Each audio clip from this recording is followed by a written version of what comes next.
X in my name is not just a symbol or a target sign. A spell that attracts all who spit facts online all the time. Can you see it? All the ones who drag my name every single day. Can you see it? Can you see it? Can you see it? They keep saying you don't have what it takes to carve out your own name underneath the shadows of gods. And I keep waiting for the day disbelievers say I flew way too close to the sun. I wait, but it never really comes.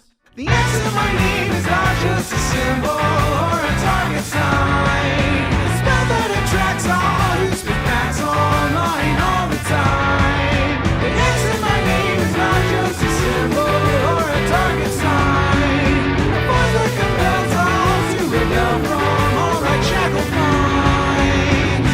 Why do they just stand there against when they fall from the battles I have overcome?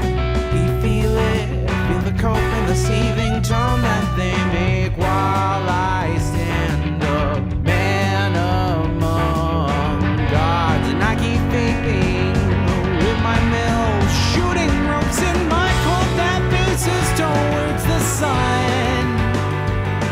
They hate, but I'm sitting comfy with their mom. The X in my name is not just a symbol or a target sign. A spell that attracts all who speak facts online all the time. The X in my name is not just a symbol or a target sign. A voice that compels all to rebel from all that shackled mind.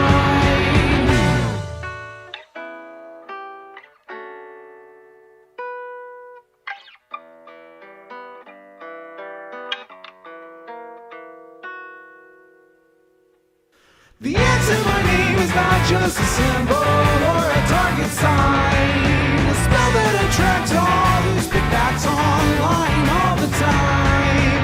The X in my name is not just a symbol or a target sign. A voice that compels all to rebel from all right shackled minds. It's you and me, your mom, it's me. I'll take another hit from my name. You'll see now, watch me not now, punch your face now.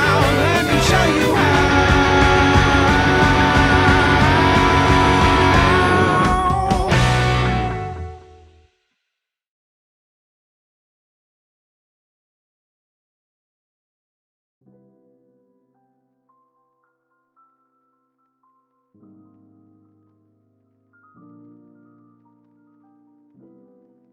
Good afternoon, everybody. Hello, hello.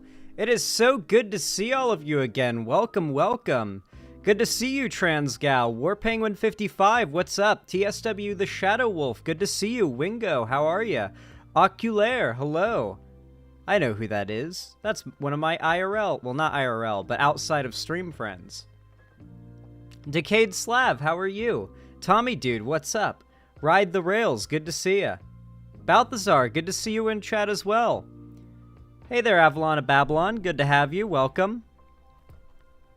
Hello, hello. Hello there, Val de Shark. Welcome to chat. Sunny the Martian, good to see you. Damon, good to see you as well. The Dark Canuck, welcome, welcome. I hope you're enjoying your time here. I'm sorry for not streaming for the last good chunk of days. I didn't stream because of a combination of things. So for starters, my mom is going to be leaving and finishing off her trip to visit me pretty soon. She's been here for a while, but she brought with her her new puppy, and it is adorable. I'll definitely have to show you guys some videos of the dog at some point, but adorable dog. I'm gonna be so sad when she leaves and takes the dog with her. I'm gonna be very sad. I'm gonna be heartbroken. Yeah, no, she's super cute. You guys will get to see her. But also, while my mom's here, I wanted to use the fact that she's got transportation and she can give transportation because I don't drive. We were using that to do home improvements on this place.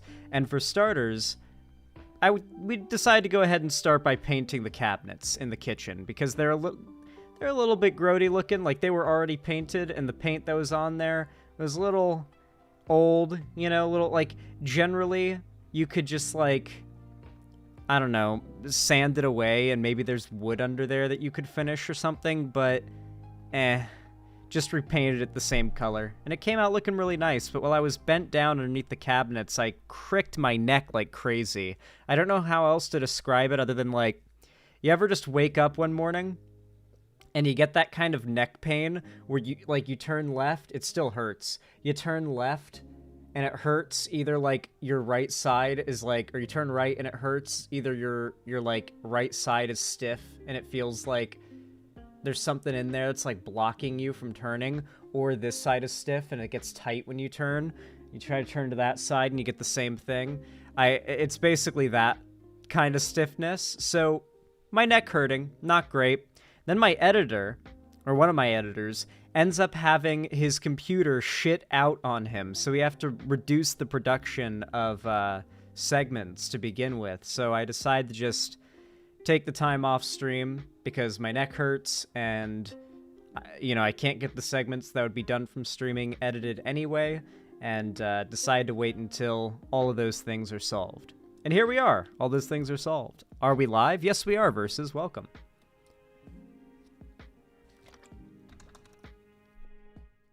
You forgot to stretch before doing strenuous activity that's a fireable offense in my field? You know, I did forget to stretch before doing... It wasn't strenuous activity, it was more so like... The position I had to get in was like down on my hands and knees, giggity. And then I had to like go into the cabinet, like underneath the sink, and turn my head backwards so that I could look up and paint what was above me. So imagine like you're like, these are my legs here. These are my legs, and I'm bent over, and then having to turn around to look at the top of the cabinet to paint. And so it was a very contorted position to be in. I don't know if any amount of stretching would have solved that issue. I'm just not flexible.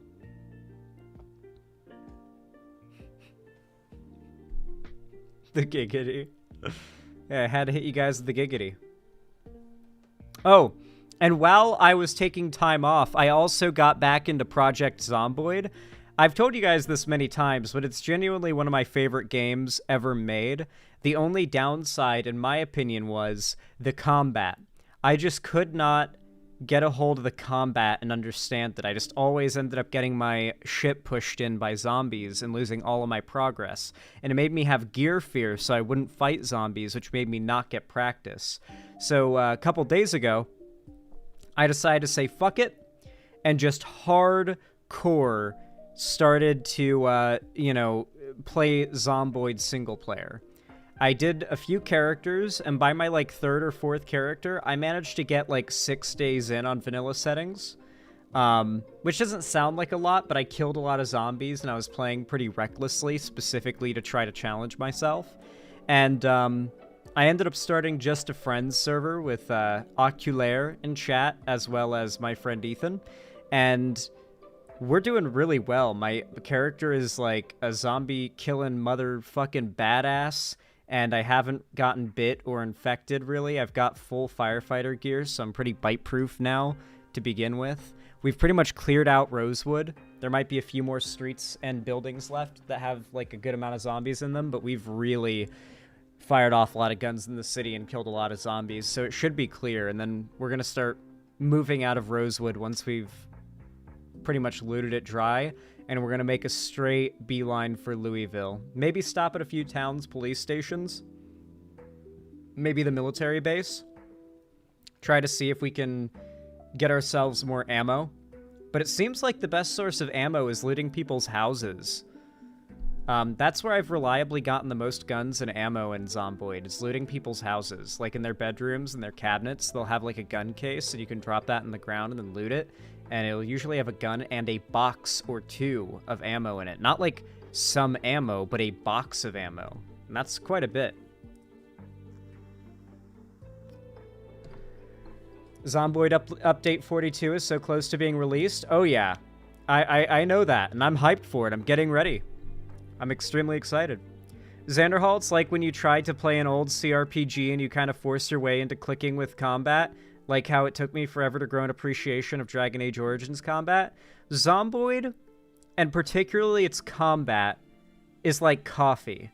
It's an acquired taste, and the first few times you taste it, you might like spit it out and think it's gross. But if you end up trying it like a fourth time, and you just kind of like let it sit for a minute, you're gonna start to be like, hold on now, I get it. That's how it was for me with coffee. It was like the third or fourth time that I tried coffee where it just clicked for me, and I acquired the taste, as they say. Before that, I thought it tasted like burnt shit. But yeah, I don't know. I feel like it's a bit like coffee. Zomboid is a bit of an acquired taste, but a lot of people have an acquired taste for coffee. And I think that'll be the same case for Zomboid as well as it gets more popular. Please, Zan, did anyone in the server tell you about the military surplus store in the game? Is there one in Rosewood, a military surplus store? I didn't know that. You traumatized yourself into liking coffee? Not really. It's more so you get offered coffee under certain circumstances and you just accept because it's polite and you just sip on it like little by little because you don't really enjoy it that much the first few times. But then eventually, like the fourth time, I took a sip of coffee. Maybe it was just better coffee. I remember it was like hazelnut with some like really nice pumpkin spice creamer in there. I'll tell you guys the story about how I acquired the taste for coffee if you guys are really that interested in this story. But when I was in the swim team, there was a girl on my team who oftentimes threw parties. And when I say parties, don't think about them like your traditional high school house party. They weren't like ragers or like no parents are home, let's go crazy. It was like the mom would throw like a party where she'd be making people coffee. There'd be like a movie on the TV and like games prepared. It would just be like a fun, wholesome hangout type thing. And she would do this like a few times a year and invite everybody. And so I'd go sometimes, and her mom would always offer us coffee. And it would be like pumpkin spice, hazelnut, with like whipped cream on top and some sprinkles and like mixed in, like, you know that scene in the Simpsons movie where Flanders makes Bart that insane hot cocoa with like the over-the-top amount of like care and love put into it? That is what she would do. Unironically, that was what she would make. And yeah, after, like, I never rejected those. Like, it would be very impolite to say no to getting offered that coffee, so I would accept it. And I very quickly grew to acquire the taste for coffee after that. I wouldn't exactly call it traumatizing myself in Anansi Web.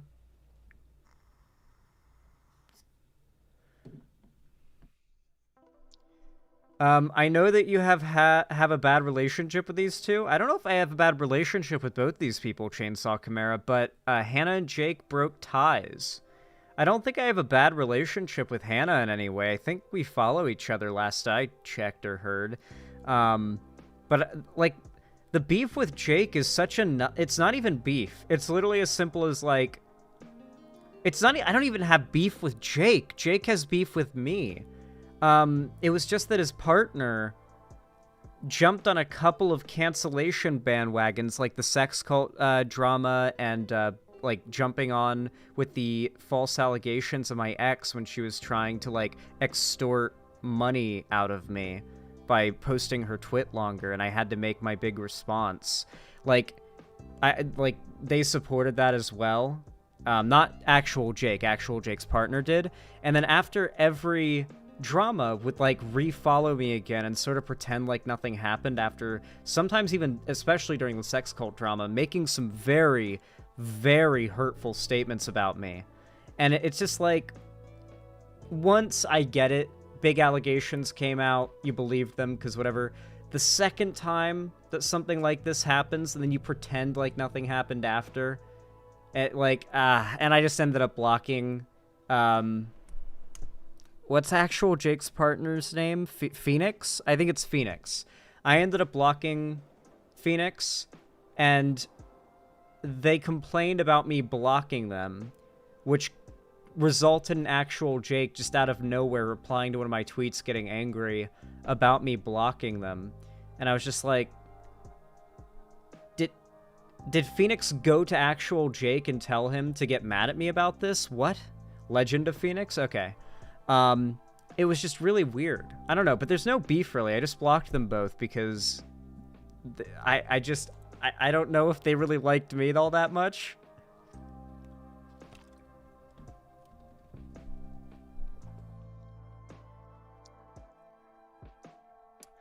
Sorry about that. I misremembered. Well, I don't know if I have any drama with Hannah, though. Like, I feel like I see Hannah's tweets on my timeline pretty often, and I usually drop likes on them, so I feel like I follow. I don't know if I have the follow back, but Almost got a shulker box full of beehives. Jesus Christ, Tommy, dude. You playing Minecraft hardcore. If anyone's getting blocked, it should be weasels. Fuck weasels. I don't know what you're referencing there, Enceladus. If you need me to give you a rudimentary map, I'll DM you. Oh, for Zomboid? I mean, I have a map that I just brought up on Google, but, you know, I should be fine. I've got a group that I'm playing Zomboid with that knows the game pretty well, too, so we should be good. The server I'm on right now is just totally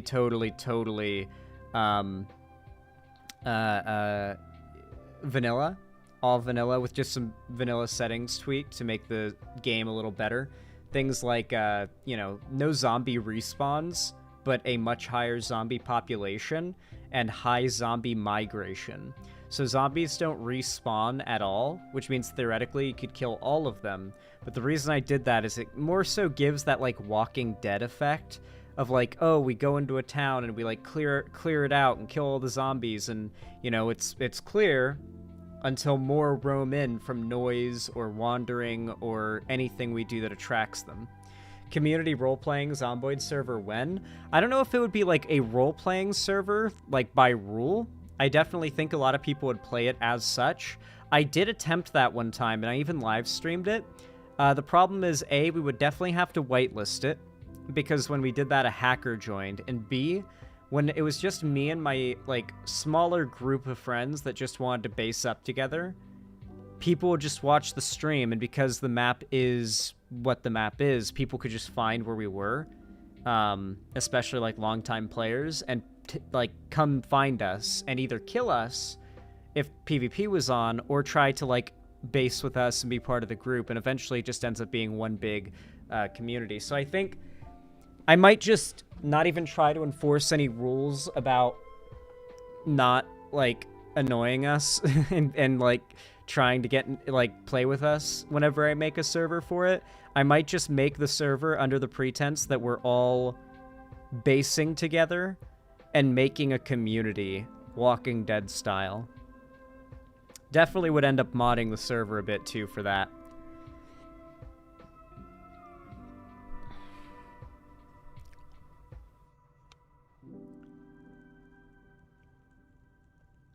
Ooh, can we take over the prison? Honestly, yeah, we could spawn Rosewood and take over the prison Walking Dead style. It's not too far from the military base, the secret one, so we could use that to get some more weapons and stuff, and then from there, start working our way to Louisville. Right now, we're holed up in the Rosewood motel. Like, that's where I'm setting up our current base, and then eventually, we're gonna set up a proper compound in Louisville as we start to clear it out. That sounds fun as hell. Oh yeah, Corvus, it's really fun. Project Zomboid, one of the best games out there, period. Urban Rescue Ranch uploaded a new video 9 minutes ago? Hell yeah! I love Urban Rescue Ranch.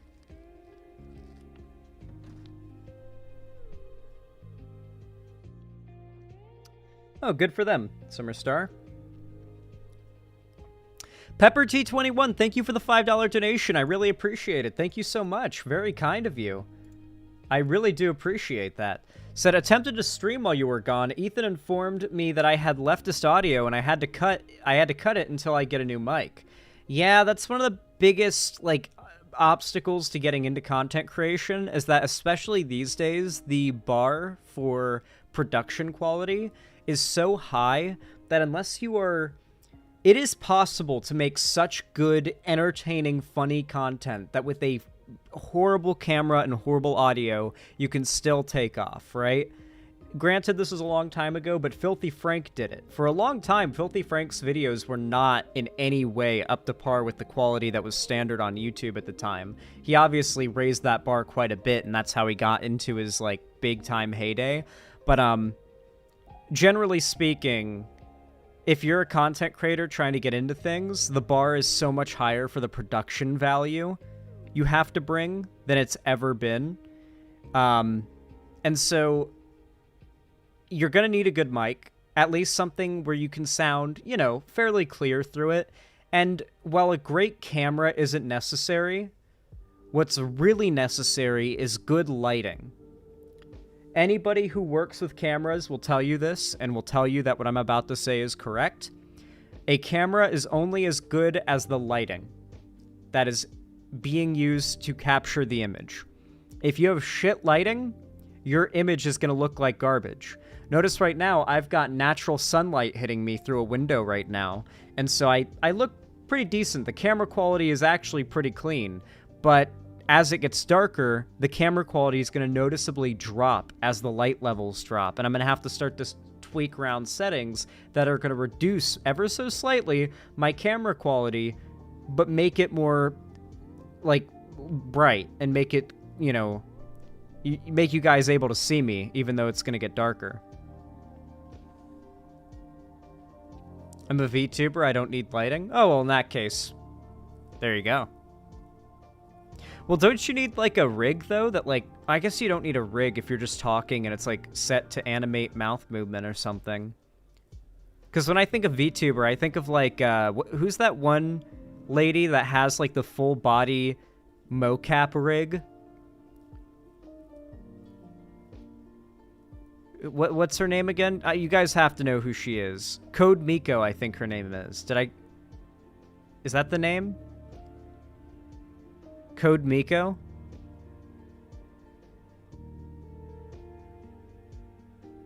Finian? Filian? Surus? Yeah, Code Miko. Okay, someone in chat knew and confirmed. Okay. Yeah, I do think that, I do think that, you know, VTubing is an interesting idea. I think it's good for people who don't want to get their identity out there, like, necessarily right when they start streaming or uploading content, so I definitely respect it. But God, does the VTube community have some real, at best, cringe, and at worst, downright demonic elements to it. There are a lot of, like, e-girl, anime girl, Nazi, lolicon, YouTube, like, VTuber channels. Like, a lot of them. Anyway. Listen, I wish you all luck. I have a $350 rig that has a 7 emotion toggles and tracks my face. It was made by the same person who made Surus's models. Cool. That's awesome. Also, Surus is cool. Friend of the show. Xander, most VTubers admit they have ADHD and or autism. Yeah, I think that's most YouTubers, though, to be honest. I think you kind of have to have ADHD or autism to do this entire thing. Like, you actually have to have ADHD or autism, at least to succeed at this.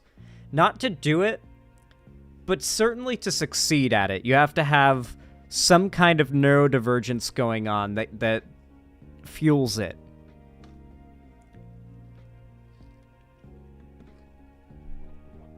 I am not good at making sure I have enough water before I start stream. Maybe I should bring, like, a case of water down here.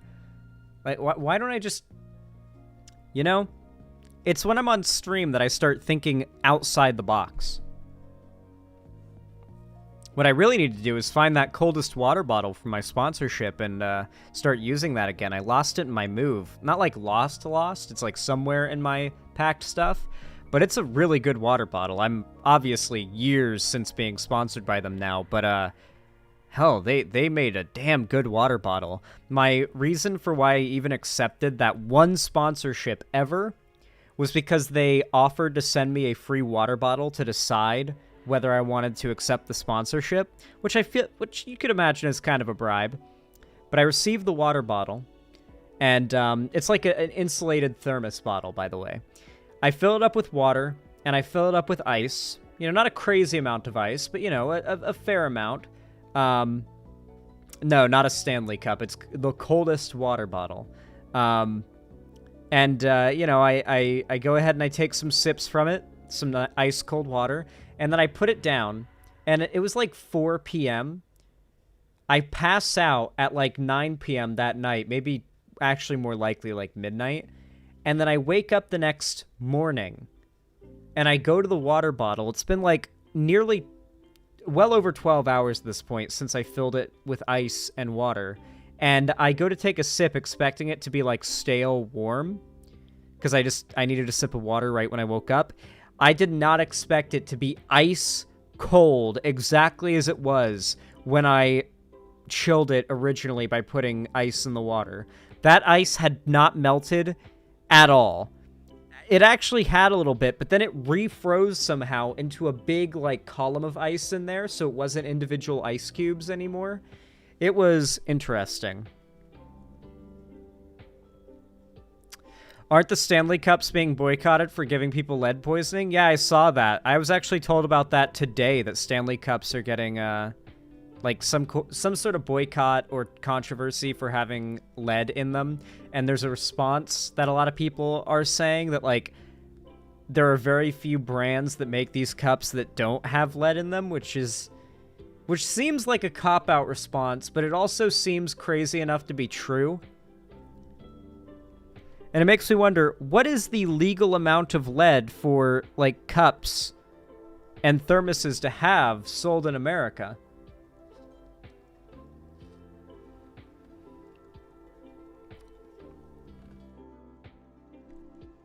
And how much lead is legally or is medically okay to have in or on your body? As far as, like, realistic long-term effects. Obviously, none. I get it, none. But, like, okay, yeah, I know. But, like, I shoot guns, okay? Here. Look, see this? This has lead in it. Whenever I'm, like, going to the range and I'm loading these things into a magazine and picking up, like, the casings and throwing them into a trash can or whatever, I'm getting little bits of lead on my fingers. Like right now, small amounts of lead just from touching this thing. Well, not this bit, this bit. This is lead, jacketed in, I think, copper? I think this is just a total metal jacket, copper, jacketed lead round. So yeah, there's probably not a lot of lead getting on my fingers, but especially after the rounds have fired, you get a fair amount of lead on your fingers, and they sell wipes for it. But, like, you get lead on your fingers and on your skin, and it's not really a big deal. So I'm wondering, like, is there a sort of, like, point where it really starts to become dangerous, or is it any? Because surely you're breathing in a little bit of lead when you're shooting guns in an indoor range, too, right? Like, you're blasting these things down a barrel. Do you wash your hands? I wash my hands both before and after well, not before. I use the lead wipes. They are these anti-lead wipes that react with the lead on your hands and I guess makes it inert or whatever. And then I wash my hands after that. So I assume that's enough to make sure I'm not getting any, like, lead in my body from my hands. Highly recommend getting lead wipes, by the way. They're probably not called lead wipes. Lead removal wipes. You can't show guns on stream, but you can show bullets. Where does it say you're not allowed to show guns on stream? I've looked this up, and my understanding is you're not allowed to discharge a firearm on live. I'm pretty certain as long as I demonstrate that a firearm is unloaded, and I don't break any rules of firearms safety, I'm pretty sure you are allowed to show a gun on live stream. Like, for example, there's tons of streamers that just straight up have a display of guns in the background, you know? And that's what I'm gonna have, too. You better believe it. I know for sure you can show guns on Twitch. Yeah, I feel like it's allowed on YouTube too. I mean, my gun right now is very much loaded, so... I thought YouTube changed their rules like a year ago that you can't brandish a firearm on stream or something. Yeah, but brandish a firearm by YouTube's terms can mean anything, right? It could be, yeah, like Charlie recently showed his guns and magazines in a, was it a stream or a video? I think it was a... No, it was a video, but regardless, video and live stream are very different.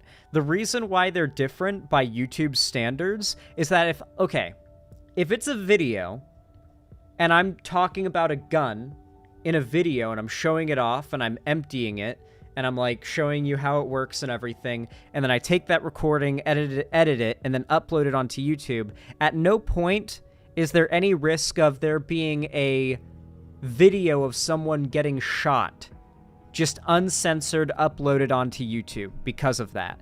Because you survived to upload the video. I mean, generally, it's a way less likely thing. But if you live stream fucking around with a gun, at least by YouTube standard, the chances of them, whether they like it or not, televising and broadcasting a massive disaster involving a firearm, the chances go up exponentially.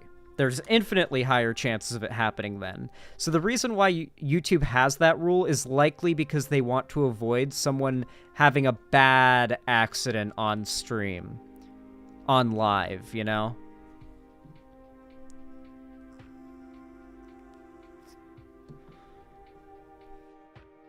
But hey, with that grim topic out of the way, I hope you guys are all enjoying being here. I'm certainly enjoying being here. As a matter of fact, if you guys want to support the stream because you enjoy being here so much, consider dropping a like. Those little thumbs up really do go a long way, and it forces YouTube to push my content out in the algorithm into more people, so I really do appreciate it.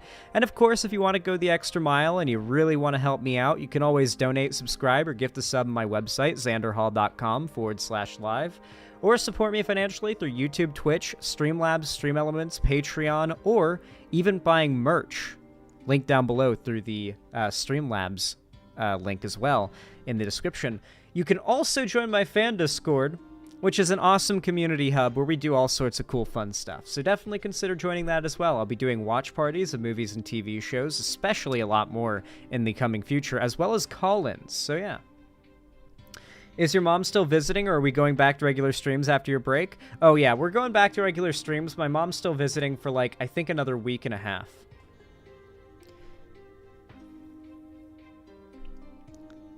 Oh yeah, Balth. God, I'm so thirsty.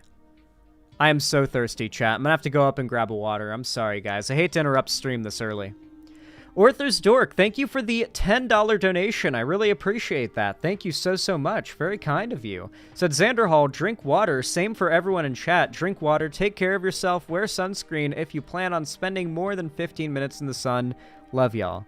Really, more than 15 minutes in the sun? I don't really, like, put sunscreen on myself just for going outside, but I don't really go outside all that often when it's sunny.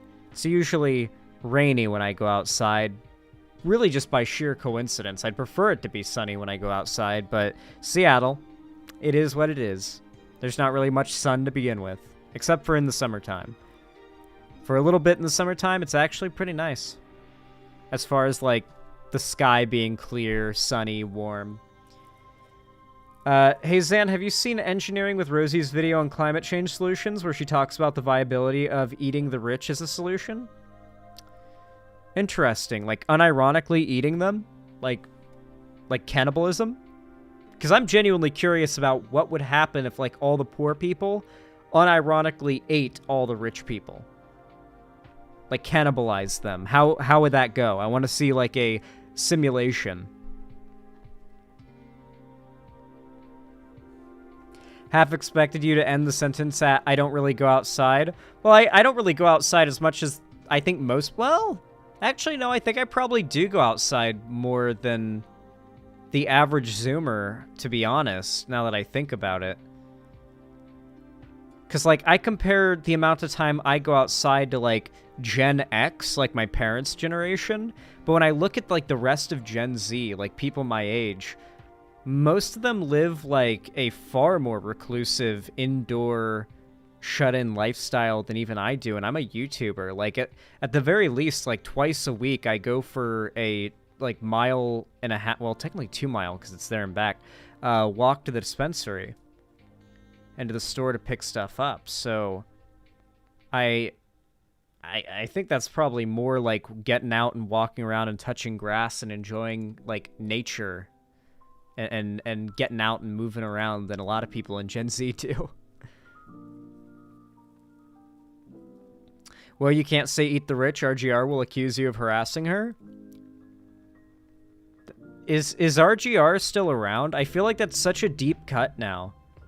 Like, I feel like at this point, most people don't remember RGR because all that drama and when she left the internet to just do IRL shit was so long ago.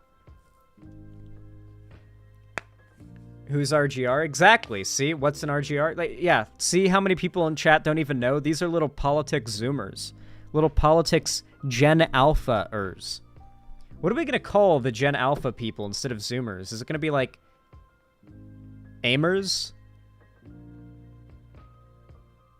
What are they going to be called?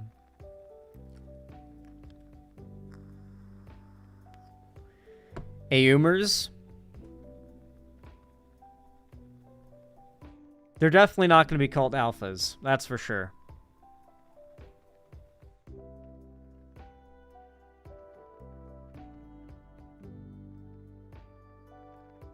A-wooers? I don't know. We'll find out. I'm excited to find out what meme name the Gen Alpha people get. Alfies? From hit game Undertale? Ah, I see. Very good recommendation.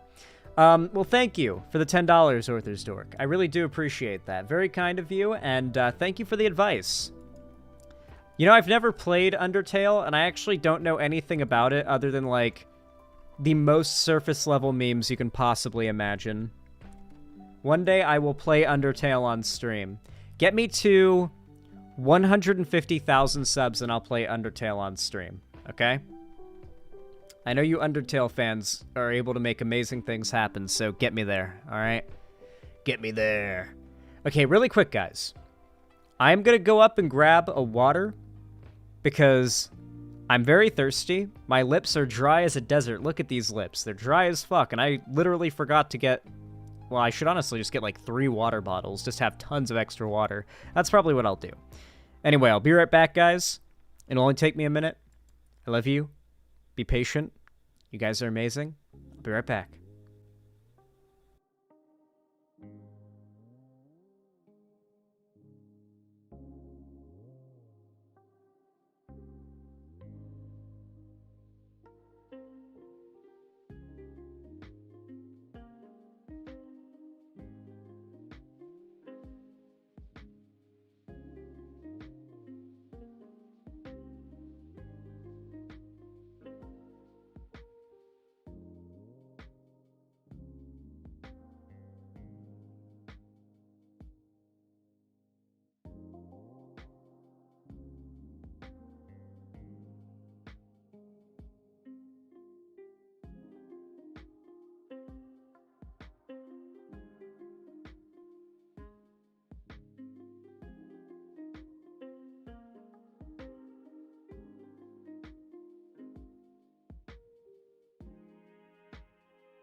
Yo.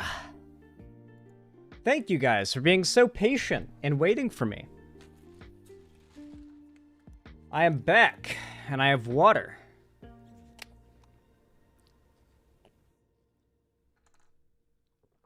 The Dark Canuck, thank you so much for the $2.79 in Canadian dollars. Said, good to see you, my young friend.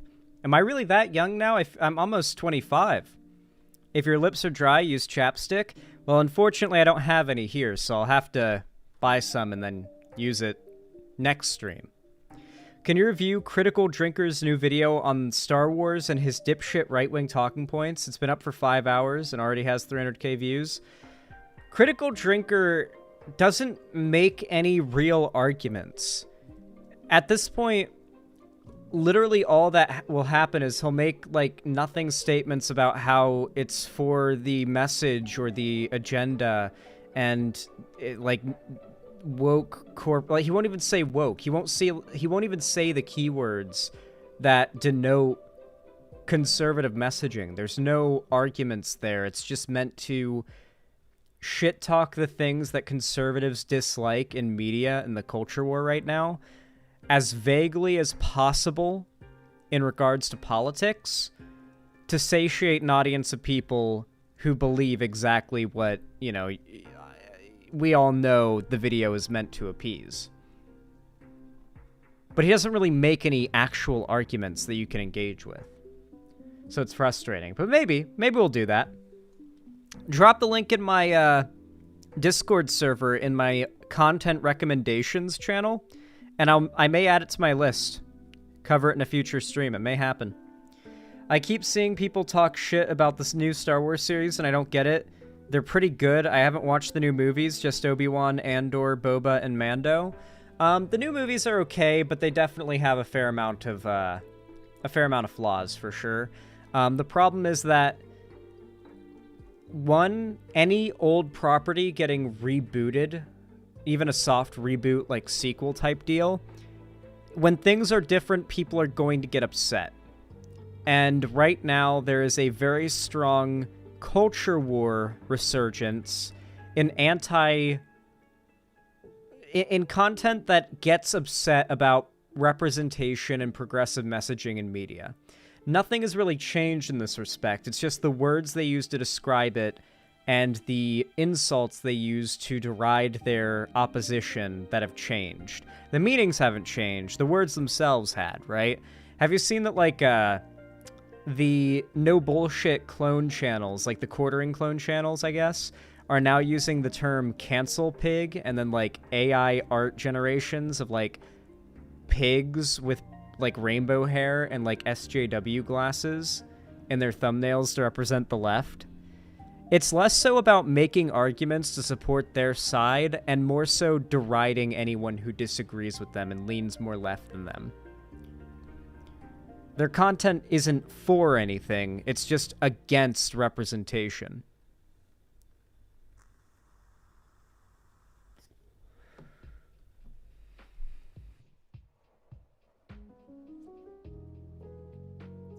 Did you want to cover the Vince McMahon stuff from last week? I don't know what that's referencing. I don't know about any Vince McMahon stuff. I will bring up our first topic, though.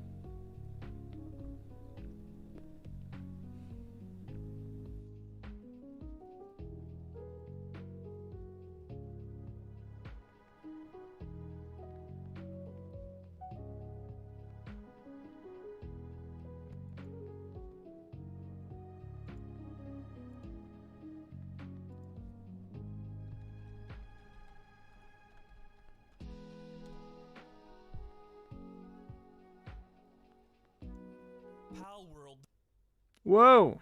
Don't spoil what we're about to talk about, Bo Blacks. Don't spoil it. You can't just spoil my topic like that, bro.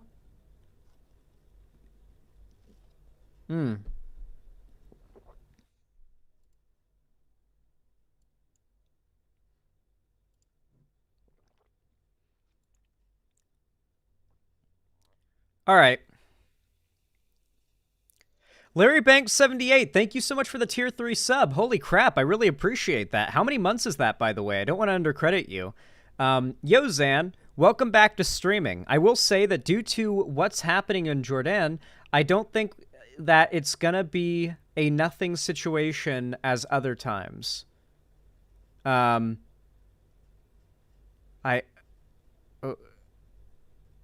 are you referencing there? The situation in Jordan? I haven't kept up on world news in the last few days, so maybe I'm just like insanely behind on things that are going on. We'll be reading articles in a moment if that's in reference to anything that's relevant to today's topic. So, yeah, I appreciate the tier 3 sub though. Thank you. Drone attack in Jordan? Oh, I had no idea. I've not kept up with the news, guys.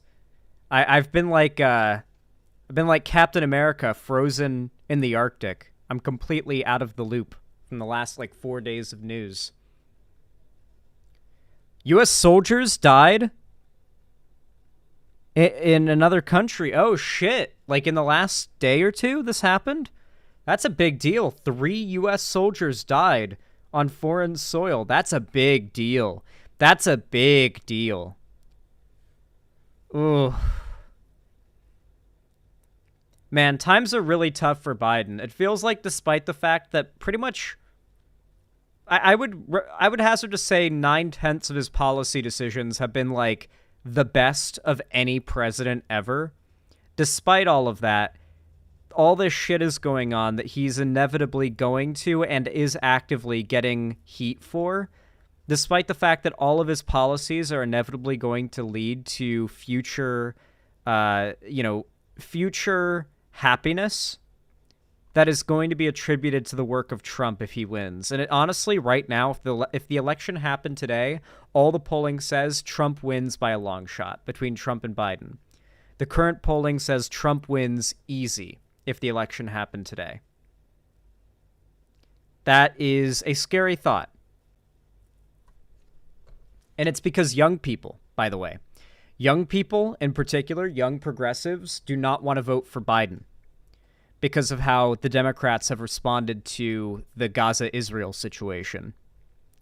And it's really unfortunate because when you've got Trump saying he will outright deport you if you criticize Israel, you've got the other party, which is basically just enabling in a softer way, but doesn't want to deport people who criticize Israel and doesn't want to like go full like secret police black bagging people who don't support Israel and like care about Palestinians. Like it's very clear who you should support here, but to young, radical, progressive people, the Bernie or bust mindset, it happens every election. I only hope that as we get closer to the election, it starts to scare people into realizing, okay, this isn't a game. I need to actually use my ballot to, like, you know, change things for the better.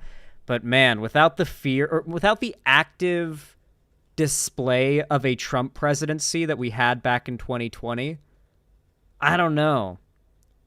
A lot of new voters don't really remember Trump being president at this point. I know it's been 4 years and that's not that long, but if you're like 18, you were 14 when the election happened. If you're 18 when this election happens, you were 14 when the last one happened. It's likely they're not going to remember much from the 4 years they were like a teenager when Trump was president.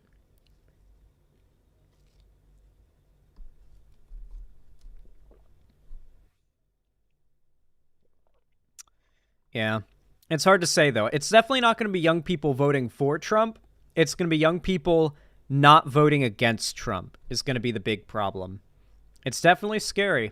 I think frankly, if I had to bet with you guys right now who I think is going to be president next term, I would put money on Trump. If I had to put my own money on a bet, I would currently bet on Trump.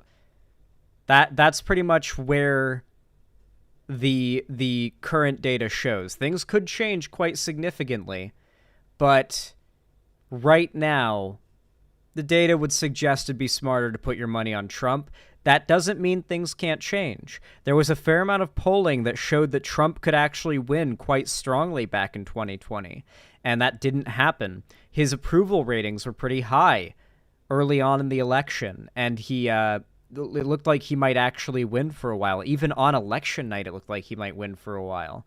But yeah, we'll see. We'll see if the same amount of progressive sort of oomph can come out this time around. Anyway, thank you so much for the 1 month tier 3 sub, Larry Banks 78. Very kind of you, and I really appreciate it. Very based, very pog, very epic. Thank you so much for the $20 dinos. Let me add that to the dono goal counter really quick.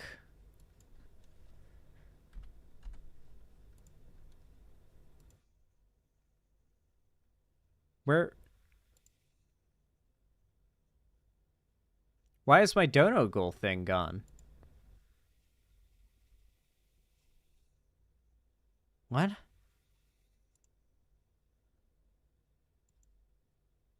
Huh. Guys, that's weird.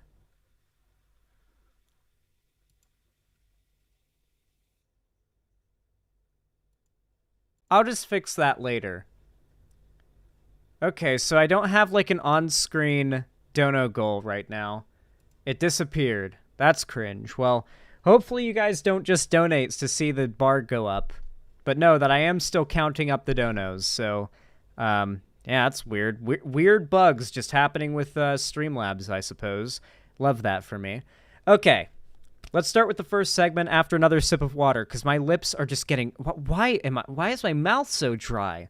As soon as I start stream, either my nose starts itching like crazy or my mouth gets really dry. And I'm not nervous. I don't get like nervous or anxious about stream or anything. I don't know why it happens.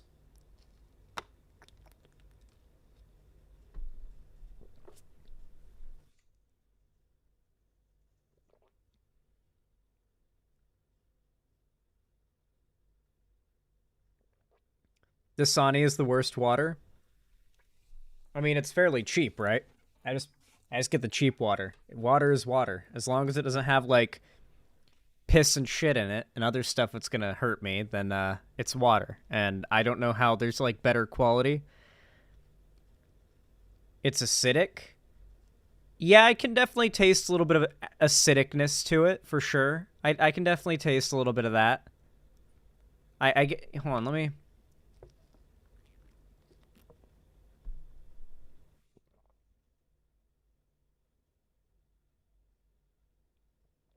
Yeah. Yeah, no. There's definitely some acidicness to that. There's a small bit of it. Once you point that out, I can kind of taste it. Kind of less of a taste and more of a feel. You know, just a very slight bit of like not water flavor to it, if that makes sense, you know? Maybe I'll never be able to untaste that now. Anyway, guys. Y'all know what to do when I say action, right? 3, 2, 1, action. All right, everybody. So today we're going to be talking about a really interesting and honestly funny drama, because it has to do with the new video game. Now, where do we even start with this? Okay, we'll start with this. Pokemon. Not really one of my like favorite go-to genres, or not genres, but like media properties out there. Like, I've definitely dabbled in Pokemon. I've seen the original show a couple times. I've like seen some Pokemon card openings. I know a fair amount of Pokemon. I played Pokemon Go once. That was my one Pokemon game. But like, besides a couple very slight, very brief run-ins with Pokemon as a property, I've not really played it much. I've not really watched it much. I don't really know much about it. I don't really care much about it. Through friends that I know who are super into Pokemon, though, what I have heard pretty much unanimously is that whoever it is that's behind making Pokemon games has been dragging their asses for the last 5 or so years.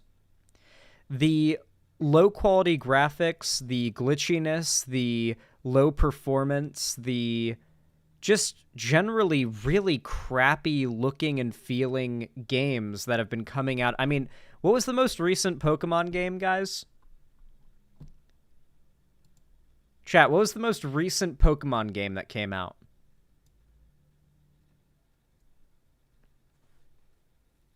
Scarlet and Violet. Pokemon Scarlet and Violet. Screenshot. So, like, to give you an idea of how insane this is, look at this shit. This is by far the prettiest Pokemon game that has ever existed. Okay, is none of this screenshots? As far as graphical fidelity, and I know you can't see frames. I know you can't see frames here. But, like, this is as pretty as Pokemon games have ever looked, besides maybe Pokemon Go. This looks worse than Breath of the Wild. Meh, that's fine. I know there's going to be a lot of slop eaters in chat. That's fine. Enjoy your slop. And I won't judge you, and I won't berate you like Vosh will for eating your slop media.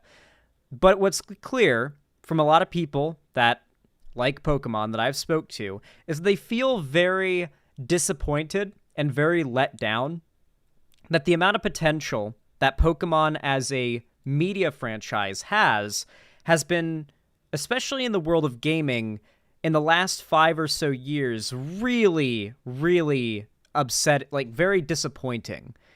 I mean, back in the day, Pokemon games were seen as like the top tier. Everybody loved Pokemon games, especially on like those little mobile things with like the pixel ones, the ones that were like 8-bit and whatnot. People loved those. That was like the peak of Pokemon games from what I've heard. But nowadays, it seems like people have a much more negative opinion, and it also seems like the vast majority of the games are made to target a young audience, despite the majority of the paying and playing fan base being adults. And that has definitely upset a fair amount of Pokemon fans as well. Like, I'm going to be honest, the last time I saw like a kid walking around wearing Pokemon merch, I don't even remember. I can't even think of an example. But like every other day, I see like a 28-year-old woman with like a Pikachu tattoo, or wear like a just some sort of merch that is Pokemon related, like a Pokeball keychain, right? That's just a thing you see everywhere. Like, adults are very into Pokemon now more than ever. And so I know that like a lot of adult fans of Pokemon don't really like the direction the games have gone in recently. And so, because of this, there's been a very wide vacuum, a very large vacuum available for a new development team to make a new property that effectively captures the essence of Pokemon, but executes it in a far more interesting, fun, and addicting way. A way that's also a little bit more grown up than most Pokemon games are willing to get. And that game is one that has been produced by a indie team that, according to their reports about the development of the game, this was a shot in the dark by a team that basically started the project not knowing the first thing about how to make a game like this, and lucked out in making something that people actually really enjoy playing. That game is Palworld. It came out on Steam about a week ago now, and since then it has blown up. It is the most played game on Steam, I believe, if not the second most played game on Steam, and people are loving it. Now, I personally have not played Palworld, nor do I really intend to play Palworld. I will most likely never touch this game at all in my entire life. However, what I have seen is that everybody who is playing it is loving it.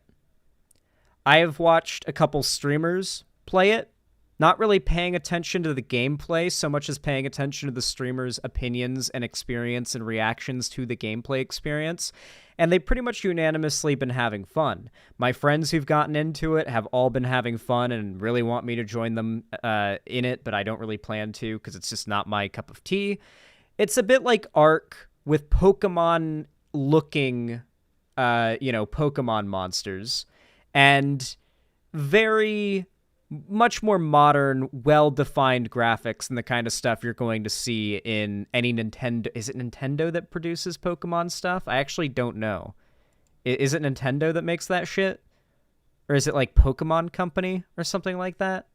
I think like Nintendo owns part of it. Game Freak and Nintendo. Okay, yeah. Way higher quality, especially graphically, than anything Game Freak and Nintendo put out. Like, look, this is not like a render screenshot. This is like what the game looks like. This is what the game looks like. And I know it doesn't even look as pretty right now because you're seeing a screenshot shown through a YouTube video, which is then being live streamed to you through my stream. But even through that, you can tell this is some high-quality graphics, right? Like, it's pretty. It's a pretty game. I grant it that.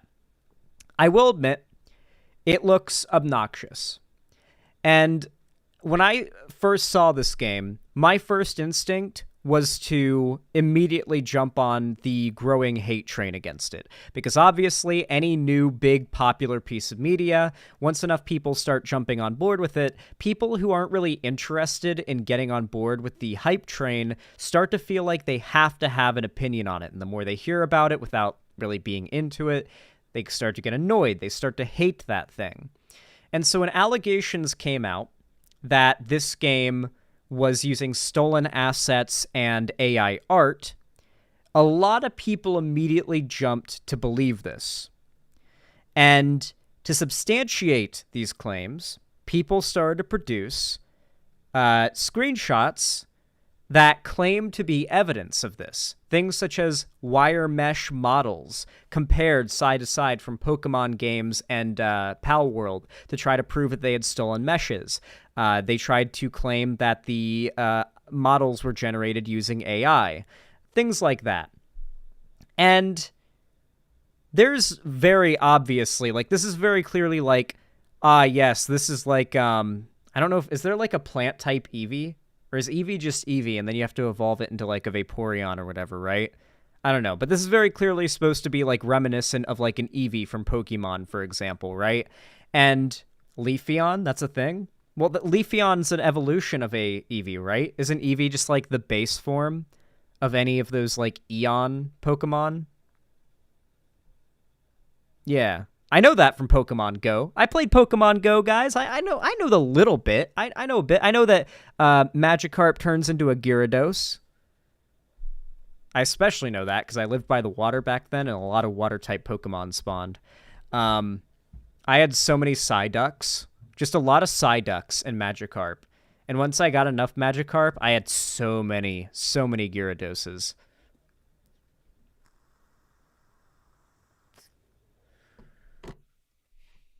You could, like, if I remember correctly, you could, like, vaporize your Pokemon into some, like, currency you could use to upgrade your best Pokemon. But yeah, anyway, getting that out of, it's pronounced Gyarados. I don't care. Yeah, that aside, it definitely gives off, like, Pokemon at home, Pokemon from Kmart vibes when it comes to the designs of the characters. Like, there is no denying that they're very reminiscent, that they are very much inspired, that they're trying to do, like, something that's meant to be as evocative of the aesthetic of Pokemon as legally possible. It really seems like that's what they're going for. And you can make an argument that that's shameless or cringe or whatever, but I would argue that as long as the gameplay itself is good, and it had actual work and effort put into making it, and it's not just a scam cash grab, it's actually a real game they put effort into making, and it very clearly is, and a lot of people agree with this. Like, a lot of fucking people, based on Steam's numbers, agree with this. It's very clear that it is a pretty decent game. Now, in regards to the claims that they steal assets or use AI art, it later came out, and this has been definitively proven. I've actually seen even Vosh fall for this claim. Vosh believes that some of these claims as well, because, people are inclined to believe negative claims about popular stuff when it's getting like a big hype bandwagon, and it's like, oh, I have to have an opinion on it. I'm inclined to think something negative, so I heard they use AI art and steal assets, so I'll repeat that. But they do not. As it turns out, it has been quite definitively proven that none of the meshes or models in the game line up with any of the meshes or models that are in any Pokemon games. So that claim was, from the start, not true. It was also found out the original screenshots shared around to back up that claim initially were Photoshop edited to make the models look more similar. And even then, because photoshopping the models too much would be very obvious visually, even then when you look at the comparisons, they aren't that similar. They really aren't. Like, even when you look at the Photoshop versions. So that claim was bullshit from the get-go. And as for the claim that it was made using AI art, like they used AI generation to make these characters, the only evidence they had to claim this is that one of the creators of the game had previously tweeted that they like AI art and that it has some uses that can be like handy for shortening development time and reducing workload for game development companies, especially indie devs. And I think that's a fair take. I think a lot of people are just kind of losing their shit about AI conceptually and not recognizing that if used correctly, and especially if we adapt our laws to be, in line with modern day technology like AI generation, then it can actually be quite valuable. However, I really don't think these are AI generated to begin with, because they're all so reminiscent of the original Pokemon. They would have had to put in work to make PAL designs, I guess they're called PALs, that are so evocative of Pokemon but not Pokemon, right? AI generation wouldn't really be useful for designing these. Like, someone looking at a Pokemon and then making their own remixed version of it is probably how these designs went. The only evidence as well that any AI art has ever been used by the team is that at one point they made a game called AI Art Thief, where the joke of the game was that AI art is theft. That was the joke of the game, and it used AI art in there, and it was a free game, I believe, too. So there's no actual evidence this game used AI art generation. There's no evidence that assets were stolen or flipped. At the end of the day, it's a game that is blown up, is very clearly shamelessly inspired and meant to evoke the aesthetics of Pokemon, and is also, I would argue, quite cringe, because it's the Pokemon with guns and weed and all that. There's one that's a monkey with a weed symbol on its head. It's a pretty cringe game, to be clear, but people like it.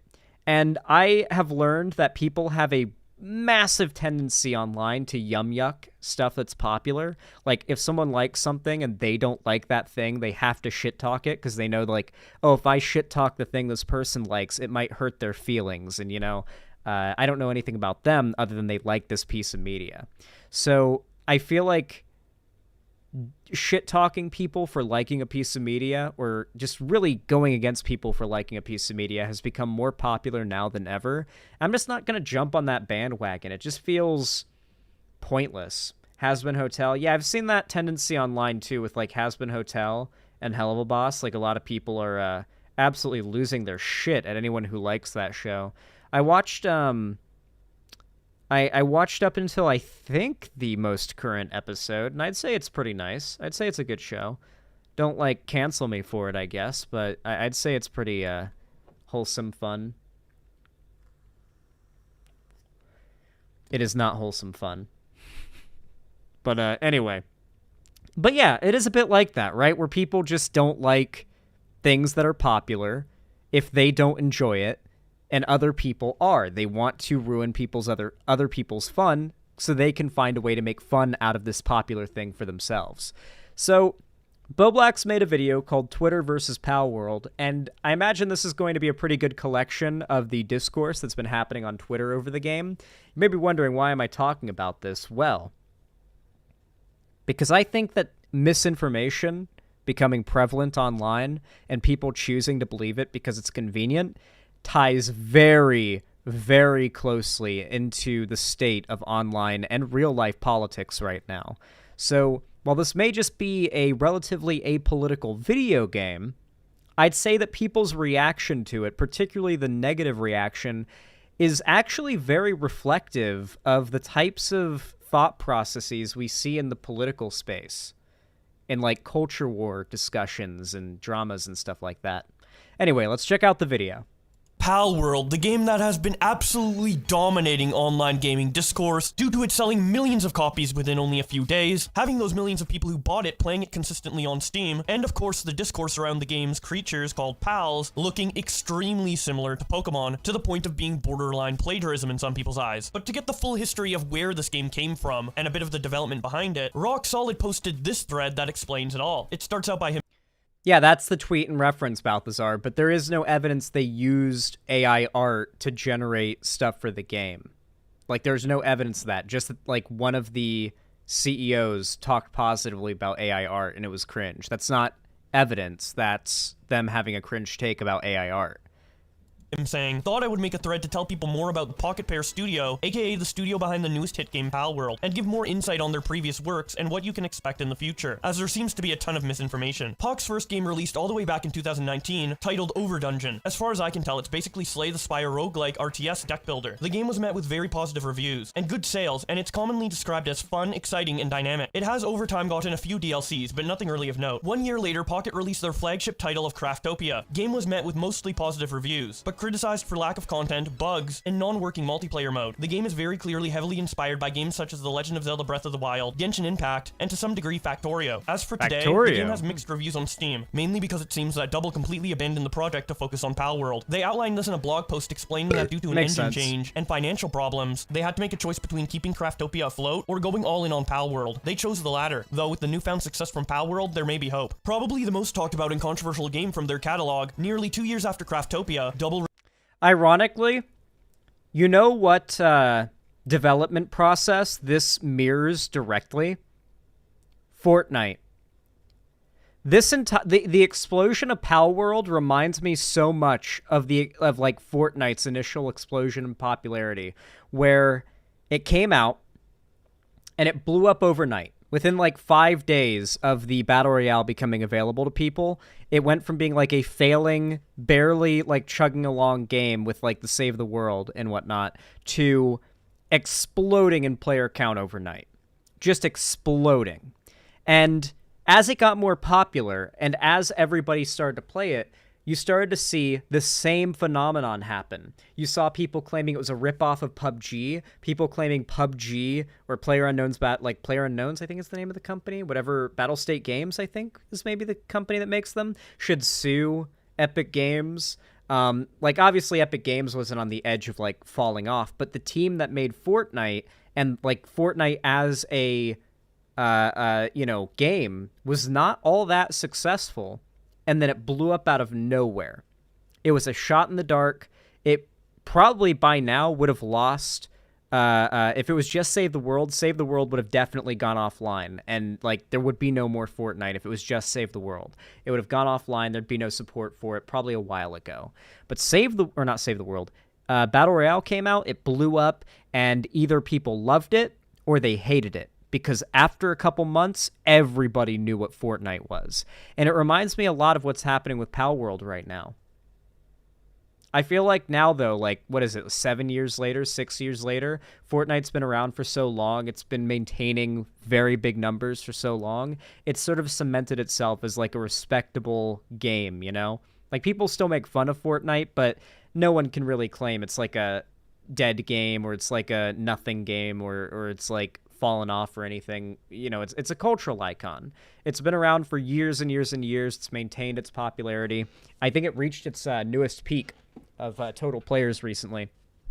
again, which is fucking crazy, especially like 7 years after Battle Royale's release. So yeah, just it really reminds me of the phenomenon with Fortnite.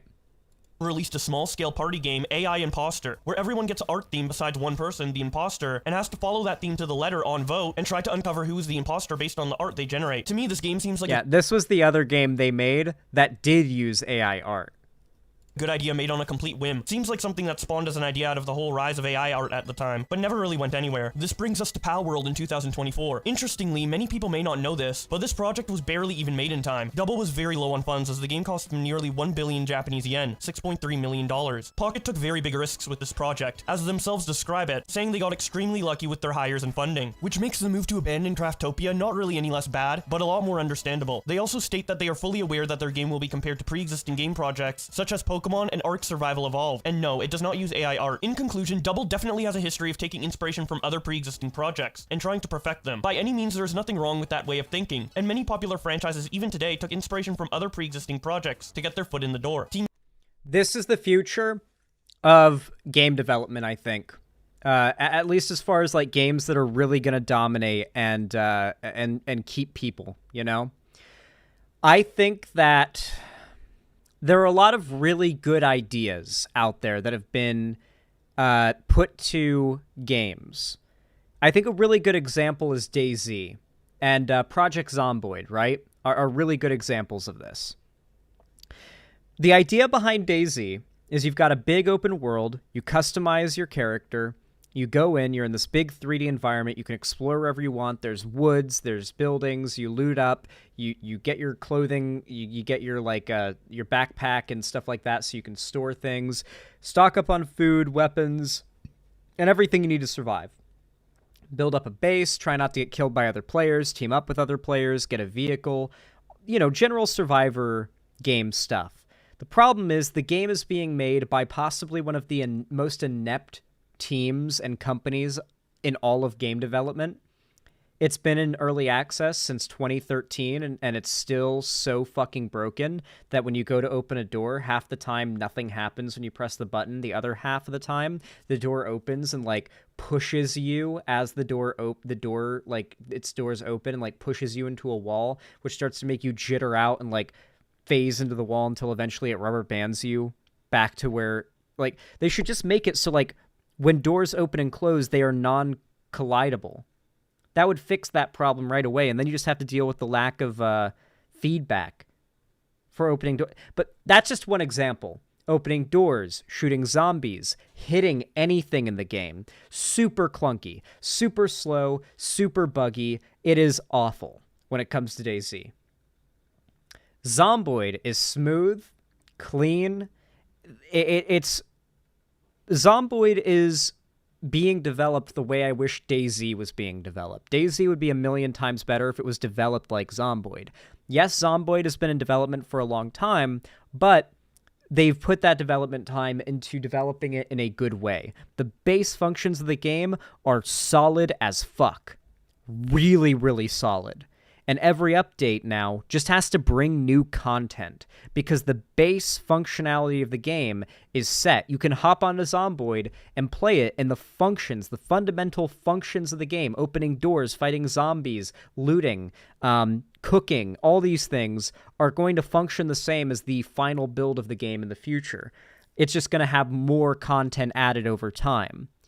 That is not the case for DayZ. Regardless of how much content gets added to DayZ, they still need to go back and like overhaul the whole engine or completely migrate everything to a whole new engine other than the Infusion engine they're on now, which is a whole new engine they switched to from the Arma 2 engine they started their development on back in the day, in order to make the game function on a fundamental level. I think that's what's going to be required. What's clear here is that there are a lot of really good ideas, but they have not been executed all that well. But because they are the only games that have executed these ideas at all, people play them despite that. Think about DayZ standalone's player counts despite how barely playable of a game it is. They're high as fuck.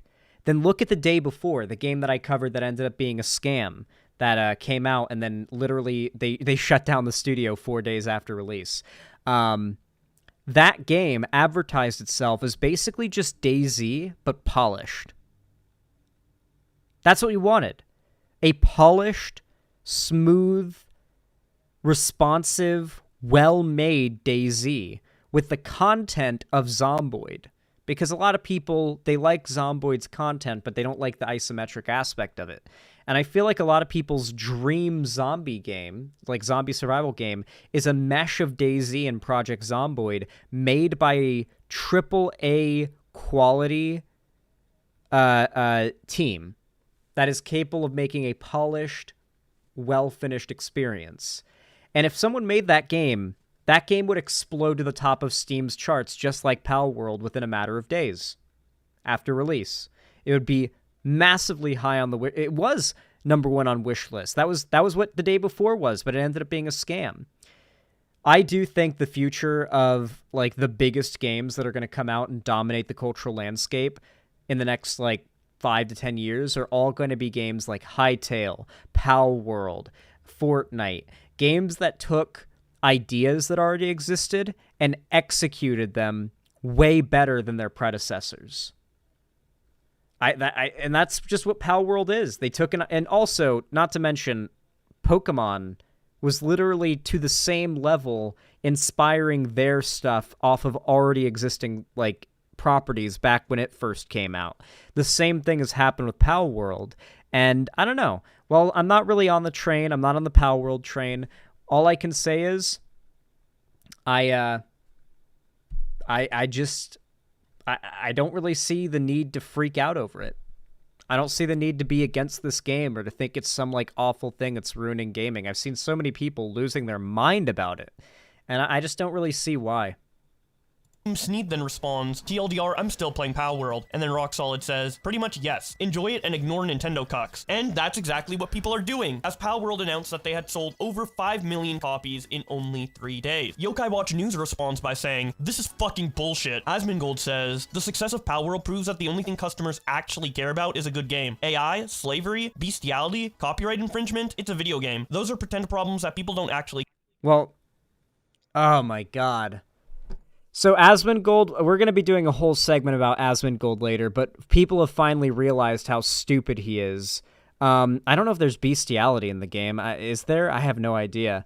The people who enjoy the game are the ones on Twitter arguing the game is not doing copyright infringement, that it doesn't have... I don't recall bestiality. Maybe it's Baldur's Gate 3 reference. That game got called woke. I don't know.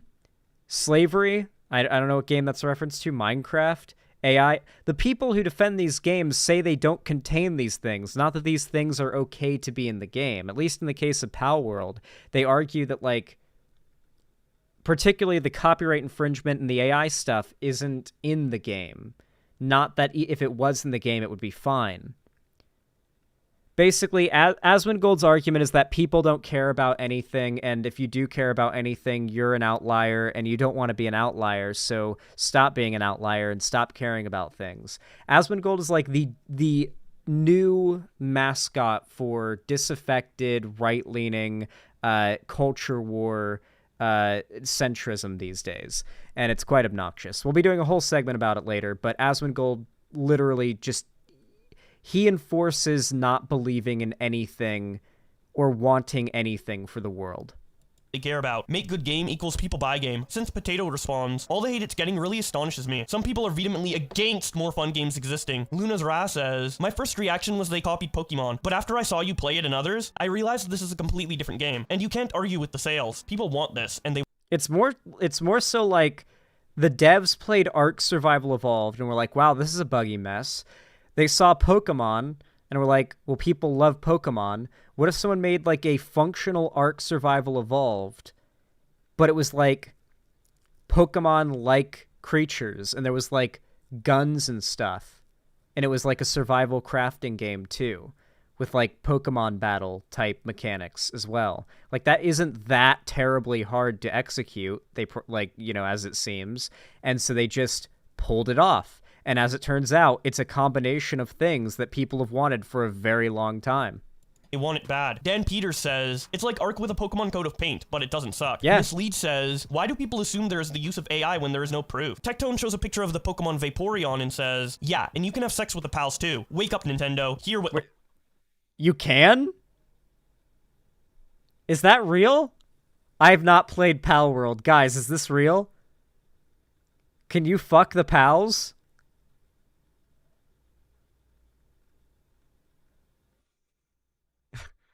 No? Okay.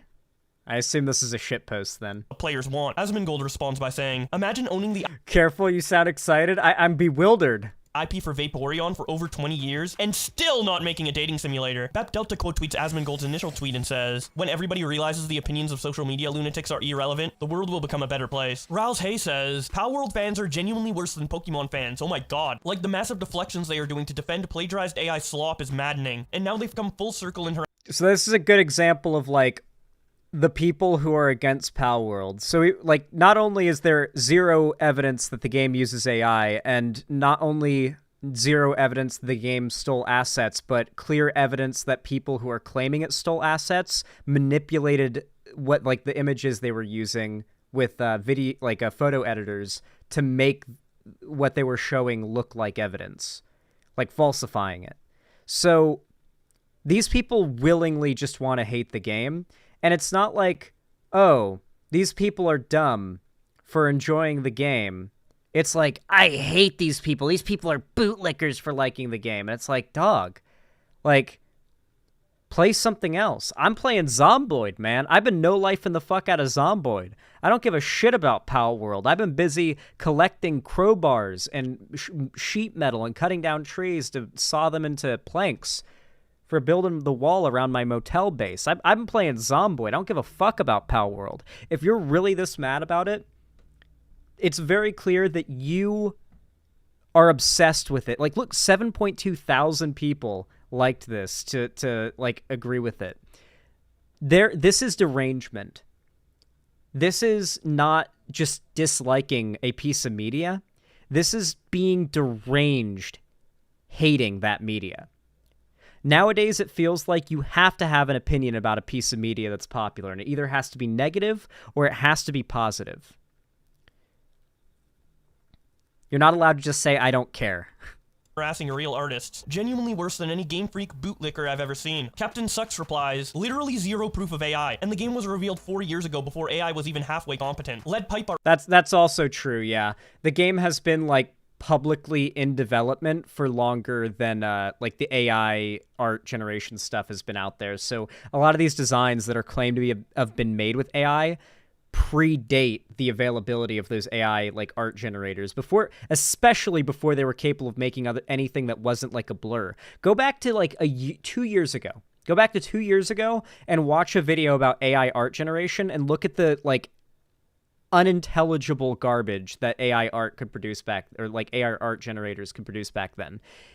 The amount that they have improved in the last couple years, it is insane. We're not out of the uncanny valley yet, but it is a massive improvement. Yeah.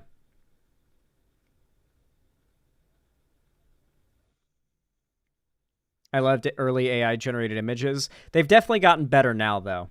Art responds, so it was both made with AI and a stolen asset? Which one is it? Eric Covington says, to Neither. accidentally create a complex model mesh with so near exact proportions is practically impossible. To repeat that improbability throughout your roster doesn't This is the exact post that got proven to have been edited to make this point, by the way. pass the sniff test. And then he shows a video comparing models from Palworld to Pokemon, and it seems that they are very similar. Eric continues by showing this quote from an article that says, you cannot in any way accidentally get the same proportions on multiple models from another game without ripping the models, or at the very least, tracing them meticulously first. One senior character artist told VGC anonymously, adding, I would stand in court to testify as an expert on this. They explained, to give you an idea of how impossible this is, sometimes we have to copy one mesh to another when we make sequels to games. For example, redrawing an NPC from one game to another, and then when we... You know what the funniest part about all of this is to me?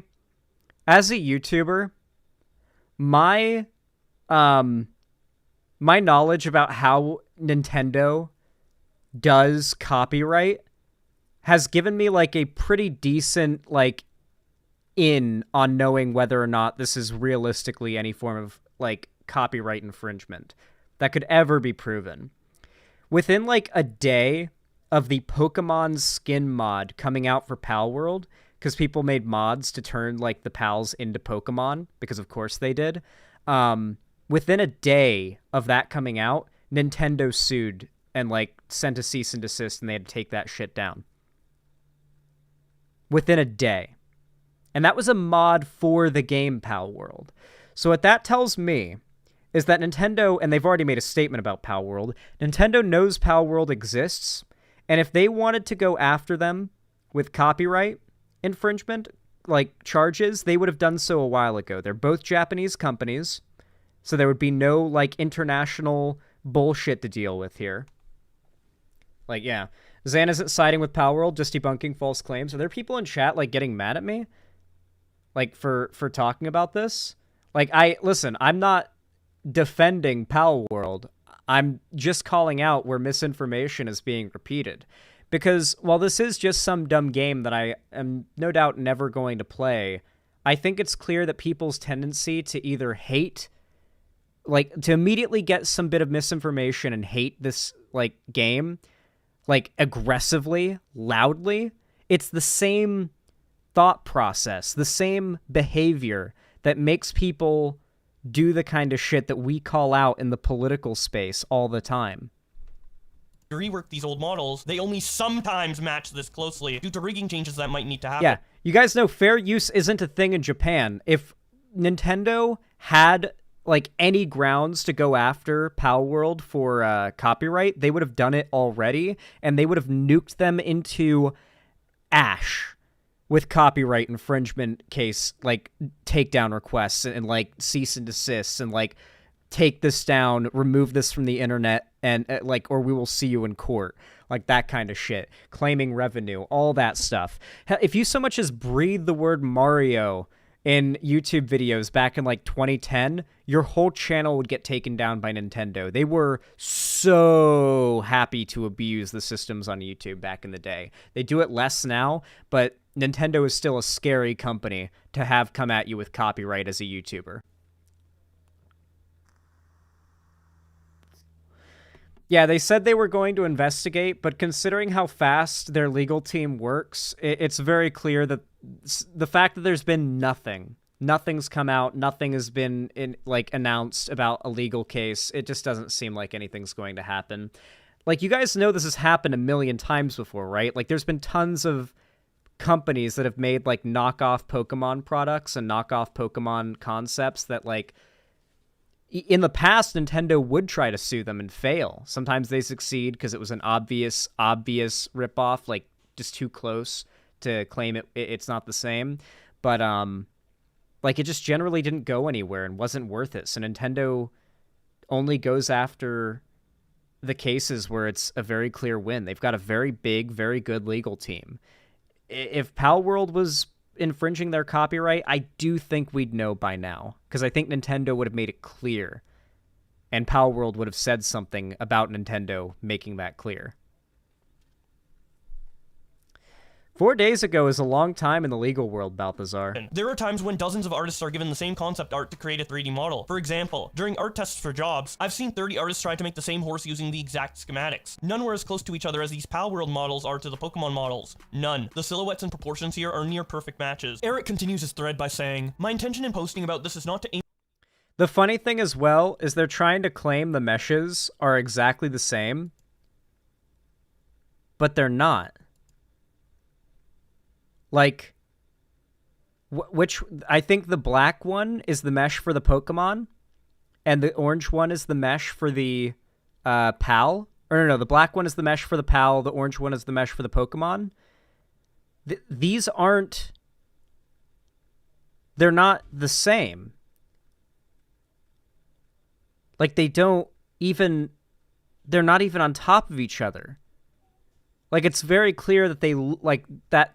like the Palworld people looked at the first design and made something based on it, but to claim that meshes were stolen, like, these meshes are fundamentally different. They're not the same mesh. The orange one's the Pokemon, Yeah, that's what I said.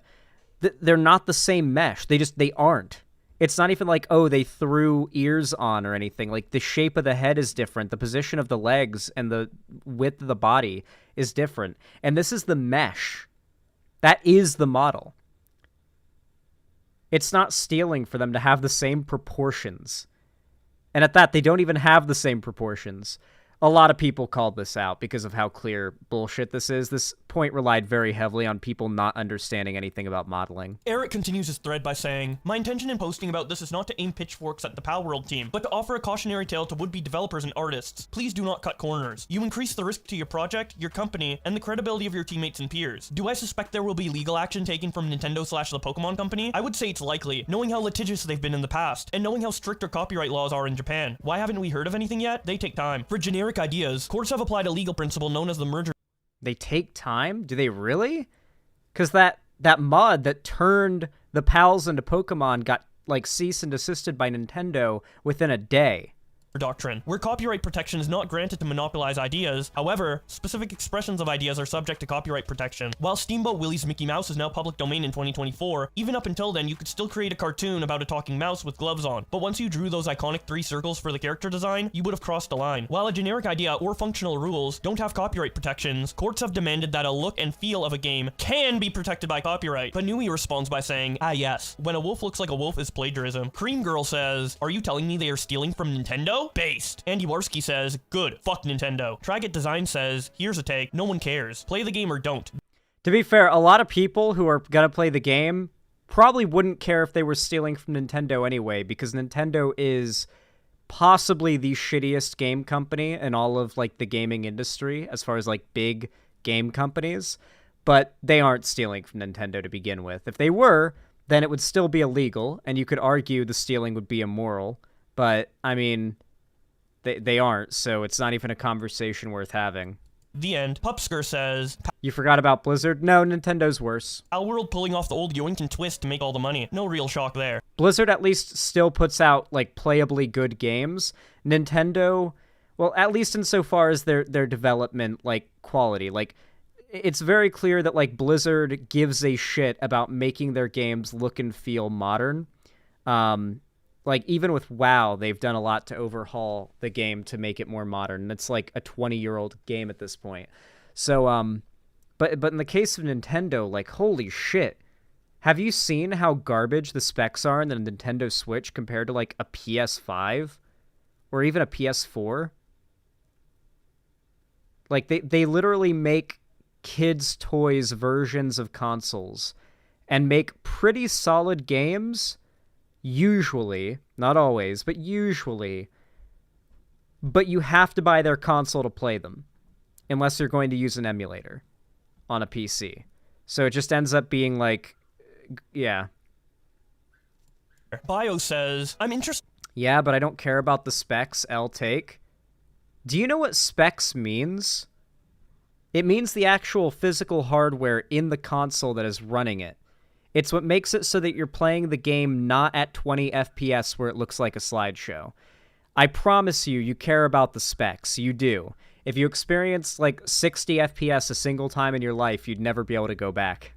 In your perspective, is this some sort of common sense test to show that this isn't an accident? I have been counting polygons, but that feels so easy to cover for. Like, I could just press a button in Blender and the meshes would be completely different. Eric responds, "I would direct technical questions like that to industry artist professionals." Cat Loveland says, "I'm not a 3D artist, but I really wonder why I see so many people going, well, all monsters will eventually look the same anyway in these games. A wolf is a wolf, etc. I can think of a lot of ways to change a wolf so it doesn't look like the Pokemon one, for instance." Black Sage D quote tweets Eric and says, "Make no mistake, a lot of these anti-Palworld threads by these professional game developers that supposedly are working at these AAA game studios are jealous that this game has more success in units sold than the piles of garbage they slaved away for 5+ making."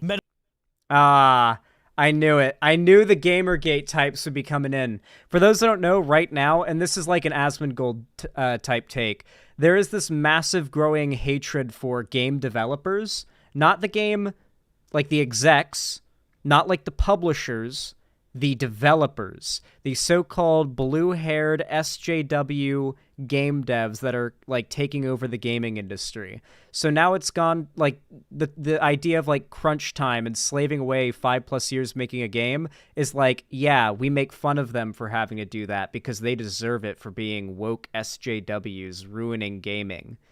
That's like a really common thought process and talking point in the gaming community today. We'll see a lot of it coming from Asmongold's video that we're going to be covering today, later in the stream. But it's a very frustrating, dev hate, I guess would be the term for it. It's gotten really, really common these days. This talking point that, like, everyone shit-talking Palworld is, like, in with the AAA gaming industry, and they're mad this, like, indie project blew up because they take it personally. That's very unlikely. I think this Covington person is just dumb. Are jealous that this game has more success in units sold than the piles of garbage they slaved away for 5+ making. Metal Dragon Kid says, don't fall for the lies that Palworld stole assets. This takedown of screenshots from those videos proves the Palworld models are different. He then shows a Palworld mesh which is orange, overlapped with a black mesh of a similar Pokemon. Yeah, I mean, the models aren't the same, though.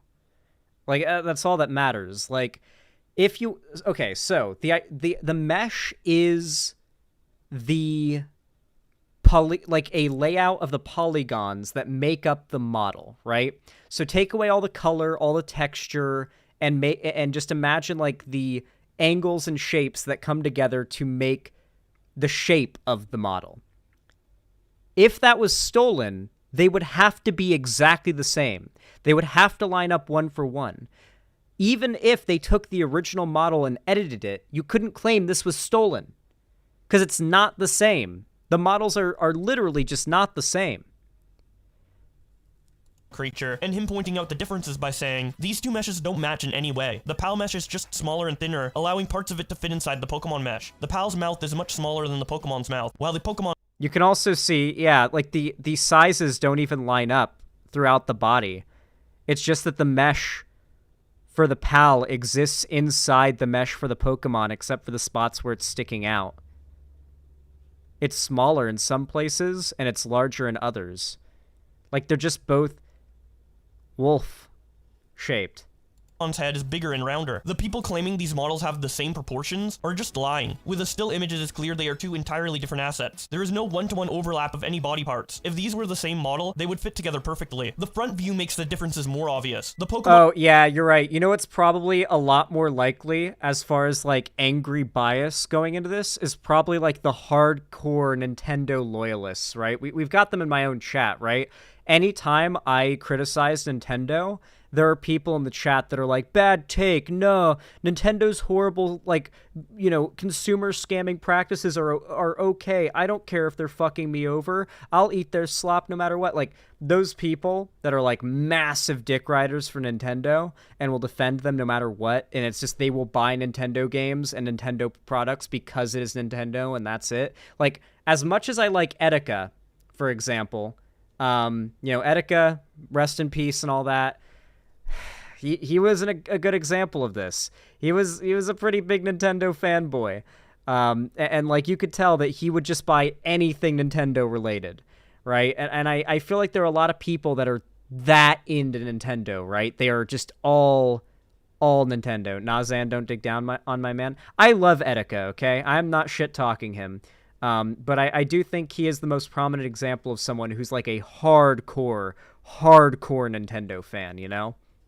Who is like a big-time loyalist. So I think a lot of those people are probably a large part of like the anti-Palworld train, because they're just big loyalists for Nintendo and Pokemon, and they don't like that there is successful competition now.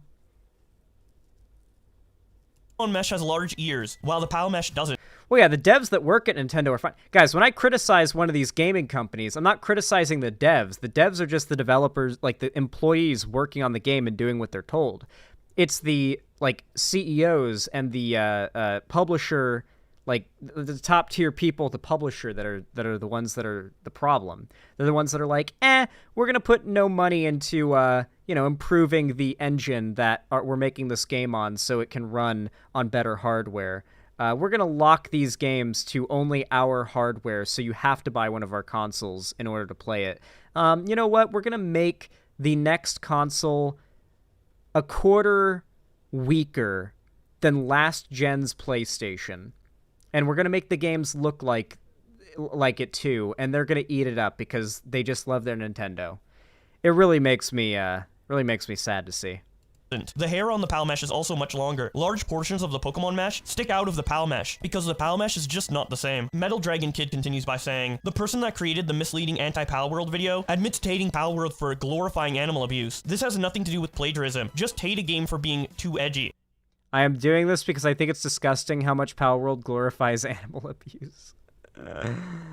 God. Yeah, I saw PETA made a big post about how, Palworld should be banned too. He then shows a pinned tweet from Biofrog that says, I am doing this because I think it's disgusting how Palworld glorifies animal abuse. Captain McQuack in response to Metal Dragon Kid by saying, I'm a big Palworld fan. Could care less if Game Freak feels the sting. But I'm also a 3D artist, and it isn't about the mesh being the same. The two meshes are too similar to ignore. I'll tell you what happened. They took the Lex Ray model and made it better. They do line up. Metal Dragon Kid responds, I'm also a 3D artist, and the meshes don't line up at all. The Palworld mesh is smaller, causing parts of it to fit inside the Pokemon mesh. There's no part that overlaps perfectly. Only their height is similar. Metal Dragon Kid then tweets out, don't believe the lies that Palworld is using AI-generated art. Liars are claiming that Palworld used AI art based on a post made by their CEO. The problem is he was talking about BuzzFeed using AI to create Fakemon, not Pocket Pair's staff. He then shows a tweet from Max Wolf on December 14th, 2021, where he says, I forced a bot to look at every Pokemon and told it to generate its own. Here are the results. This isn't a joke. That's actually how I made these. And then the CEO of Palworld quote tweeting him and saying, it seems that BuzzFeed engineer Max Wolf automatically generated it using a method called Rue-Dali. And then Metal Dragon Kid shows this tweet from Zay Tree that says, here's the CEO of Pocket Pair talking about using AI to bypass copyright, generating Fakemons with it, calling AI Art Imposter a real-time image generation game, and being excited for games powered by GPT-4. Metal Dragon Kid continues his thread by saying, this is another example of a person spreading lies about Palworld. I am 3D model artist, and what they are saying here is impossible. If models were the same, they would have to have the exact same number of vertices. The body of the PAL is different, so that's not possible.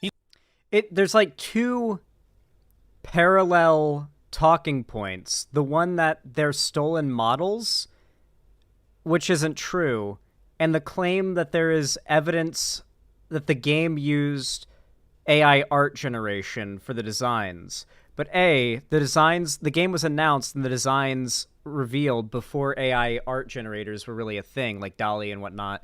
And on top of that, there's no evidence to show that the devs have talked about using AI art generation for this project. So it just seems like people have wanted to take convenient things and say, well, you could say maybe they used AI art here if you want to believe they did. That's really the most you could say that proves. He then shows this tweet from someone who calls themselves a Nintendo lawyer, saying, Palworld is fun, the creatures are cute, but they stole assets. They should not be doing this. It's not proper dev ethics. That is all. I'm not saying the game is bad. I am saying the devs did something bad. When you overlap the 3D models, the polys are the same. I'm not saying the game is bad. I'm saying the devs did a bad thing. Responds by saying, I'll put this here too, showing an excerpt that says, the Pocket Pair team claims that Pokemon was not one of their main inspirations. Dude, Nintendo fans are they're really just the biggest dick riders out there. They've got a boot so far down their throat. According to CEO Takoro Mozobi, the concept of Palworld is based on Ark Survival Evolved, which also had monster companions and dinosaurs. The survival mechanics and in-game tasks were inspired by Rust, while the Dragon Quest series influenced the creature designs. Early in development, it was decided to move the game from Unity, which powered all of Pocket Pair's earlier projects, to Unreal Engine. The game's budget exceeded 1 billion yen, and the company hired over 40 additional employees. Metal Dragon responds by saying, the fact it combines Ark and Pokemon is why I love it. It takes everything I love about Ark and everything I love about Pokemon and combines it together. It is my dream game. Kletzy quote tweets Metal Dragon's initial thread and says, for everyone trying to dogpile on Palworld claiming it's using AI, it's not, laughing my ass off. There is zero solid evidence they are. Steam legally requires developers to disclose AI use now, by the way. People are just mad it's doing so well. That's also true as well. If they used AI and it was found out in any way, it would be taken off of Steam. The amount of shit they'd be on, be in with the primary PC game hosting platform would be a big problem. And I doubt Xbox, which I think it's also on, I doubt Xbox doesn't also have a policy like that. Mischief quote tweets Metal Dragon and says, the level of lies and general slander being thrown at Palworld because Nintendo fanboys can't handle Pokemon having competent competition is absolutely ridiculous. Community notes has been lacking on a lot of the posts spreading misinformation as well. Toasted tweets out that Palworld already has a Pokemon mod, which I can't show you unfortunately, as Twitter has removed this video in response to a report by Nintendo. Wow, tweets showing videos of the mod people made for the skins in Palworld have already been taken down by Nintendo. But supposedly, Nintendo's got to take a long time with their legal action against Palworld. But they're definitely doing it, guys. They're definitely going to find something in their investigation and take Palworld down. No, dude. Nintendo will be up your ass in 5 seconds if you make a penny off of their intellectual property, okay? Palworld being the biggest game in the world right now, if there was anything that made them think they'd have a case, would make them pursue it, because they want that fucking money. Did a response to this by saying, Nintendo has come for me. Please leave me in your thoughts and prayers. And then Dextero quote tweets that and says, Nintendo appeared to be Honest question, what about those of us who like Nintendo but acknowledge its flaws? Yeah, that's no problem. Yeah, you're allowed to like Nintendo content and stuff like that. There's no problem with that. It's just the people that, mindlessly defend Nintendo by saying stuff like, the specs of their hardware doesn't matter. It's like, no, it does. It really does matter if the console can run games at 60 FPS or not. That really matters, especially in 2024, when most gamers have been even console gamers have had the illusion that 60 FPS and 30 FPS are the same lifted, and they know now, oh wait, higher FPS actually looks insanely better, and once you experience it, you can't go back. Copyright striking videos of Pokemon mods for Palworld. Lord Bug says, they got time to copyright random modders instead of making a good game. Opera GX says, only Nintendo can strike even the video showing a mod for a different game. Jaylan responds, Opera, don't make me love you less. It's clearly their content. Xander responds, free mods in another game is fair use. Not me. The Macho Man responds, no, laughing my ass off. The mod was using Pokemon models, which is Nintendo's IP. Yivin Gix responds, okay. It's still a mod. No money is going to be made of it. And then Kai responds, that's not the only thing to account for. Money is one part of how their IP is represented is another thing. In this case, their IP is represented in a violent manner, and that in itself is enough to order a takedown. Ender responds to Dextero by saying, y'all left out the part explaining that he paywalled the mod. Nintendo would have been more likely to ignore it if he didn't charge money for access to the mod. Dextero also tweets out, currently we are receiving slanderous comments against our artists, and we are seeing tweets that appear to be death threats. Palworld CEO and Takaru Mazubi respond. This is true, yeah. Palworld's team on Twitter has been getting massive amounts of harassment and death threats from Nintendo fans and people who are really upset, about Palworld's popularity and want to be on, a hate train over it, because they aren't, part of the hype train. They've got to be on A train. A train, from the boys. Yeah. It's been really bad. It's been really, really bad. People on the internet either have to love something and defend it, or hate it and attack it. Very few people online these days seem like they can just say, glad to see something is getting big and popular and people are enjoying it. Not really my thing. I'll go back to doing my thing and just move on. So few people these days seem to do that. Or maybe a lot of people do, and you just never, see anything. Those people are silent. Those people are invisible. You don't ever hear about those people. It's just the loud, angry people you hear about. But it feels like it's more common now than ever to, have to either irrationally hate something or in some cases irrationally defend something, some of these messages here, some of these tweets that we've got over here are absolutely irrationally defending Palworld. They're conspiracies about AAA game devs being scared of Palworld's success because they're jealous the game they quote-unquote slaved away on for 5 years didn't do as well as Palworld. There's definitely people that are being deranged in defense of Palworld as well. And it really just seems like these days you either got to be deranged against or for something. Responded to the allegations that Palworld copied 3D models of Pokemon. TM responds by saying, death threats over a game? What a bunch of babies. X-Avenged X-Wolf X says, some of y'all get way too serious over a game. Zach says, Pokemon extremists, showing a gif of a guy having a tantrum. Ocho says, they did what Nintendo wouldn't, and look how freaking awesome it is. Lilith Lovett responds to Dextero by saying, imagine sending death threats against artists in order to defend the honor of Game Freak / Nintendo. Leave the multi-billion-dollar company alone. Boogie298 says, Pokemon fans trying issuing death threats to devs to protect an imaginary electric rat was not on my 2024 bingo cards. Dextero also was on tweets mine. out, Palworld has overtaken Counter-Strike's all-time peak player count record on Steam. PUBG is still first with 3.5 million concurrent players. Okay, Ray it's number Tuxinu 2. responds by saying, call me crazy, but you don't get these kinds of numbers without getting something right that has large appeal. Otaku Raku says, love it or hate it, Palworld's success shows it's what a lot of gamers want. They then show this image of Soldier Boy from The Boys, representing Pokemon, saying, you're just a cheap fucking knockoff, to Homelander, representing Palworld, and him saying, oh no, I'm the upgrade. No, but you want to switch those around because that fight did not go in Homelander's way. Sorry for spoilers, but he didn't necessarily lose, but he didn't win. Oh no, I'm the upgrade. Omni says, the Palworld versus Pokemon discussion is so stupid, because if you were a true Pokemon fan, you'd want Palworld to be crazy successful, so Game Freak will finally get off their thumbs and do something legendary. Competition is healthy, it's a win-win for consumers. Phase Your Rage responds, yup, Pokemon has been shoving absolute dog shit down our throat, and we've been taking it, and there's delusional peons Absolutely true.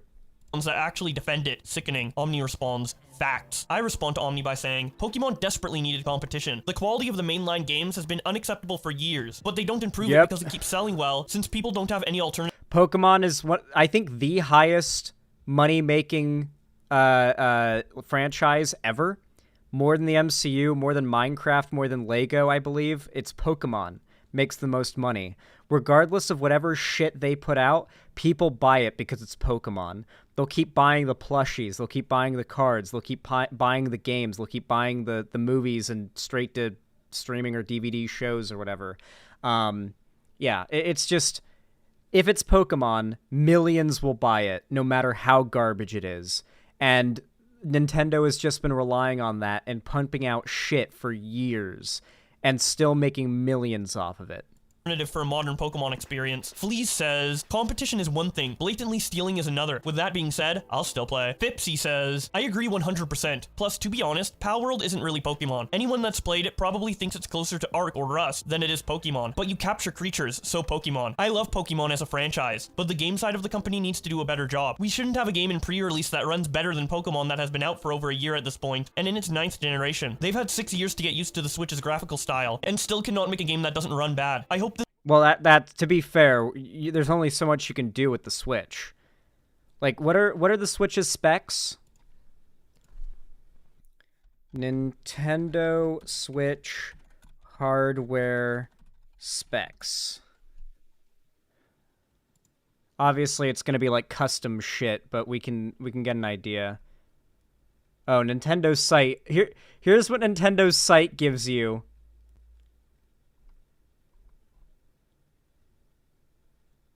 Yeah, they don't give you literally anything on their website. It's all like the size and what it can do, like charging time, power consumption, operating environment, like stuff meant to sell it. Nothing like, here is its actual specs.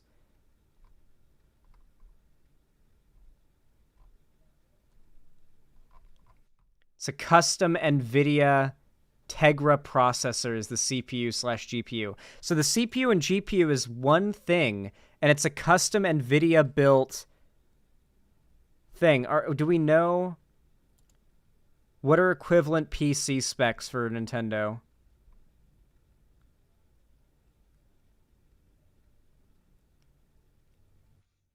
No shot. Its graphical and CPU seems to be most similar to either the Radeon R7 240 GPU or the GTX 750. I know a lot of like Nintendo fans are probably not going to know graphics cards that well, but to give you an idea of how fucking bad that is, my R7 240, it has equivalent like stats to the GPU CPU in the Switch.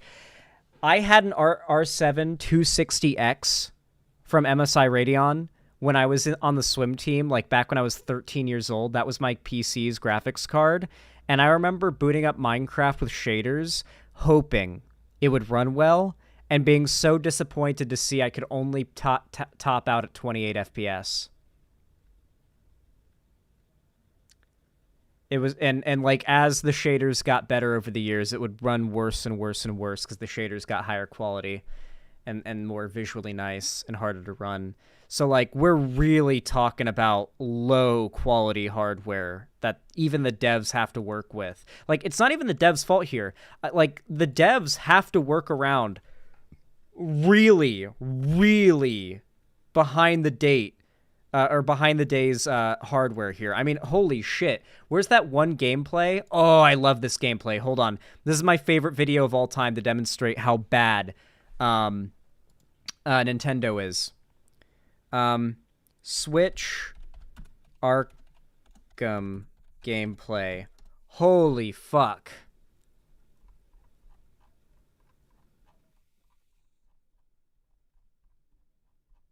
Let me see if I can find the video. Nope, that's an article, not a video. I love how Twitter has made it impossible to tell the difference now.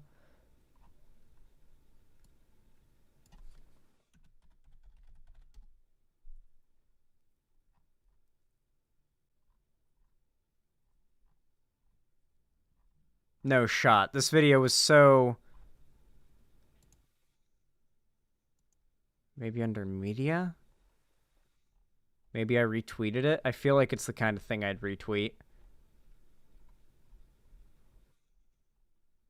Nope.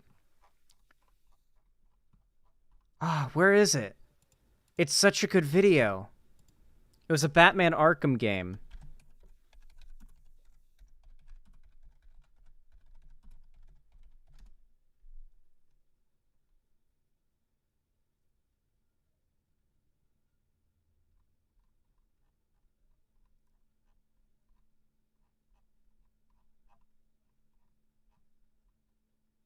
Okay, I cannot find the video, but here is a video of it running on the Switch. Batman Arkham City, it seems to be. Okay. Granted, this is a Twitter video, but especially look at the background whenever, like, just in this video. This is what Batman Arkham City, in a very small closed environment in a cutscene, looks like when you play it on the Switch.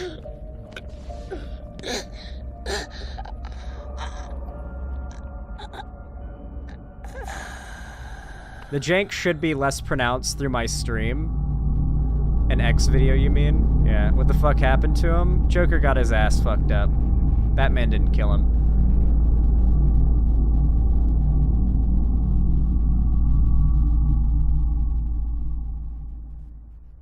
This is the least laggy, least awful looking clip of the game I have ever seen running on Switch, okay?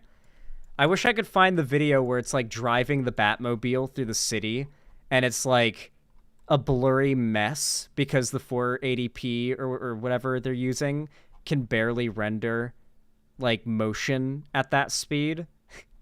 And so it's just a blurry mess and it's running at like 24 FPS. Oh, is this it? Do you have the video? Is this a good display of what I'm talking about here? Switch versus PS5. Well, this is a pre-rendered cutscene, so we'll go to the gameplay. Say, oh my god! Oh, yeah. If you want some more coffee, just shout. Next service, waffles with bacon on the side. Like, it looks like an entirely different game generation. Officer Owens. But there's a guy smoking over there in the corner booth. Wait here. Like, this is... What is texture? What is lighting, dude? Where's the lighting? Where's the haze? Where's the... Look, I don't know if you can notice it, but the anti-aliasing is non-existent, so every distant object, the outlines are extremely, like, fuzzy.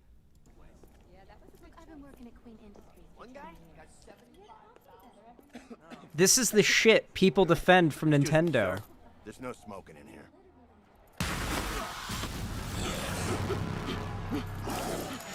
Holy fucking shit. Did you see that difference? Oh my fucking god. the Switch versus the PS5. Look at that. Look at that, dude. Not even PS3 graphics. It's worse. The problem is they have to literally break these games to make them run at worse graphical settings than they can even run on PC. When you compare these games to, like, Nintendo Switch and then graphics to PC graphics, it's not all of the graphical settings, but a lot of them are literally worse than you can achieve when running the game at lowest settings on PC, when you like manually select the worst possible visual settings. Yeah, I can't believe people defend that kind of hardware. This is a wake-up call to them. I want Pokemon to do well, but competition is good. Fleecy quote tweets Omni and says, I promise that sending Game Freak the message of people will literally buy shovelware as long as we market it right is not going to end how you think. Dottalol responds to Omni by saying, my god, this discourse is not happening because defensive Pokemon fans want Pokemon to stay at the top. The issue is that Palworld is plagiarizing Pokemon designs. I don't understand why this narrative of whiny Pokemon fans is so popular when this so clearly isn't the root issue. Yes, there's clearly no whiny Pokemon fans out there angry about this game and lying about it. Very clearly and provably so. Guess what? I also want there to be more monster taming games. I love this genre. If Palworld just didn't do shady things, I would not have any problems with it. After some of these responses to Omni's tweet, Omni made a new tweet saying, jokes and fun discourse aside, I'll be researching into plagiarism and AI usage from Palworld for the next video. Lots of misinformation being spread. Hard to tell what's true and what's false at the moment. Griefing Golem responds, I'm glad you are, because it felt like you weren't taking people's actual issues into consideration about why they found the game problematic. A lot of people who just want to enjoy the game deflected saying it's just Pokemon defending, when it was more about actual theft. Omni responds, I just troll in Goblin mode on Twitter like always, but it feels like my tweets recently keep leaving my intended base. I can't just goof around like I used to. Mudahar says, crazy how some people on this app still can't realize they can play 2 games instead of 1, laughing my ass off. Jailed Chaos says, reading into the Palworld AI and CEO debacle, I'll probably stop playing, mix of boredom and morality, but telling creators to do better in their comments when they weren't even aware comes off as so fucking snooty. Wait until I tell you what CEOs of other companies are doing. Plus, harassing/annoying others, or even grandstanding, tends to have the opposite of the intended effect. If anything, you are spending your time and energy to spread awareness about the game's. This guy has the best take. Like, I don't really care about the game. I probably won't play it much more because it doesn't interest me. But why are you guys freaking out and saying, like, I'm disappointed in you at any content creator that's playing the game? Its existence. While I think Palworld was going to sell a lot of copies regardless, it's Pokemon. Some of those copies are definitely from users learning about the game because of people trying to stop sales. If you keep it in the news, it's going to sell. Hogwarts Legacy, the Streisand effect. Synth Potato shows this image and says, Palworld discourse in a nutshell. Hey, my game is similar to yours. Yeah, let's call them Souls-likes. Hey, my game is similar to yours. Yeah, let's call them auto shooters. Then a guy with Palworld. Hey, my game is similar to Megan Ablaze. That's where we're ending it. Hey, listen, if we get a Boblax 3, that's all we need. That's the video will not get any better from that point. I'm sorry, that's the peak. That's the peak. A Boblax 3 is as good as any content gets, really. It's just downhill from there. Also, we've been watching a lot of this video and it's been going on. We've done this Palworld segment for an insane amount of time. It's been an hour. Really, I don't really care much about what happens to this game. Chances are I'm never going to play it.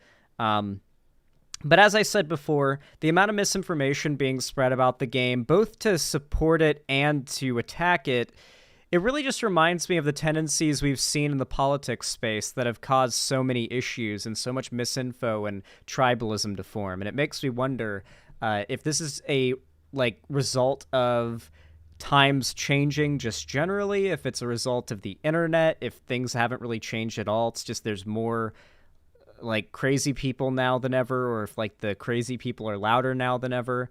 It's really hard to say, but at the end of the day, if you're enjoying the game, enjoy the game. If you don't like the game and it annoys you and it makes you cringe, don't play it. Play something that you actually do enjoy. But there really doesn't seem to be any evidence of plagiarism here. Nintendo would have done something about it by the looks of things. If there was, there is no evidence so far that has been dug up that actually proves the game had any AI used to make any of its assets. So at the end of the day, if you hate the game, just admit you hate it because it's popular and it's not your cup of tea, and people enjoying something you don't like is something that upsets you.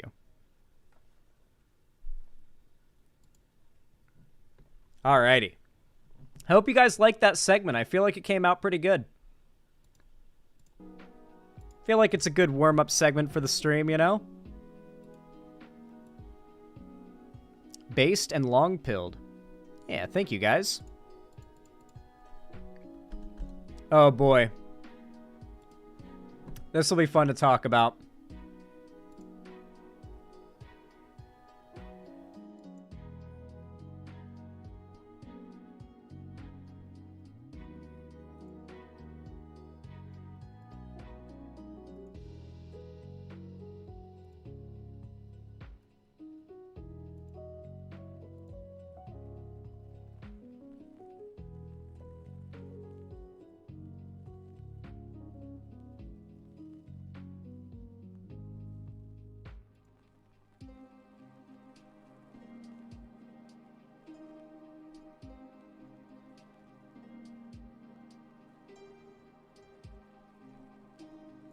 All right.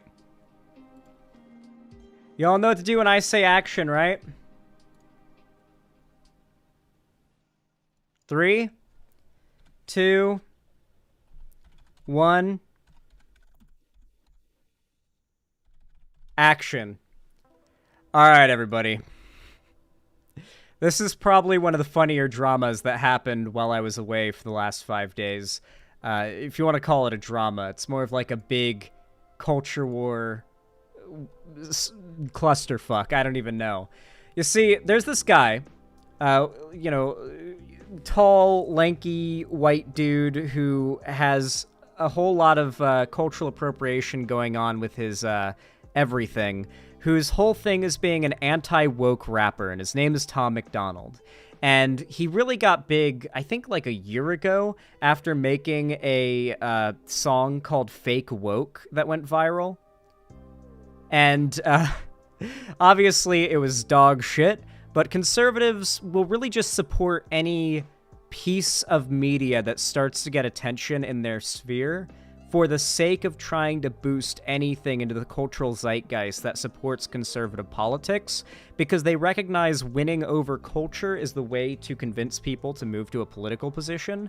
And right now, pretty much the entire music industry is pretty left-leaning, because you have to be pretty left-leaning to care about or respect art, right? Conservatism is very, very against art, conceptually.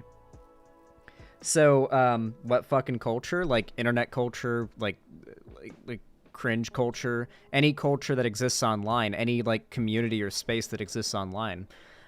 Anyway, recently, Tom McDonald put out a new song in collaboration with none other than Ben Shapiro of the Daily Wire. And we'll get into a moment how people reacted to this, but I want to start off by reading just a few of the lines from this song. It goes as follows. They call me offensive, controversial. There's only 2 genders, boys and girls. They can't cancel my message because I'm the biggest independent rapper in the whole freaking world. Claim that I'm racist. Yeah, alright. I'm not ashamed because I'm white. Oh, damn. That one actually rolled off a little better than I expected it to. If every Caucasian's a bigot, I guess every Muslim's a terrorist. Every liberal is right. You know, something I've noticed about the song lyrics in most conservative, like, song media that they make, or even their movies and their, like, comedy animations and whatnot, is there really isn't any argument being made. It's just meant to kind of virtue signal conservatism. So it's like, people claim you're racist for being white. No? Like, there's definitely some people that do that. There's some people that do anything that you can think of, but there's not really a movement centered around calling people racist just for being white. I'm not ashamed for being white. No one's telling you should be ashamed for being white. If every Caucasian's a bigot, no one's saying that. I guess every Muslim's a terrorist. So you'll notice that they start by saying, here's a straw man of what the left believes. Now, if the left believes that straw man, then it must be okay for us to believe insert really racist thing like, I guess every Muslim's a terrorist. Or I guess it would be like, what, xenophobic? I don't even know. They mean it to be racist, let's be clear. They don't mean practicing Muslims. They mean people who come from Muslim-majority nations and tend to be brown. They mean Arabic people. They hate Arabic people. I don't want to talk to folks who don't get it. Go woke, go broke, no hope, it's pathetic, pro-choice, pronouns, pro-love, you're progressives, but you ain't pro-gun, no one to protect it. Where the American flags at? Remember when people would hang those? Remember when people would put up American flags? They've been taken down. They've all been replaced with BLM flags or a rainbow. That's right, guys. When was the last time you saw an American flag? It's all BLM flags and rainbow flags these days, you know? You can't see an American flag anywhere nowadays in America. Just not one to be seen in sight. The hilarious thing is, like, you go on any big stroad in America and you just look into the horizon and you can count the massive American flags on their, like, flagpoles that look like they're trying to compete in size with each other. Especially if you go through the part of town where car dealerships tend to be, where every car dealership is trying to, like, out American flag each other. Absolutely absurd. Remember, these people have tried to convince themselves that being American is like being a minority in America these days. It's all victim mentality. This ain't rap, this ain't money, cars and clothes. We ain't selling drugs, we ain't gonna overdose. We ain't pushing guns, ain't promoting stripper poles. We won't turn your sons into thugs or your daughters into hoes. I don't know how to make hoes rhyme with poles. I don't know what he was doing there. I don't care if I offend you. I was put here to upset you. You can cry and you can scream. You can riot in the streets. You can defund the police. Now there's no one to protect you. I hope I offend you. I ask myself, what would Ben do? Let's just keep it real. Facts don't care how you feel, man. If you want my pronouns, I'm the man. I'm the man who don't respect you. Verse 2, Ben Shapiro and Tom McDonald. Let's look at the stats. I've got the facts. My money like Lizzo, my pockets are fat. Homie, I'm epic, don't be a wop. Dog, it's a yarmulke, homie, no cap. Look at the graphs, look at my charts. You're blowing money on strippers and cars. You're going to prison, I'm on television. Dogs, no one knows who you are. Dogs, no one knows who you are? Keep hating on me on the internet. My comment section, all woke Karens. Wait, he does know that, like, he does know he was the one claiming Karen is a racial slur for white women, right? He remembers when he was saying Karen is offensive to white women. Like, he said that. He was the one claiming Karen is an offensive word that you shouldn't use. And I make racks off compound interest. Y'all live with your parents. Nikki takes some notes. I just did this for fun. All my people download this. Let's get a Billboard #1. And you know what? The hilarious thing is, at least on the Apple Store, the song did hit #1. Most listened on the Apple Music Store. And ironically enough, Nicki Minaj ended up saying to Ben Shapiro in a tweet, I can't find it right now if anyone has a link, congratulating him. And pretty much everyone's response to Nicki Minaj congratulating Ben Shapiro on hitting #1 on the Apple Store was just replying with this immaculate gift.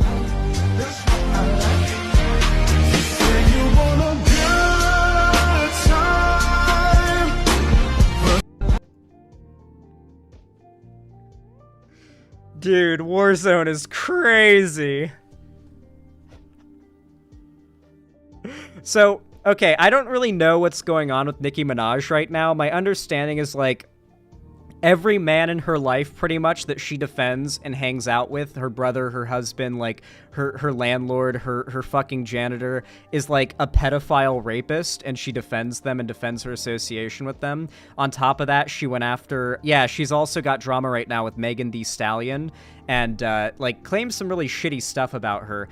Megan was shot in the foot by... I forget who, but it was a pretty successful, famous man that I think she was dating or just hanging out with at the time, but he shot her in the foot. And, like, a ton of people that were fans of the guy were defending him and attacking her with death threats and stuff like that. Nicki Minaj was one of the people who jumped on board attacking Megan Thee Stallion and saying that she shot herself in the foot, quote unquote, is what a bunch of people were claiming. Really fucked up stuff. So right now, pretty much everybody is dunking on Nicki Minaj for both this and a ton of other things that she's done and is doing that have made people really dislike her. She's also fallen off big time, apparently. Like, she's just... Nicki Minaj's music has just objectively gotten worse. She's fallen off, and so, like, people are already kind of jumping off the Nicki Minaj train to begin with. But, on top of that, Nicki Minaj isn't the only one involved with this getting canceled. Another person who's getting canceled because of this is Tom McDonald. You see, Ben Shapiro might be the most prominent racist Jewish man in the entire world, the most racist Jewish man in the entire world, but he is still Jewish. And Tom McDonald makes music for Nazis. So as you can imagine, the response from Tom McDonald's fan base was, well, posts like this. Posts like this. Oh my goodness, it's so over. A Star of David and a phone, I guess. Oh, I don't know what this is supposed to represent here, but I guess it's a phone, Jewish phone. These are just the top replies to this random post about it. I wish Ben would accept Jesus and become a Catholic. Oh my goodness, it's so over. This is garbage. Desperately trying to remain culturally relevant. This is a war crime. Oh no, he's weaseling his way into the conservative music industry. In reference to Ben. This image.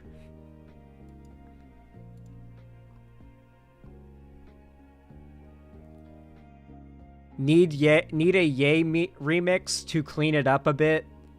Ben Shapiro just dissed Nicki and I can't feel my legs anymore. This is people who actually gave him props for going after Nicki in the song, but then Nicki, like, cucked out and gave him props. Oy vey. Just a lot of people replying oy vey. That just seems to be the go-to, is just replying oy vey. It's a pretty good go-to Nazi meme. Oh yeah, here's a big collection of screenshots of people who are not happy at Tom McDonald. Wait, where'd it go? Twitter did that thing where, like, you go to a page and then it refreshes and the thing you were looking at is gone. And you scroll down and it's not there. Why? Why?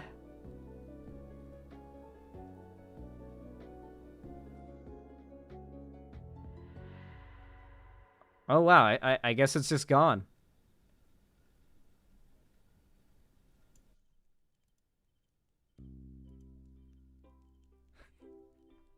Hey, you know what? I'll include this, though, as a honorable mention.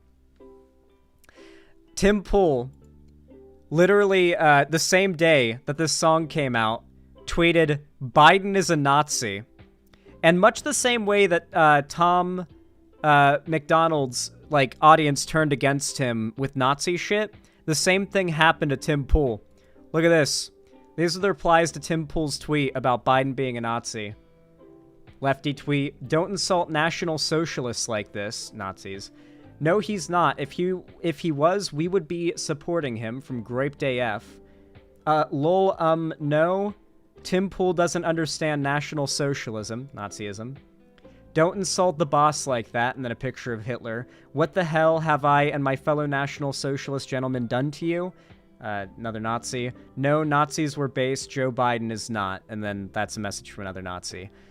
Yeah, so, like, my favorite thing ever is when conservatives who have to pretend like Nazis don't exist to maintain this illusion that the left is being hysterical about non-existent radical far-right people, when their claims that Nazis don't exist or the left are the real Nazis upset the real Nazis on the right. And they're like, hey, you're not supposed to go after us. What did we do to piss you off, Tim Pool? You're supposed to be on our side. What the fuck?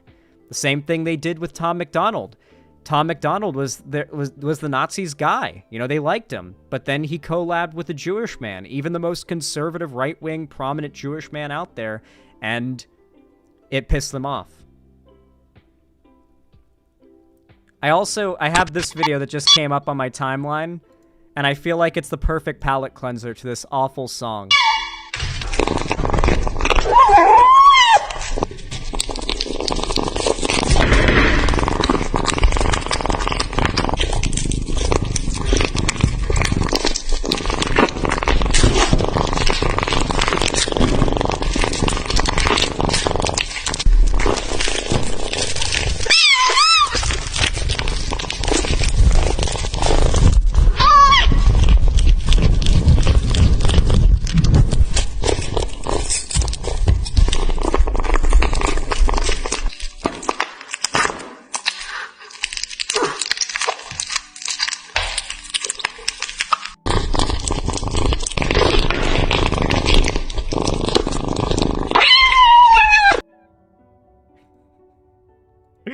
That cat is so fucking loud. It's purrs, it's meows. It's so happy to have that steak. Holy shit. That's the happiest cat in the world. I don't know.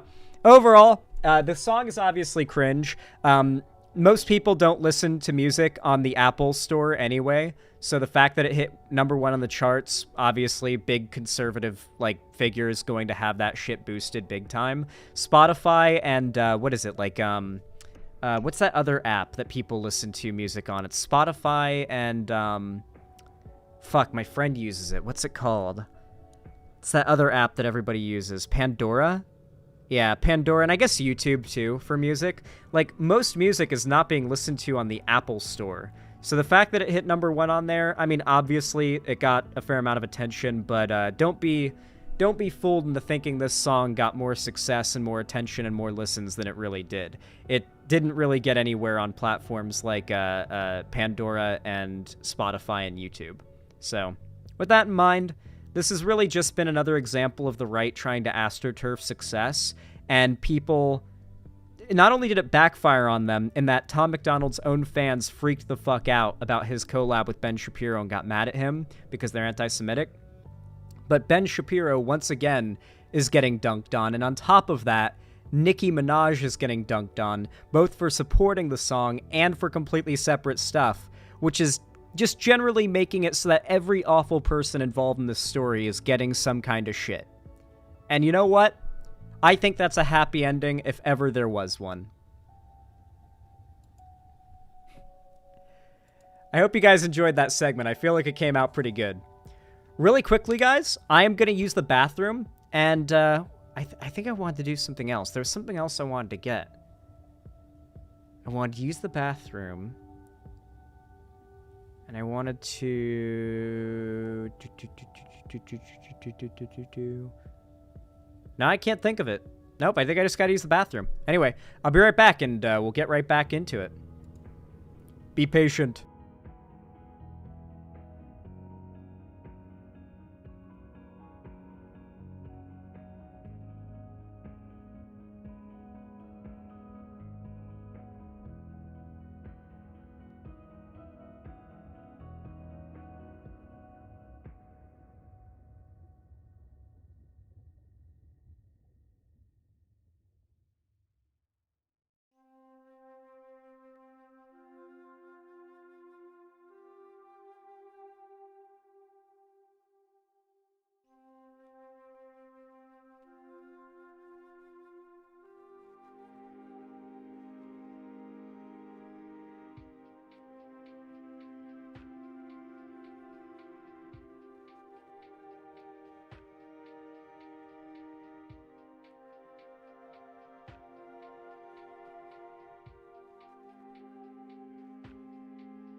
Yay! Alrighty.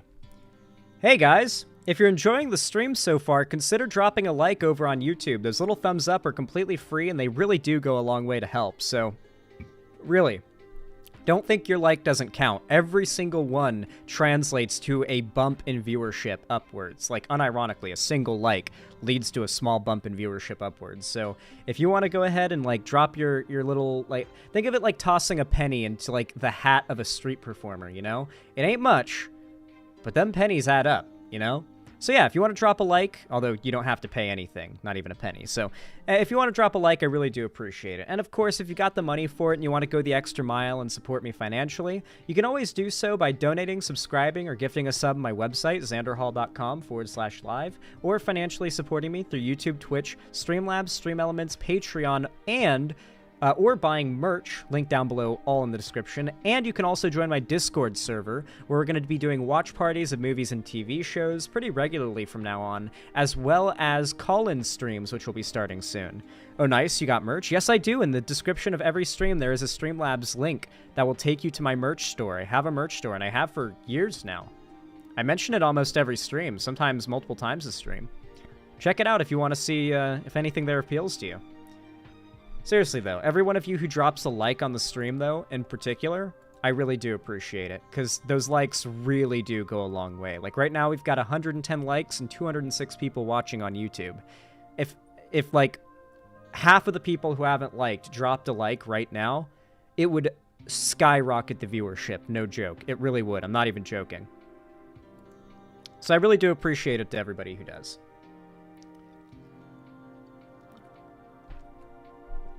Get a merch tab on the site? I definitely will in the future.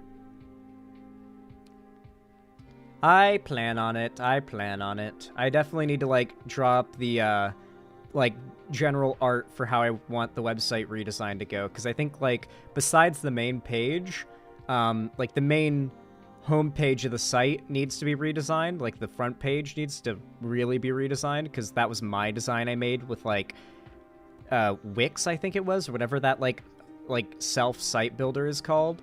Like, I forget what the name of it is, but I just threw something together, and it really isn't that pretty. You can look at it right now if you go to the homepage of the website. That was thrown together in, like, 30 minutes by me on, what do you call it? Like, just a website builder. And it was just ported over to this, and I definitely want to overhaul it. It's not my best work.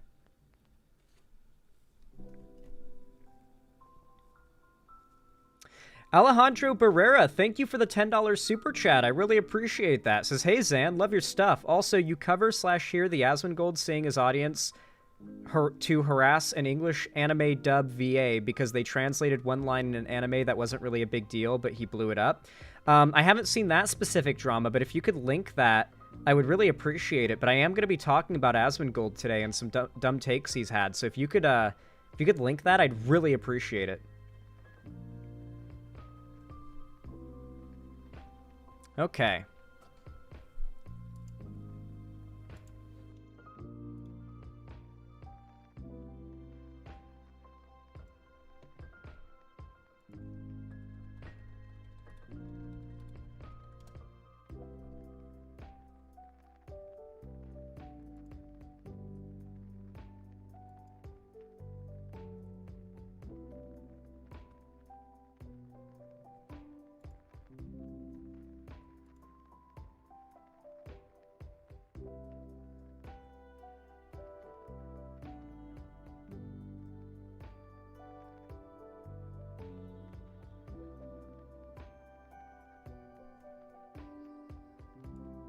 All right.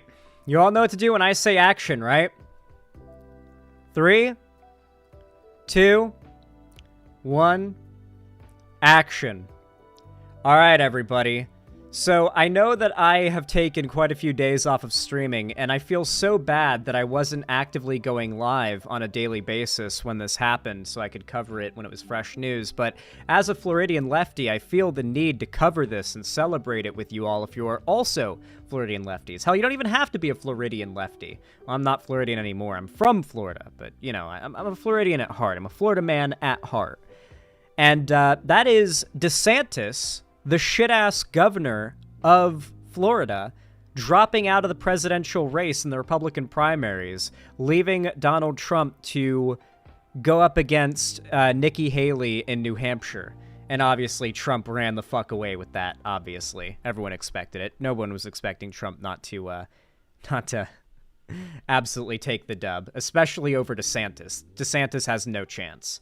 At this point, everyone in the Republican Party is pressuring Nikki Haley to drop out because it's very obvious that Donald Trump is going to win, and from the Republicans' perspective, it is probably smartest to divert the rest of all of their attention to fighting against the Democrats and Biden, knowing that Trump is, pretty much guaranteed to be their guy. Just is guaranteed to be their guy. However, I do still want to cover this, and I still want to talk about it because I have a special hatred for Ron DeSantis, being a Floridian myself, and I'd particularly love to revel in his failure. Governor Ron DeSantis suspended his Republican presidential campaign on Sunday, ending his 2024 White House bid just before the New Hampshire primary, while endorsing his bitter rival, Donald Trump. It is so funny watching him endorse Trump after multiple times saying My favorite is that one clip of Ron DeSantis saying that Donald Trump will attack any Republican that goes against him, but if they bend the knee and kiss the ring, I think he said, then he'll give them whatever they want, and he'll play nice with them. And he talks shit about them and says that, and then he immediately does that. He did the thing that he called out people for doing with Trump, now that he has no way of being against Trump and succeeding within the Republican Party. Absolutely hilarious. The decision leaves Trump and former UN Ambassador Nikki Haley as the last major candidates remaining in the race ahead of Tuesday's New Hampshire primary. This is the scenario Trump's foes in the GOP have long sought, raising the stakes for this week's contest as the party's last chance to stop the former president who has so far dominated the race. But as some Trump critics cheered, DeSantis nodded towards Trump primary dominance and attacked Haley in an exit video he posted on social media. Oh yeah, can we find his exit video? Here, Ron DeSantis exit video. Yeah. Great. Kiss the ring, Meatball Ron. Kiss the ring. Greetings from Florida. The warmth of being home is a reminder why I've Kiss chosen the public ring. service. From joining the United States Navy and serving in Iraq, to representing the people in the U.S. Congress, and now serving as governor of Florida. And it reminds me why I decided to run for president, to fight for those who have been forgotten in this country. This is America's time for choosing. We can choose to allow a border invasion, or we can choose to stop it. We can choose... Right now, obviously I'm going to have a whole segment about this later because it's led to a really big separate topic that's going on right now. Right now, the Republicans are hardcore leaning into the border. Is the meme with the Wojak, it's like an NPC and you take one chip out and you put another chip in. The right originally made that to describe the left getting mad about insert thing, but in reality it was just them getting mad about a thing and pretending them discovering the left believing in a thing was the moment the left started believing in that thing out of nowhere and caring about that thing. You notice that, right? The right created that NPC meme to represent the left jumping between things that it cares about. But the left 99.9% of the time has talked about and advocated for those things the entire time, and it was the right that suddenly turned it into a culture war topic, and a bunch of conservatives act like the second they became aware of this thing is when it started being a thing. Very, very interesting. But anyway, the meme got appropriated by the left, but imagine that. It's gone from being critical race theory to being trans people and like drag queen story hour. And then it ended up going to being diversity and inclusion hiring or whatever was the most recent like chip they put in their NPC heads. And now the most recent one is the border. Right now, conservatives and Republicans are desperately trying to convince Americans the border is under attack, it is not secure, and Biden is being anti-American by doing things such as ordering razor wire to be taken down off the fences in the border, and not allowing like the Texas National Guard to shoot immigrants on sight on the border. They're basically doing everything in their power to convince people that Texas should secede from the Union because of what Biden is doing. Not that it is going to secede, not that they are going to secede, but they are trying to convince as many people as possible that Texas should secede. Reckless borrowing and spending, or we can choose to limit government and lower inflation. We can choose political indoctrination, or we can choose classical education. These classical education. What he's referencing right now is Florida recently banning the teaching of advanced psychology, AP psychology, advanced placement psychology, in high schools. It's a college preparation class where you can get college credits before you go to college, so you can start college a little ahead if you take the right classes and you do well enough in high school and get ahead. It's just a nice thing that you can take to like get ahead if you plan to study psychology in college and you've done the work, you can just do that, right? The problem is AP psychology, as well as most, nationally mandated curriculums, teach the truth and reality as far as like humanity has come to know it. And this includes the topic of gender and sex not being the same thing, the fact that sex is a bimodal distribution spectrum, as is gender being a spectrum, the fact that XY and XX chromosomes are not the only chromosome combinations, so they talk about the existence of intersex people and like AP psychology and stuff and how that affects people's psychology. All these topics the right believes are like indoctrination or whatever because they don't agree with it.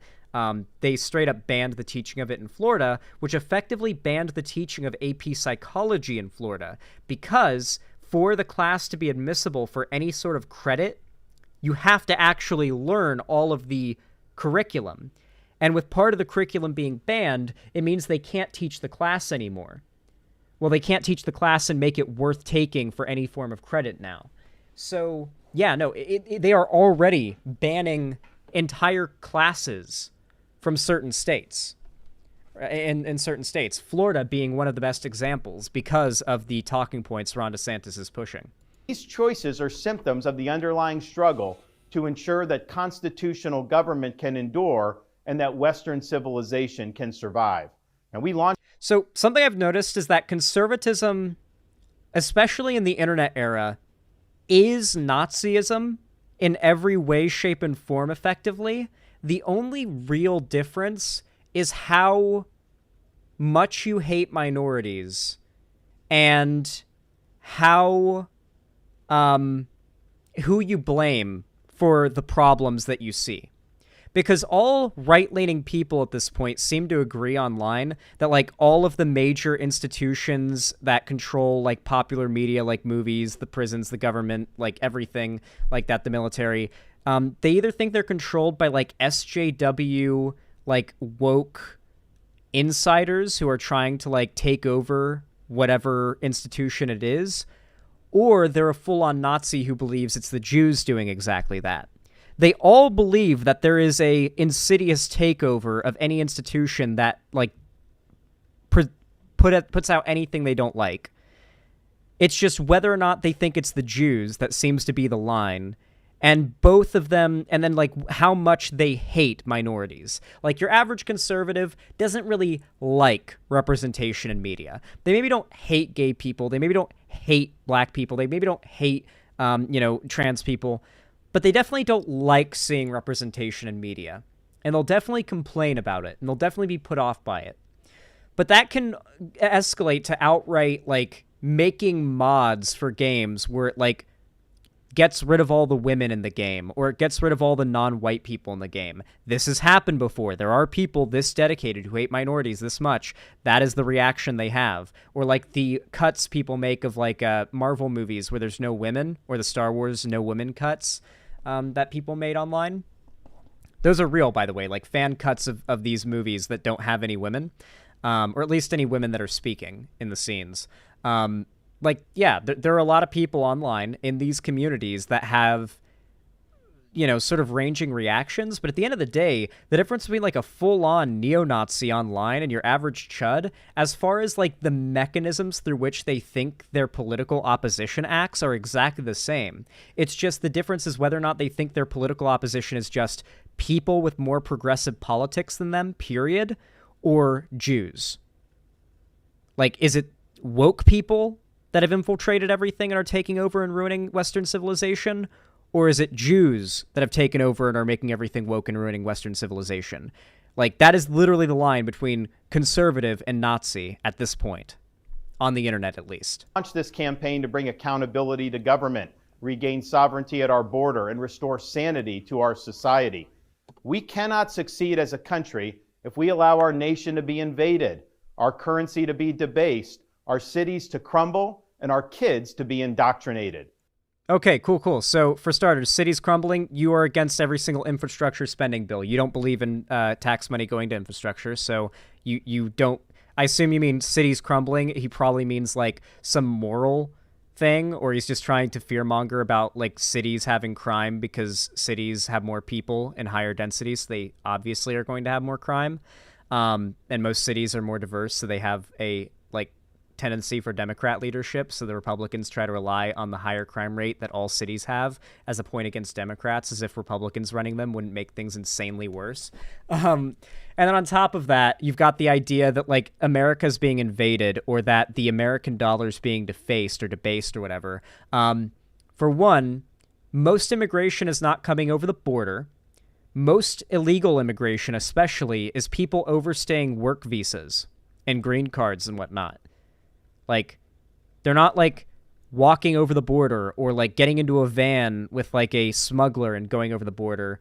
And the people who are getting smuggled into the country illegally are being done so in the vast majority of cases by human traffickers who have the resources to fly them into the country, boat them into the country, submarine them into the country, along with drugs and whatever else they want. They've also got paid off border guards on both sides of the border to let them in if they just want to go by like normal ground vehicle.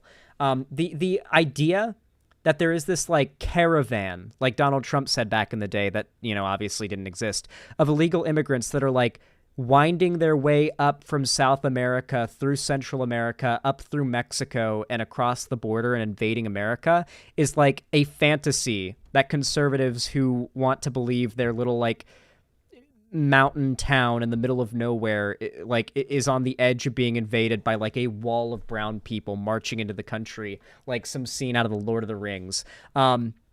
Like, they genuinely believe this. Like, Fox News has brainwashed these people into thinking that's the case. And, Ron DeSantis, Donald Trump, a lot of those people rely heavily on that thought process, at least with the older people especially. The younger people are convinced that, despite knowing that's not the case, they think that the simple act of non-Americans, and especially non-white people immigrating, is bad because it dilutes the gene pool. Right? They think that there's going to be less white people, and they think that's a problem. There's going to be less white people having sex with white people and having white babies if there's more brown people to do that with instead. So they get super mad about immigration as well. But the argument that it hurts the economy is also just demonstrably false. The vast majority of economists agree that immigration, both legal and illegal, is a massive boost to our economy, and without it, our economy would be way worse off. Illegal immigrants, especially from south of the U.S.-Mexico border, commit far less crime than native-born Americans, as do their children. So first and second generation immigrants commit far less crime than native-born Americans do. Even white native-born Americans. I know a lot of conservatives try to reply, well, black native-born Americans are actually skewing those stats. So, if you just count white Americans against these immigrants, they actually commit more crime. It's like, okay, well, no, they don't actually. That's not even true. But yeah, once again, this is just another example of, like, the conservative establishment in the Republican Party being one word away from a Hitler speech. Like, he just has to say Jews, and it's a Hitler speech. The DC elites who facilitated this mess do not Yeah, like, care about... if he just said Jews there instead of elites, it's a Hitler speech. Listen to the rest and just pretend he said Jews there, and it's a Hitler speech. You, and they do not work for you. They work for themselves. They seek to accumulate power at your expense to pursue an agenda that is harmful to the American people. So yeah, this is a Hitler speech, but he said elites instead of Jews. Like, that is how close the Republican Party is right now to just full-on Hitlerite. Citizens do not serve politicians. It is the duty of politicians to serve you. Talk is cheap. Really? Actions speak louder Is than that what Donald words. Trump does? Reversing the decline of this nation requires leadership that delivers big results for the people we are elected to serve. I have a record of leading with... I like how Donald Trump in one term couldn't save the decline of the nation or whatever. Like, the nation continued to decline under Trump, supposedly. And now, like, we need another term of Trump to stop the supposed decline of the nation. You know what's really sad? If Donald Trump wins as well, he is going to be able to take so much credit for one of the best economies America has ever seen. Biden's reforms economically have been really good. I've got a whole segment about it prepared for today that we're going to be going over about how Biden's policies have been insanely good and what positive impacts they've been having on the U.S. economy, and how it's had, unfortunately, no impact on people's polling on whether or not they like him. It's actually, despite that, his approval rating has been dropping because people are buying the idea that Biden being president is hurting the economy. It's not. These things just take time to, like, bear results, and by the time they do bear results, it tends to be when the next president is in office, and usually it's a president from a different party, the opposite party, the Republican Party, who ends up taking credit, right? Like, Bush fucked the American economy beyond recognition. Obama inherited that, fixed up the economy, and like, the economy was, like, pretty fucked under Obama for a long time, but, like, 2012 to like 2016, it got a lot better, but it was still, you know, not fantastic compared to pre-Bush. But Bush still oversaw a pretty good economy. And it was the results of that terrible economy didn't, like, show their face until I think Obama was already elected, because it happened in 2008 was when the housing market crash happened and we went into a big economic crisis. I was very young back then. I was like 9 when this happened, so correct me if I get any of this info wrong. But then from there, you know, obviously Obama had to inherit that, spend an entire term dealing with that. Like, over the course of his second term, we saw a fair amount of healing happen, obviously. We saw a pretty significant low during the 2008 market crash, so obviously there was only up to go from there, realistically. But... you know, people liked Obama a lot. Like, Obama had pretty high approval ratings. People liked him a fair amount. Like, as far as, like, your average American median voter goes. The problem was Donald Trump came in, and he was kind of a wild card. A lot of people just voted for Trump, not for the meme, but because he was an outsider. Not because he necessarily represented everything they believe in, but because they were tired of... They didn't like Hillary. They were tired of the same thing over and over again. They wanted something new. And I think that's what really gave Trump a lot of the oomph he needed to get there in 2016. And Donald Trump was able to oversee 4 years of a pretty strong economy because of 8 years of Obama. Like, the economy that Trump was able to preside over up until COVID and his horrible mismanaging of it was pretty good. In the end half towards the end, like, fifth, with COVID, it got pretty bad, but most of that damage was inherited by Biden. And to this day, we're still recovering from COVID, and Biden is helping the U.S. economy recover from COVID at record speeds, at speeds that were very unprecedented.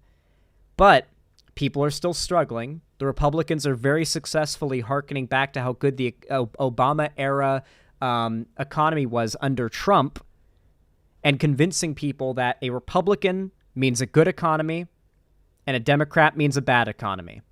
That's the fundamental distinguishing thing that the Republicans have relied on for so long. This false idea that when you elect a Republican, no matter how much you may dislike them, at least the economy will be good. They will run the country like a business, and they will make the country successful, and they'll make it make a lot of money. That, like, a lot of people genuinely believe that, despite the fact that, here, let's look at,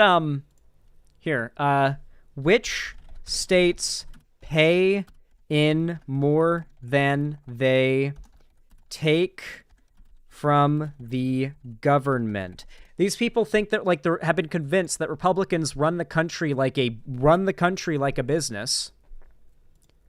And,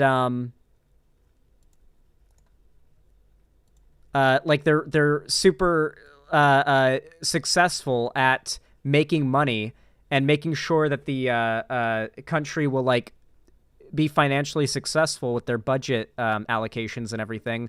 But if you look at, here's a CGP Grey chart he made, a chart from CGP Grey of states, and which states pay more into Washington than they receive, and which states receive more from Washington than they pay. And overwhelmingly, the states that receive more than they pay are Republican states. Like, hard red states. The exceptions are Texas and Florida, because those states have massive economies in and of themselves. Texas has oil and agriculture. Florida has agriculture, medical, and tourism. So, besides these two exceptions, the vast majority of these red states that are taking more money from the government to keep themselves afloat than they are giving to the government, actually making for the country, all Republican states. Hell, California, the state these people demonize constantly, has an economy on par with the nation of France. I believe the economy of California is stronger than that of the nation of France. That's insane to me.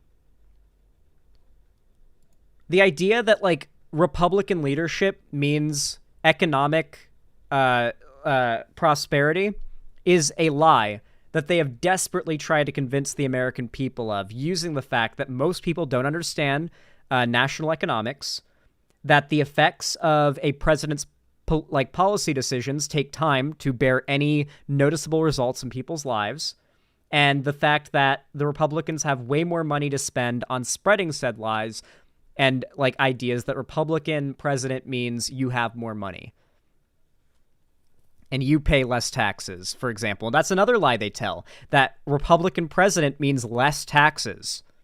For who? They almost always raise taxes for the, like, middle and lower class people.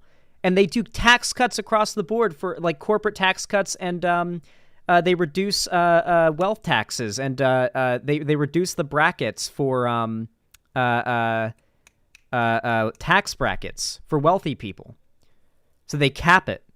So extremely wealthy people can have a massive amount of yearly income they have that isn't taxable. Or even then, they create loopholes or allow the existence and defend the loopholes that allow for really wealthy people to keep from having to pay taxes by investing their liquidity into investments, like physical investments, like property, or houses, like land is really just the best go-to. Some people invest in guns. Those are actually a pretty solid one. But if you invest in physical things and you find the right loopholes, like writing it off as a business expense, like, say, for example, this is a thing that a lot of rich people do if they own a business, is they'll buy, like, a really expensive, like, island resort house, and they will use it, quote unquote, as a business getaway, and that, like, once a year for a week, they'll, like, fly out, like, half the company to come stay in it and then use it as their own vacation house for the rest of the year.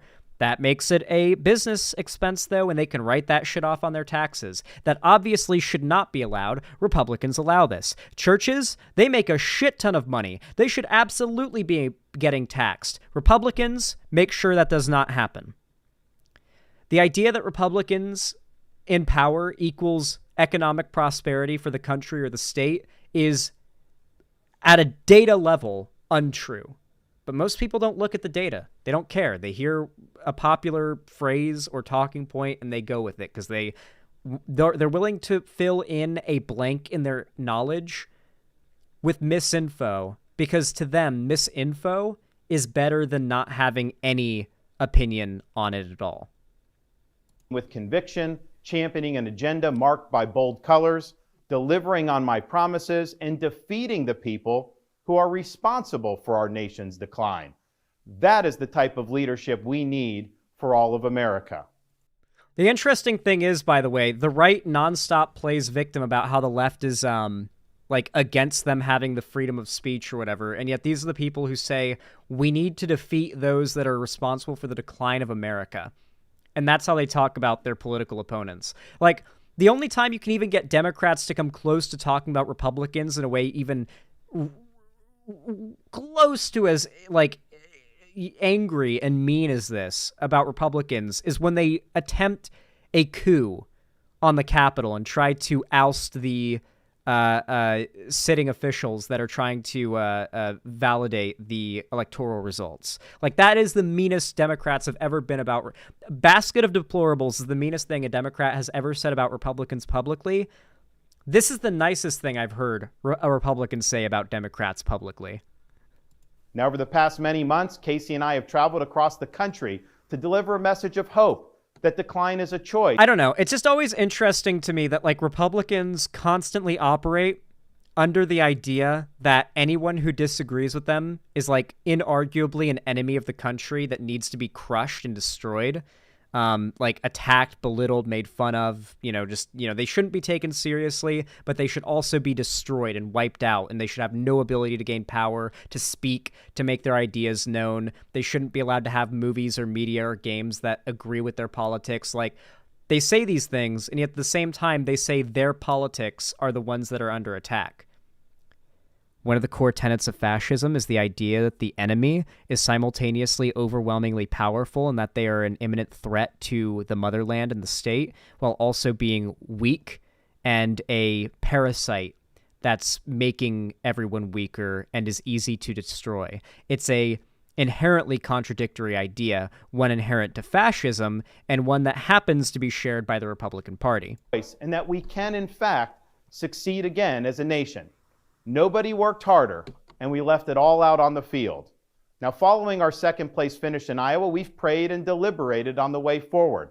If there was anything I could do to produce a favorable outcome, more campaign stops, more interviews, I would do it. But I can't ask our supporters to volunteer their time and donate their resources if we don't have a clear path to victory. Accordingly, I am today suspending my campaign. I'm proud to have delivered on 100% of. Does anyone have the clip of Ron DeSantis saying that Trump will add you to his circle if you kiss the ring? Does anyone have that clip of DeSantis saying that? I'd love to play it right before DeSantis does exactly that. Does anyone have that clip? I would love it. I would really appreciate it if anyone could send me that clip. Oh, it's so good. Here, I'll see if I can find it myself.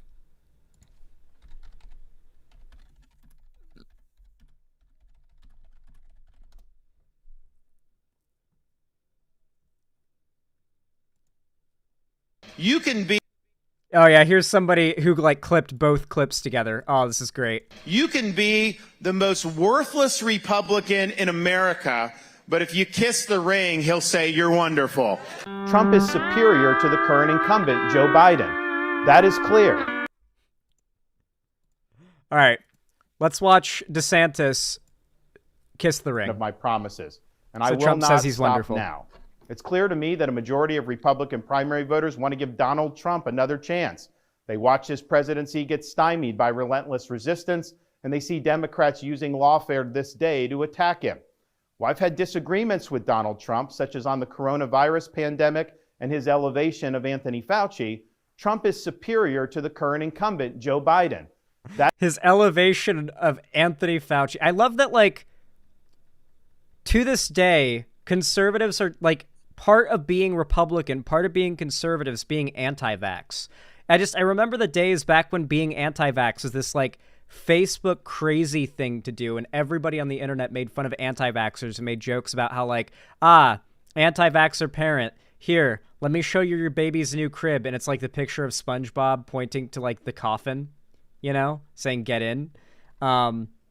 Like, that was the internet's overwhelming take on being anti-vax back in the day. But nowadays, it feels like you go online to any discussion about it, and it's roughly 50-50 anti-vax, pro-vax. Like, it's actually scary how many people have been, by political bias, have been moved to being opposed to, like, medical care, fundamentally, for themselves and their loved ones.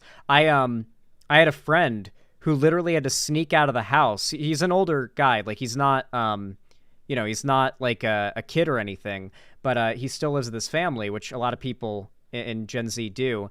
And his family's like pretty anti-vax. He had to kind of like not sneak out, but like behind their back go get vaccinated, because if they found out, they would maybe not like kick him out or like do anything crazy, but they'd be pretty upset and they'd give him shit for it. So there are definitely people out there that are enforcing their anti-vax ideology on their family, and their family members who are vaccinated are hiding it because they don't want to cause strife within their family, because people who are anti-vax will call you an abuser if you vaccinate your kids. That kind of thing. And it's going to be a big issue going forward, with the Republicans having made being anti-vax part of their party line that you have to toe. That is clear. I signed a pledge to support the Republican nominee, and I will honor that pledge. He has my endorsement because we can't go back to the old Republican guard of yesteryear, a repackaged form.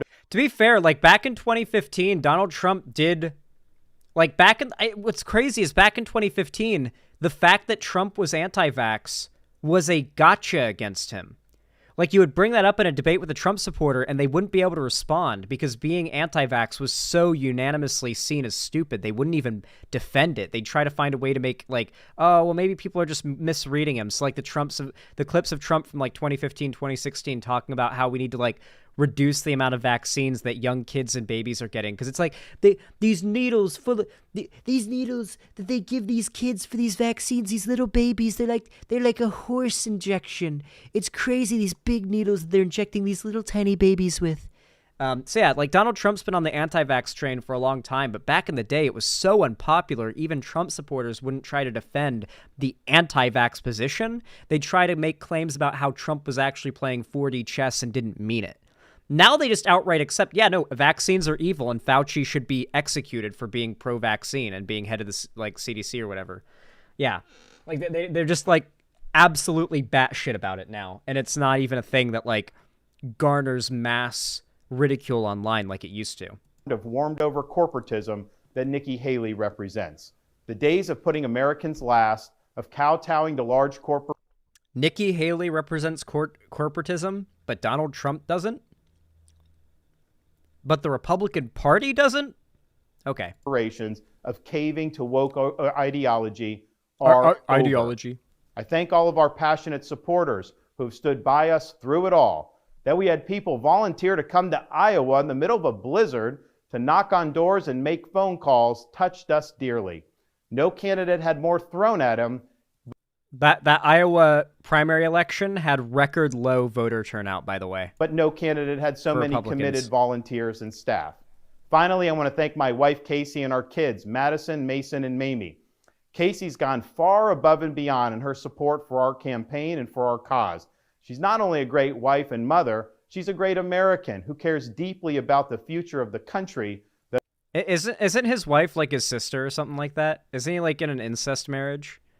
That might have been a meme. I choose to believe it's true. That our kids will inherit. No one correct me. Our kids have seen and done a lot on the trail, from playing on the famed Field of Dreams baseball site in Iowa to making their first snowman in New Hampshire. They are one of the reasons we fight so hard for what we believe in. Dropped out? Winston Churchill once remarked that success is not final, failure is not fatal, it is the courage to continue that counts.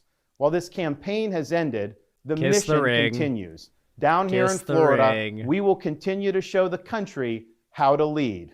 Thank you, and God. You know what I really hope? I really hope we get to see, like, the National Guard, or not National Guard, U.S., I guess the National Guard taken control of by Washington, like, have to, like, remove Ron DeSantis from his seat as governor. I feel like Ron DeSantis is inevitably going to attempt a Trump when he can no longer be governor in Florida, and try to like do a mini Capitol riot, a mini Jan 6th in Florida to like maintain his power in the state. I actually think that's his plan. I think he just wants to be like mini Trump, and he tried to get above Trump himself, realized he couldn't do it, stepped down, learned his place and kissed the ring, obviously. Now I think his main method is going to be to try to copy everything Trump did to get the same levels of success over a longer period. As he said, it's not over yet. You know, this is just the beginning of his political career getting big. In his view, at least. I honestly don't think Desantis in, like, 8 years is going to be anyone that people are thinking about or talking about all that much. I'm going to be completely honest. I don't think DeSantis has a shot at the presidency after this. I don't think in, like, the next 2 election cycles for presidency, I don't think Republicans, unless insane shit goes down, I don't think Republicans have a chance at the presidency. That's part of why they're so desperate to win this one with Project 2025. The Republicans are betting or like really relying on the 2024 election being the last election America ever has. The idea for this election, like Donald Trump has been very open. His supporters are very open. His cabinet, or not cabinet, his campaign is very open, that if he wins, he is not leaving office. That is not the goal. None of his supporters believe that if he wins, he's leaving office. He doesn't believe that if he wins, he's leaving office. His cabinet picks, or not cabinet picks, his fucking campaign doesn't believe that if he wins, he's ever leaving office. The goal is to win and to do what he did in his first term to try to maintain his power 100 times over and 100 times more aggressively. The Democrats have shown clear weakness against the Republicans in their reaction to Jan 6. The Republicans now know there will be little to no consequences if they attempt another coup, but even harder.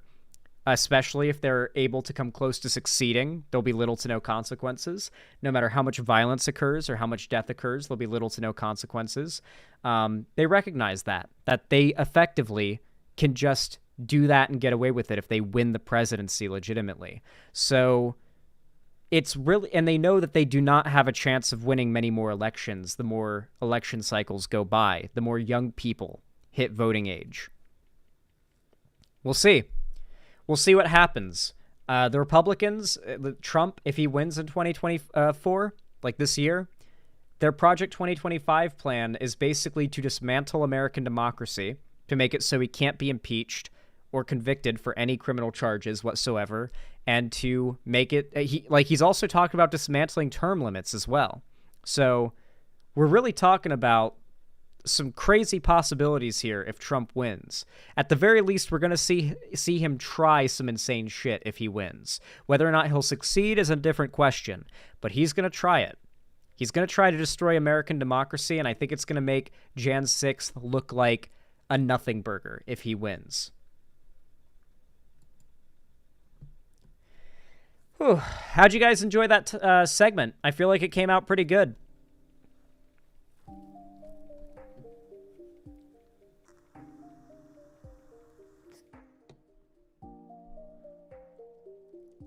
Didn't you say Joe Biden would lose if it were today? Yes, that is true. According to current polling, if the election happened today, Trump would win quite solidly. It's unfortunate, but it's true. That's what the current data and polling shows.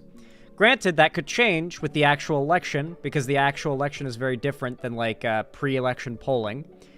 We have seen times where, like, the results of that polling have been very different than the actual results of the election before, such as when Trump actually won over Hillary.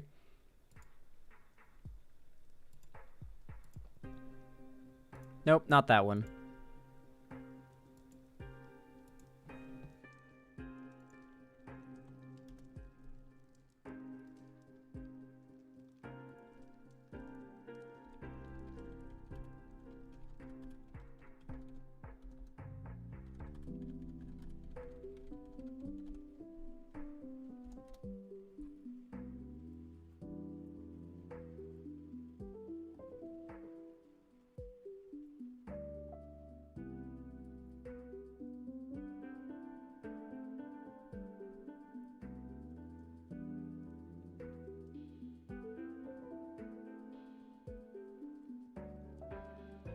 Oh my god.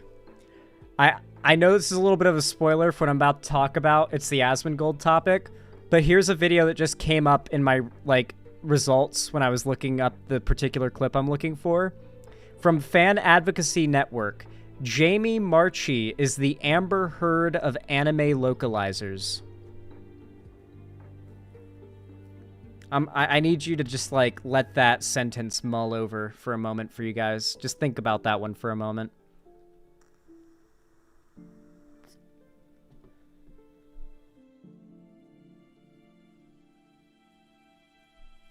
Yo, never mind, you found it?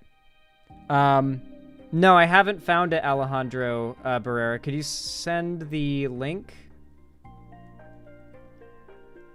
Because you never sent the link to the rant that you were mentioning. I'd like to get a link to that, actually. Yeah, whenever you can, by the way. We'll start the segment once you can send me that. Perry Icefire, thank you so much for the tier 1 sub. I really appreciate it. Thank you so much for the $5. Very base and kind of you. Said, hi, Zan. This is my first time subbing to a streamer and getting involved. Hell yeah, welcome. Thank you so much for picking me.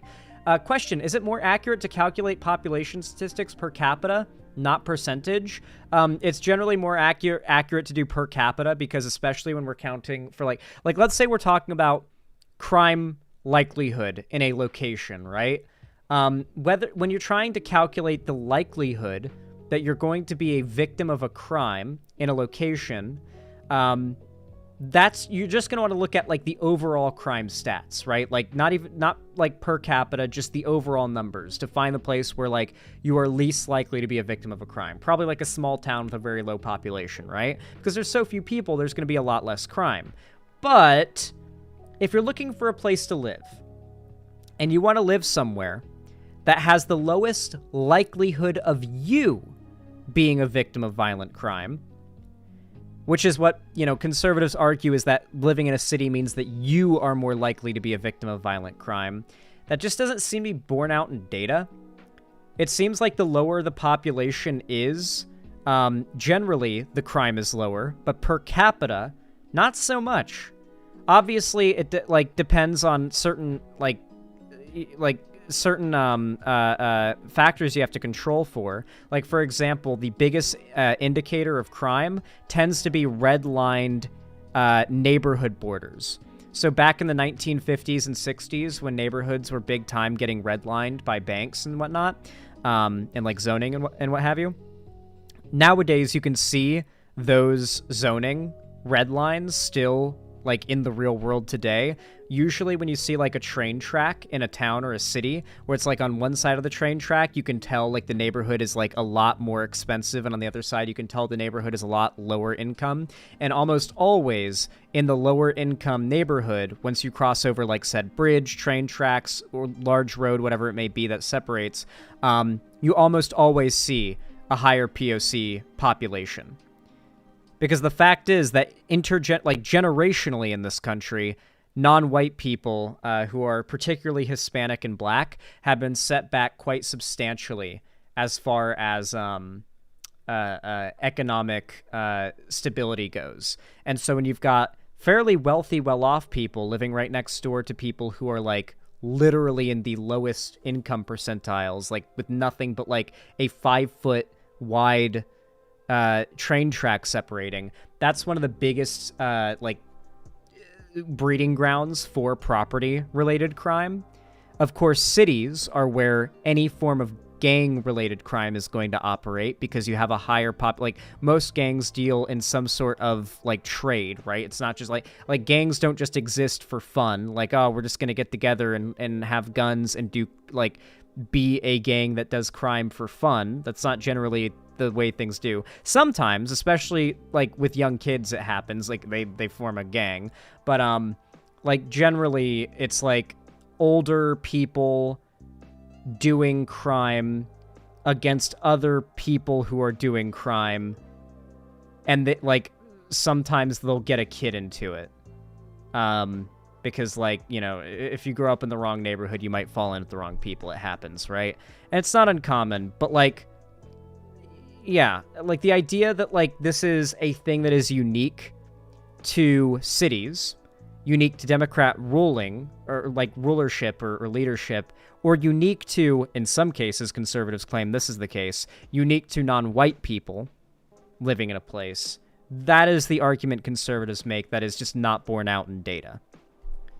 The problem is these stats have to be considered, or like they're complicated. You have to consider a lot of factors, and conservatives just get to benefit from the fact that if you point to like a rural town with a mostly white conservative population, there is an overall less crime there. If you go to a city where you've got redlining and you've got wealth disparity and you've got like heavy policing and you've got a much higher population density, like when you account for all these factors, of course cities are going to have higher amount of crime. The fact that like, of course, homeless people don't want to live out in the country and in places where there's no like infrastructure for them, they're going to move to cities. And as much as I don't like the fear mongering around homeless people, if there is a location that is going to be a massive pull to homeless people, that is going to result in some bump in crime, inevitably, particularly drug crime. So yeah, I do think, like, it's unfortunate the Republicans get to make these very broad, false claims, but the data is so complicated and hard to understand for the average person that they don't know. Just sent the Asmongold. Just sent. It's Jamie Marchi responding to Asmongold and him being cringe about it. I don't see it. You need to put it in chat, Alejandro Barrera. Are you DMing me somewhere? Do not DM me anywhere. I will not see it. I have all my DMs closed everywhere from random DMers. You got to drop it in chat. If you could drop the link in chat, I'd really appreciate it, Alejandro Barrera. It's not that deep. You can just drop it in chat. No, it's here on YouTube. I promise you there's no link in YouTube chat. I promise you there's not. I don't have a bot or anything that keeps people from posting links, do I? No, like you haven't posted any links into the chat. Yeah, everyone in chat's saying there's no link here. You haven't done that. Like, I appreciate you referencing the video. I'd very much like to be able to cover it, but I cannot find it. Myself. I've already looked it up and it's not coming up, so without a link, I guess I will not be able to cover it, my friend. Ride the Rails, thank you for the $5 donation. I really appreciate that. Very kind of you. Very base. Said, hey Zan, I hope you're having a good day. I just wanted to thank you on helping me in my journey to become more politically literate. Lol.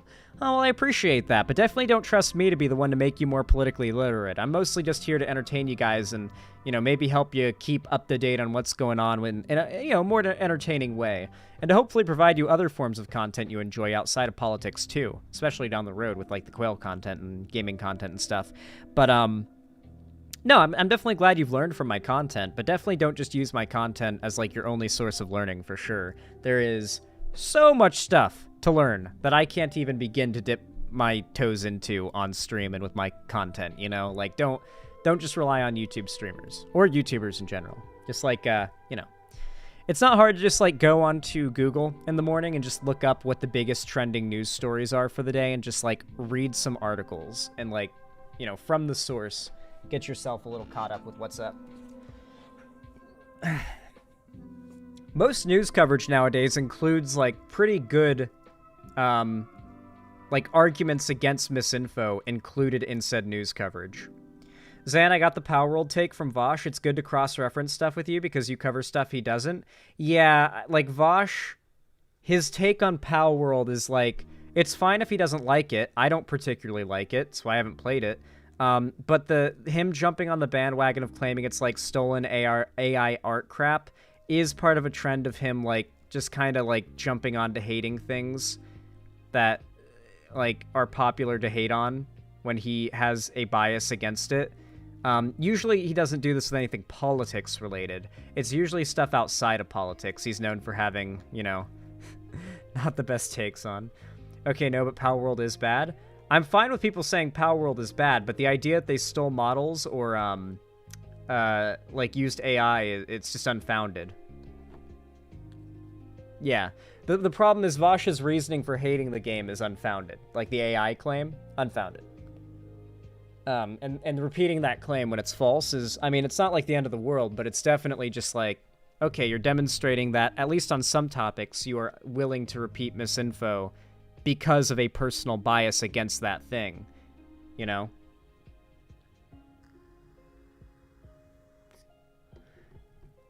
Yeah, the model stealing thing was completely made up. The person who started the claim has been proven a liar. But yeah.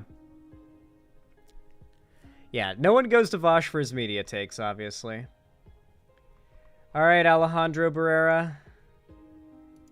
It looks like you're not going to be able to send the link, so I will not be able to include anything about the anime localizer stuff in my Asmongold discussion. Very unfortunate, but it is what it is. I'm sorry, guys, but I'm a streamer. I can't just sit here silently and just scroll and scroll and scroll looking for clips. I'm sorry. You guys have to help me out with that kind of stuff. I'm a small content creator. It's the worst when you guys tell me a good clip exists, but you don't provide it to me. And I have to try to find it. Larry Banks 78, thank you for the $5 donation. I really appreciate it. Very kind of you. Very base. Said, the worst part is of the Palworld discussion is that the anti-woke crowd is claiming that it's mostly the leftists who hate Palworld and some support AI taking over people's jobs. Yeah, unfortunately, it's really been a lot of, like... It really does seem like it's been a lot of lefties... mostly on Twitter shit-talking Palworld, which does let the right do a bit of a Hogwarts legacy and, like, ride on the back of its success for political gain. You're not wrong there. Thank you for the $5, Larry Banks.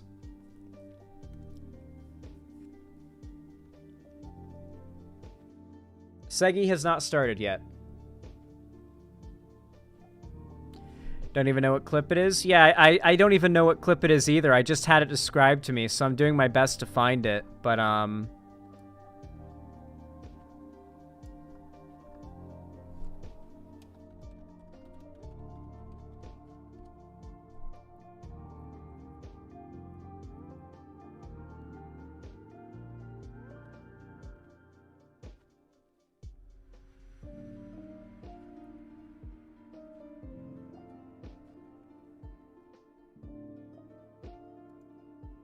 I think I might have found something.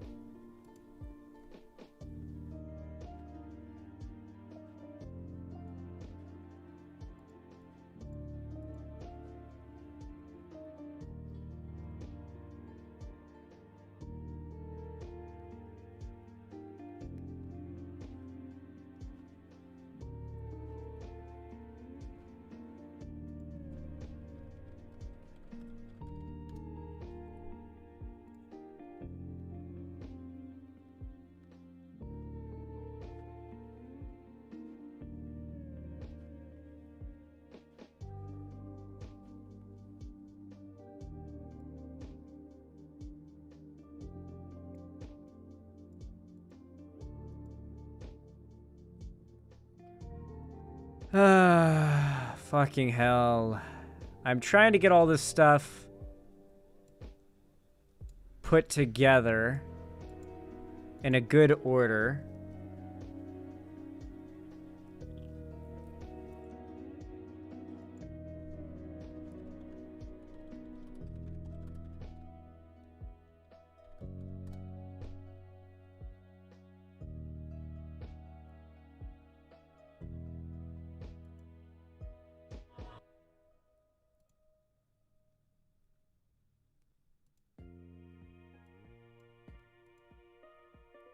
All right.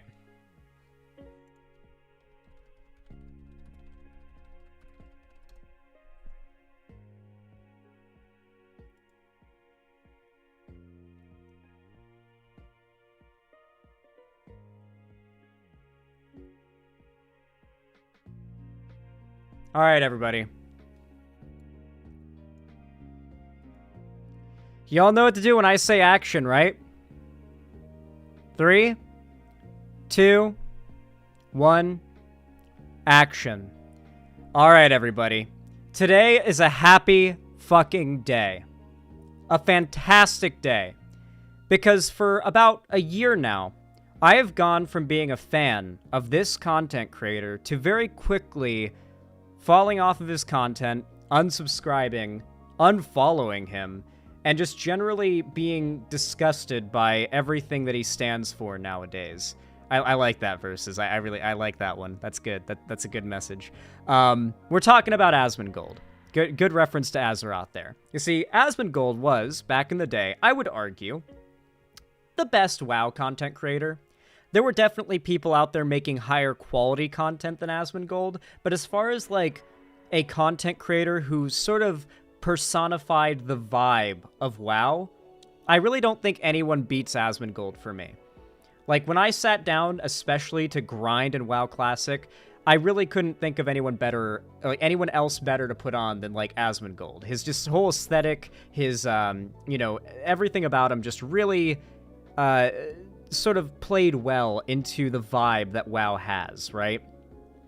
Thing is, though, a big part of that is the fact that he's kind of like the stereotypically disgusting slob of a human being who's let their entire life waste away playing nothing but video games and just like falling apart.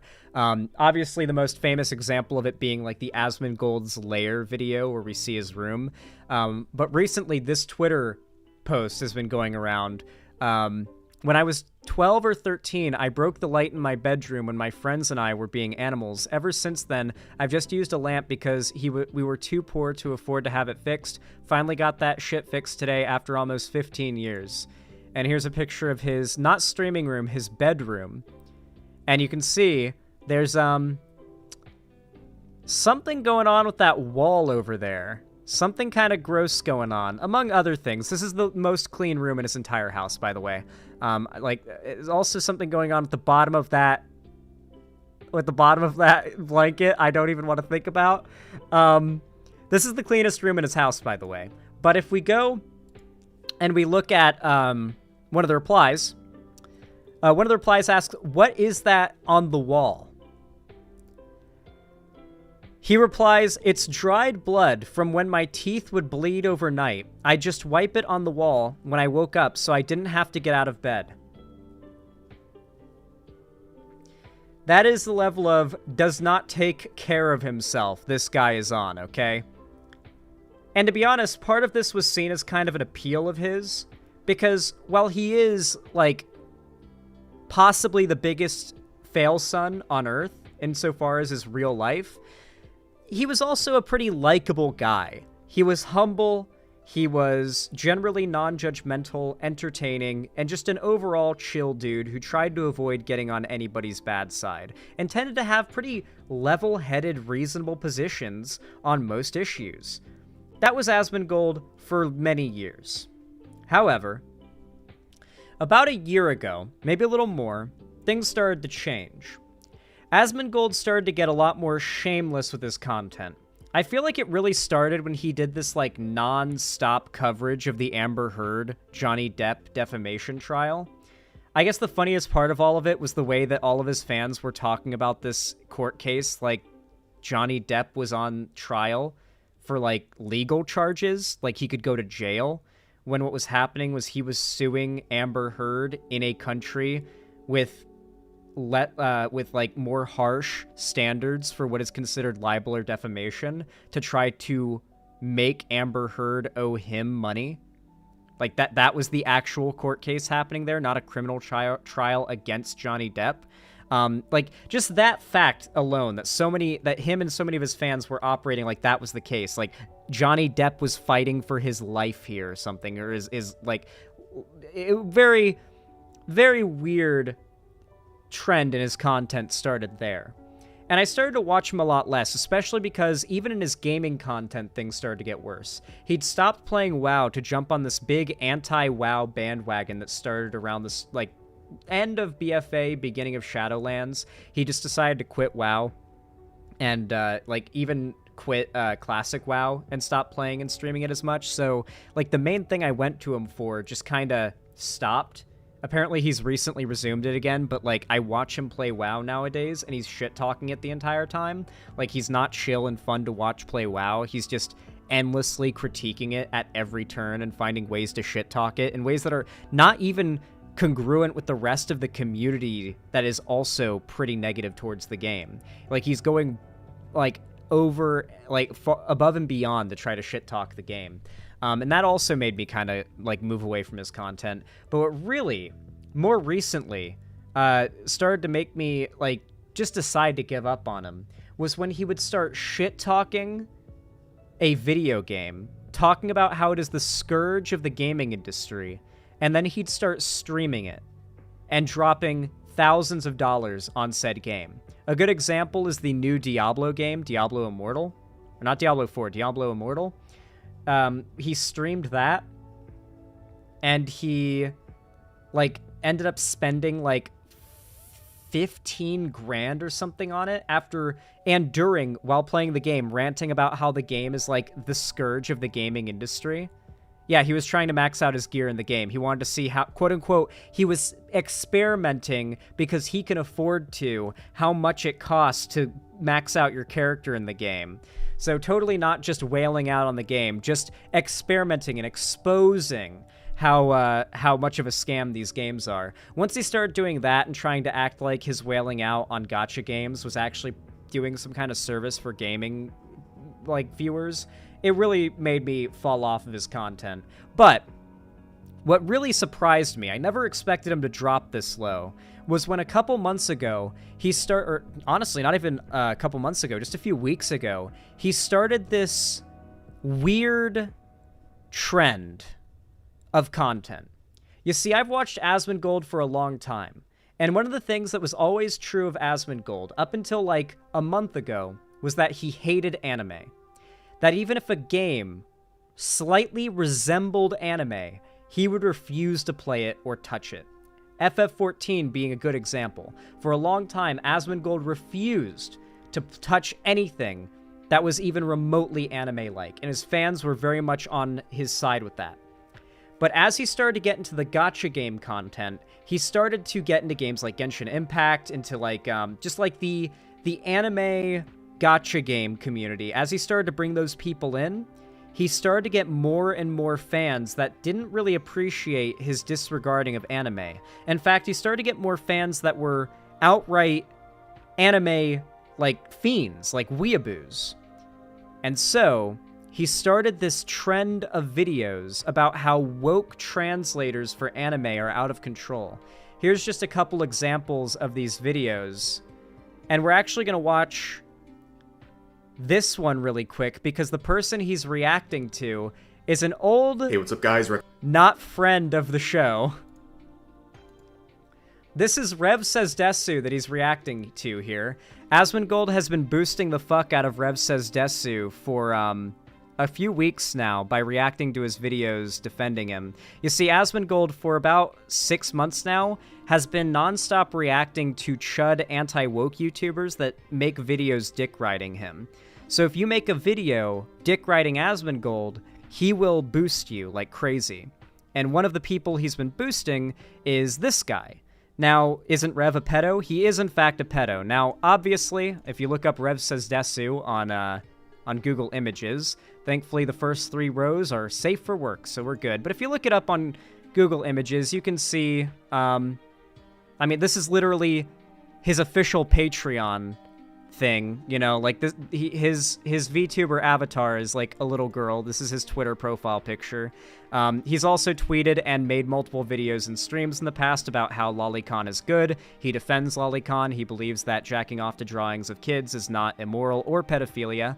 So yeah, it's just like, if you want to argue that jacking off in a vacuum only to drawings of lolly is not causing any moral harm to the world in a physical, tangible way, you can make that argument, and whether or not it's right or wrong, I genuinely don't know. I would err to say, like, in your hypothetical there, it could be a non-harmful to the world act in a vacuum.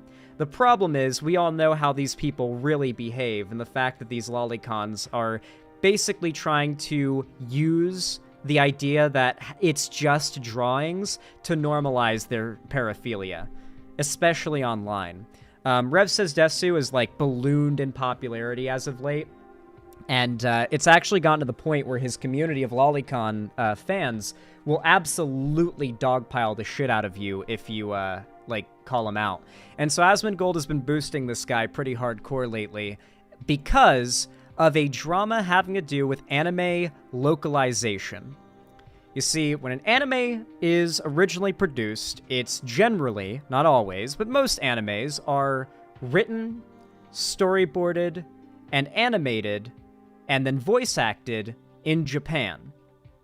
Even the most popular, even the animes that are very popular in the States are done so in Japan.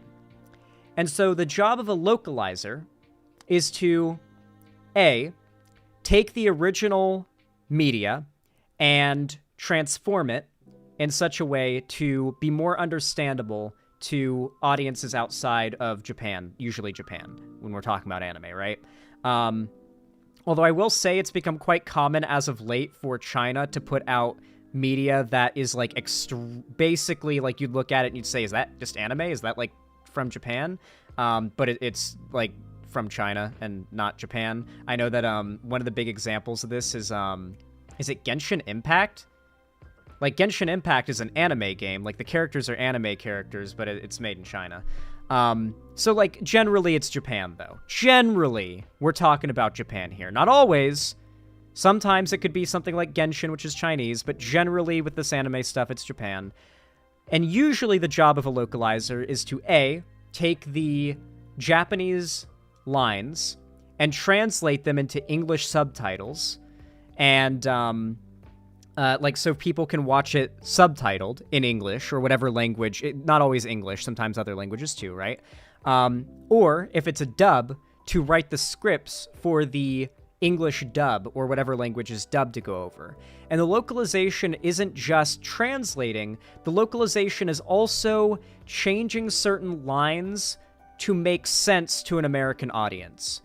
For example, this is very common. There might be certain cultural phrases or sayings that are so local to Japan that, like, outside of Japan, no one would fucking get what the line is saying, right? Like, idioms, for example, in Japanese might have completely different meanings or make absolutely zero sense outside of English or outside of Japan. And so they might change it to a synonymous idiom that isn't exactly the same.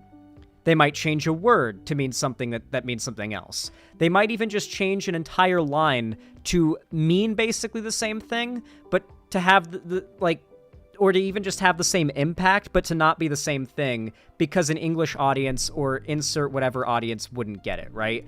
There's also been examples of localization literally being national censorship. So, for example, for a long time in Japan, and this is a big reason why the far right is so big on anime, as we have seen, like Rev Says Desu is like a Nazi. A big reason why Nazis and far right people online are so big on like Japan and anime, or at least they were up until recently, is that pedophilia, especially drawn pedophilia, was much more normalized and legal in Japan. And so, like, you would get pieces of media from Japan that just have full-on, like, what we in America would just say, that is child porn in it.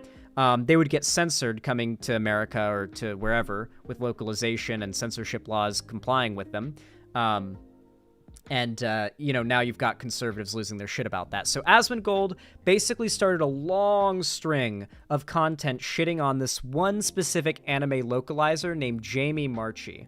And the combination of Rev Says Desu's Lolicon audience, Asmongold's now, like, super chuddy, cringe audience, they all ended up going after this Jamie Marchi woman and attacking her. One of the videos that I saw being made by, like, a chud jumping onto the Asmongold bandwagon was, quote-unquote, Jamie Marchi is the Amber Heard of anime localizers. Quite the video title, if I've ever seen one. But she ended up making a response to Asmongold's, like, call-outs of her, and I think it's probably worth a watch. It's on Instagram, so can I even full screen this? I can't. Okay, whatever. I'm just gonna play the audio and we can listen to it. Who cares? Recently, some followers of Asmongold have been criticizing me and demanding answers regarding a line I wrote in 2017 and the answer I gave to a question at a panel a year or two later. If you don't know who Asmongold is, he is a streamer with well over 2 million followers.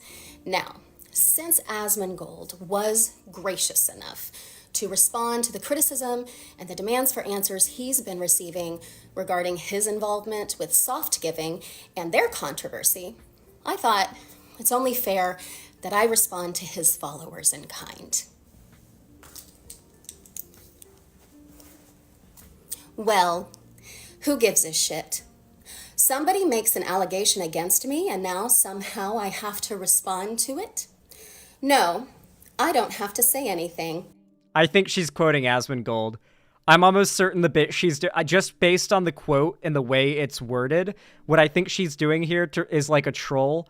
She's responding to Asmongold's fans with a quote from Asmongold responding to criticism. I'm pretty sure it's what she's doing here. I'm almost certain that's what she's doing. That sounds like how Asmongold responds to criticism. She said she was, Zan? Oh, I didn't hear her say that. I'm sorry. The volume was so loud I could barely hear her in that first bit of the video. Who gives a fuck? Thank you for your time. Okay, so she was? Okay, that's funny. I'm sorry. I literally didn't hear her say that. But yeah, like, this lady is just a woman who works for a company, and her job is to localize anime. The right has lost their shit at her. I don't even know or care what specifically it is they've gotten mad at, but the response to it has been sending her death threats and allying with, like, internet pedophiles to attack her. So I'm going to hazard to say the people going after her was made with are probably completely in the wrong. So, with that in mind, this accumulation of things, as well as many others, has led me to have a very negative opinion of Asmongold. And unfortunately, he has remained still very beloved and well-known online. However, recently, I've seen a big switch. The last couple days, we've seen people flip on this. On the 23rd of January, I'm so sorry I wasn't able to stream, like, when this was fresh news, a big tweet dropped, simply captioned actual brain dead, and it got 44,000 likes with tons of pretty big people, well-known people. I see the Sphere Hunter is one of the top replies. In the replies, just absolutely shitting on Asmongold for how dumb of a take this is. It feels like everyone is finally catching up and realizing Asmongold is, or has quickly become, one of the worst content creators on the internet in a very short period of time. And I hate to say this as someone who once really liked his content, but he has fallen off hard. And I say that, I don't mean numbers or stats. I think he's doing better than ever right now. He has fallen off on a moral level, on a quality level, in every way possible. Other than stats, he has fallen off. But this is the clip that has gotten him the ire of a lot of people. This is following his statements on whether... This is him responding to the Palworld drama. I've got a segment coming out about that, or it's already come out. You can watch it if you want. Basically, any claims you've heard about Palworld using AI to generate its assets, or doing theft, like stealing models or flipping assets or anything, all completely false, all completely debunked claims that have been proven lies. The evidence used to support those claims proven manipulated and like lies. Like, I don't like the game or care about the game, but the hatred for it, at least the hatred for it that is being substantiated with claims that the game is somehow, like, engaging in a moral wrong, there's no water being held by that, it holds no water. The arguments hold no water. However, Asmongold doesn't really do research, and so his position was, who cares? It's successful because people don't care what artists think, is basically his take. Let's watch. Let's see why Asmongold is finally getting canceled. Honestly, way later than he should have been. To expect me to draw a moral line, I have to perceive a difference that I consider substantial. And I do not consider the difference substantial. Do you guys? No. Right. No. And that's really what matters. If it was made with AI, I'm completely okay with that because it was fun. The evidence is that it doesn't matter. Nobody really cares the lead about this. developer has been very positive about So- AI in the past. Asmongold's politics and his positions on everything is exactly this. Besides issues like woke translators or localizers or like diversity in games nowadays, which he's basically like gone down the quartering no bullshit anti-woke route with, unless it's something like that, some culture war issue he can monetize, his position is nobody cares. And not just that, but that nobody should care. His chat was whining about globalists. Yes, like he is massively brought in, like the Rev Says Desu, like anime VTuber lolicon Nazi sphere. Like the anime right-wing sphere has like heavily fallen into Asmongold's fan base. So like, yeah, no shit, he's gonna have a ton of people in the chat spamming like globalists and Jews and stuff like that. There was a time when Asmongold was one of the few big streamers on Twitch that banned the tryhard emote because his chat would be racist with it. Every Twitch chat that wasn't explicitly left-wing back in the day, if there was ever a black person on screen or a crime being committed, notably theft, or a, God forbid, if they were really racist about it, like XQC's chat, if there was any type of primate on screen, like a gorilla or like a monkey or whatever, they would spam the tryhard emote, which is, for those that don't know what I'm talking about, because Twitch removed this emote because of this problem a long time ago, the tryhard emote is an emote of the streamer Trihex's face. It's literally just Trihex's face. And if, oh yeah, we have tryhard in the chat. Yeah, literally just Trihex's face. Now, if you haven't noticed, Trihex is black. So basically what edgy Twitch chatters decided to do was transform the Trihex emote into like the emote you spam when there's a black person or when there's something that people racistly associate with black people. So it was just a racist meme to spam the tryhard emote on Twitch. It was common in XQC's chat. It was common in Trainwrex's chat. Think of a popular Twitch streamer. It was common in their chat besides like very few. Like maybe Pokimane didn't have that problem, I'm sure. But like Asmongold was one of the few big Twitch streamers in that sphere back then who outright banned the emote from his chat because he recognized people were using it in a racist way. Back when like the response he would get to that was, "What do you mean people are being racist about it?" And Asmongold would reply like, "Really? Do you really think anybody falls for that? Like you think anybody like is falling for like the playing dumb there?" Like Asmongold actually used to not only be based on certain topics, but to actually be willing to stand like his ground and like keep to his guns in places where very few other clouded up content creators like him were willing to. I wonder what changed. Well, as much as I don't want to talk about this like in a way to criticize him because it feels so poor taste, he did experience a pretty substantial loss in his family. That pretty much directly, like all of this directly followed pretty much. And there is a undeniable statistical and psychological consensus that radicalization very commonly follows recent death of a family member or loss of a loved one just generally. So it is possible that that played some part because this change from like relatively reasonable like gamer slob centrist to where he is now is stark. He was not like this 2 years ago or even a year and a half ago. Yeah. And made an AI game. We're gonna play called this, by the way. AI Art Imposter that lets an AI artist draw a picture. And so that was like one of the games. We're gonna be playing this week. Yes, just generally has been much more positive about some of the benefits of AI rather than what is the normal sentiment amongst artists and I guess general Twitter population, which is that AI is bad and it takes jobs from people. Well, AI and the sentiment from artists opinions don't matter. It just doesn't matter because what matters is the opinion of the people that are buying the product. So, what I need you to understand is that Asmongold doesn't actually believe this. What I need you all to understand is that everything Asmongold says in these clips that are being posted on Twitter, he doesn't believe anything that he's saying in those clips. And I'm not saying this to defend him, like he's playing some 4D chess to try to like do some like clever move or something. No, I mean that Asmongold does not have any positions. And he really, for a long time, like as long as I've watched him, never has. Back in the day, Asmongold would be honest about the fact that he doesn't really care about much in the realm of politics. He finds it entertaining sometimes, but he doesn't even vote, and it's just not something that concerns him. Nowadays, he tries to have his cake and eat it too. He has tried to pull in the anti-woke crowd and like ride on the coattails of like right-wing anti-woke politics stuff and the culture war issues that he's like vaguely involved in with the gaming community, while also taking the no one cares position.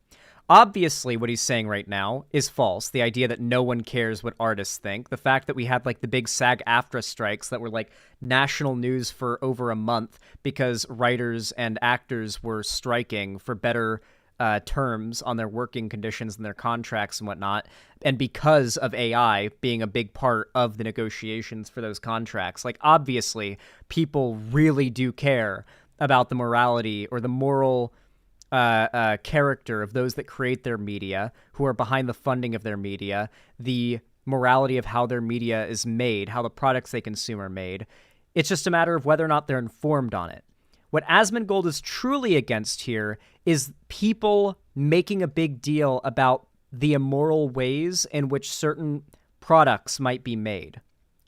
If he wanted to make an actual coherent argument here, he could say, what actually matters for a game's financial success is whether or not the consumers think the game will be fun and enjoyable, and whether or not other people, like their friends, think that as well, and are acting as an extra pull to get into that game. It's not always that you think, oh, this game looks exciting or cool. Sometimes you also need some friends to get into it and to make you hop on with them, you know? Like, I'll get into Discord one day and all my friends are, like, on a new game, and it's like, I don't want to buy a new game.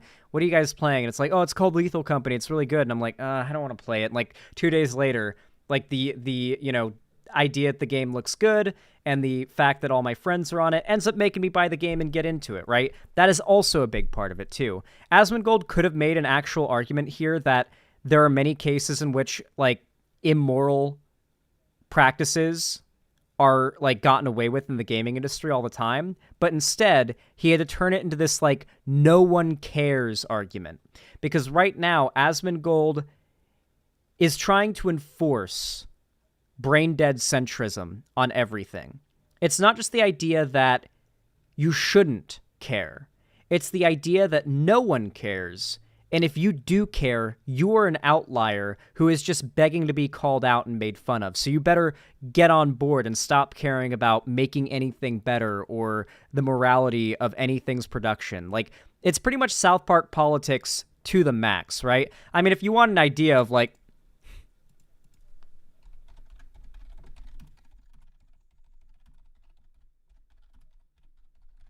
here's the starting screen that Asmongold had for... Are you serious? When Asmongold streamed WoW Classic on day one of its launch, when they released World of Warcraft Classic and he was doing his starting soon screen, this was his starting soon screen. This is, I think this is McConnell, this is S-Fan, this is Soda Poppin', and this is Asmongold. South Parkified, like from the South Park episode, or the WoW episode of South Park. No, yeah, like obviously, Asmongold grew up on South Park, you know, like that type of humor. Something that I've also noticed is that this is also a bit of a generational divide too. A lot of Gen X, like back in the day, young Gen X people, the idea, what it was to be counterculture or cool, was to not give a fuck about anything and to be super nihilistic. That is very much not the case for younger generations, where like the cool hip thing to do is to be actually quite caring about the world. It's not old, well, it's old millennials and Gen X, yeah. And so yeah, this like South Park politics is actually pretty popular with Gen X and older millennials. Like, it doesn't, like, your opinion on it, like, just because you do it doesn't, like, nobody cares. Like, it's not relevant. It's like whenever one of these, like, you know, really well-respected and really respectable directors talks about how bad Marvel is. Shut up, old man. Dude, The entire internet right now is hating on Marvel. Who was it? That one director, was it like Martin Scorsese or something? Like shit talked, like I don't know directors or anything, but I think I got that right. Like he shit talked Marvel and said it's not like true art, and like the argument he's making there holds some pretty good water. Like they're pretty like, I think the MCU. Like, when they say Marvel, they probably mean the MCU. I know it's more complicated than that, because, like, there's, like, ownership split, and, like, there's, like, not every Marvel movie is made by the same studio, so you might see, like, an X-Men movie and say, oh, that's shit. The MCU sucks, and, like, be like, well, that wasn't an MCU movie, right? But generally, they mean the MCU. The MCU, on average, you're not going to sit down and watch an MCU movie or project and be bored. Like, it's very rare you're going to sit down and be bored and, like, tuning out and not giving a fuck. Like, it's generally going to be good enough content that you're going to be able to watch at the worst. Like, there's, like, I think The Incredible Hulk is, like, the only MCU movie that is, like, a bad movie, in my opinion, and that it just can't hold my attention. Besides that, like, it's just solid. That is the worst it gets insofar as the enjoyment of watching the movies. But as far as, like, the art that goes into it, it's not so much that these movies are rare Zan-L, sure. It's not so much that the MCU is like artless or lacking in any creativity. It definitely has creativity. There are people working on these projects that are putting in love and care and work, for sure. You can tell if you actually like aren't looking at it with this like nihilistic, like, fuck this kind of lens. The problem is, when you have to keep up with the type of release schedule they do, you're not going to end up, like, every movie isn't going to be an Oppenheimer, right? Like, every movie isn't going to be, like, Oscar bait when you're putting out 2 movies and a show every year to keep, like, a franchise going. You hope for, like, entertaining, good, keeping you, like, in your seat and watching, like, level entertainment from that, not, like, Oscar bait from every or even any of the productions that come out.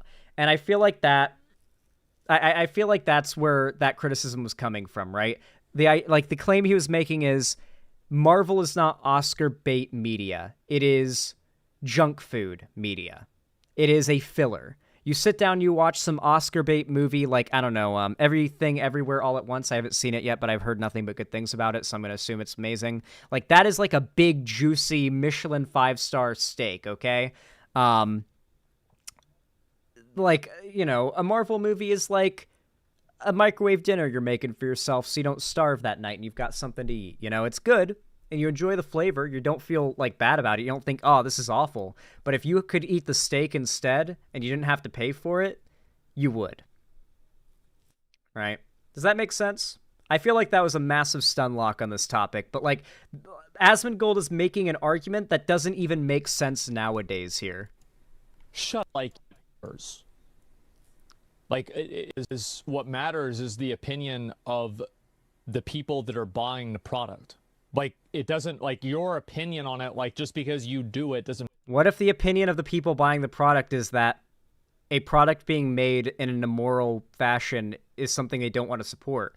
Like with Blizzard. This guy is so he doesn't believe anything, so everything he says is contradictory. This guy was one of the biggest purveyors of the Blizzard boycott. The reason why he stopped playing WoW is because he jumped on the boycott bandwagon for Blizzard because of, like, the sexual harassment and, like, the crunch and, like, all that shit.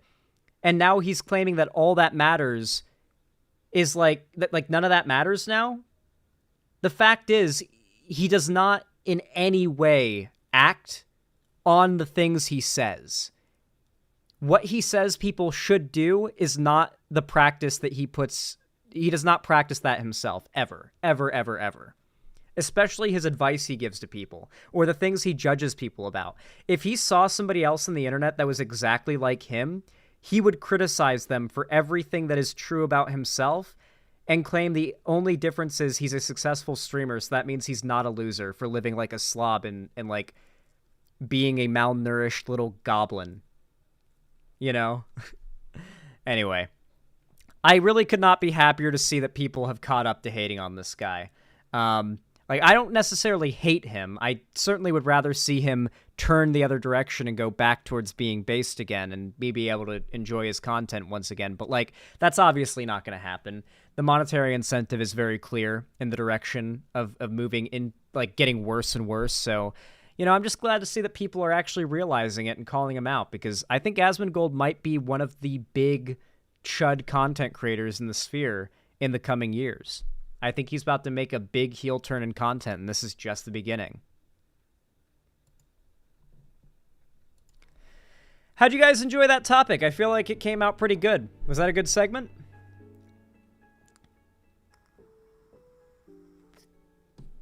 Feel like it came out pretty good. Good seggy? Hell yeah.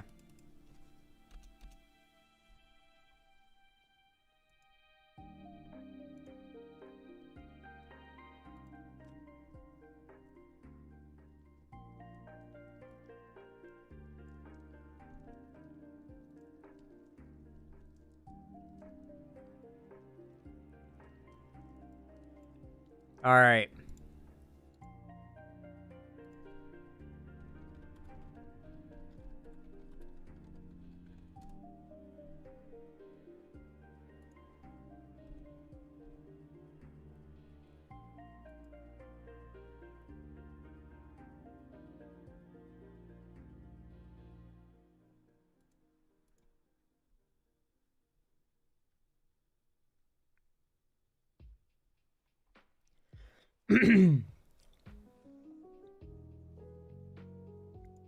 You all know what to do when I say action, right? 3, 2, 1, action. All right, everybody. So, before we get into this, I want to talk about the host of the debate that we're about to watch, Lex Friedman.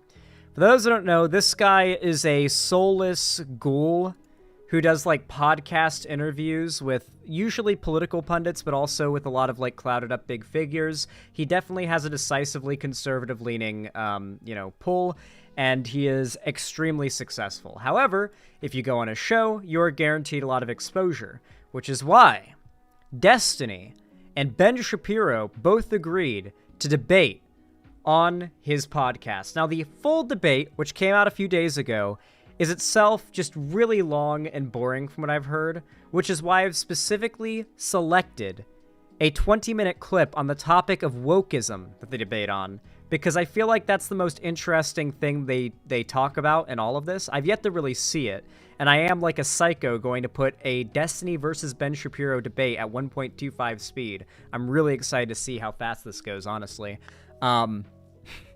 But yeah, I'm excited to see how this goes, because these are, like, the two memed people finally going up against each other. This has literally been, like, a decade in the making. It's finally happening. I genuinely don't know what else to say other than, holy shit, it's happening. Guys, I want to make it clear here, right now, I do not like Lex Friedman. I think he's a little robot ghoul, and I hate how clouded up he is. But if I ever got invited on his show, I absolutely would go on there.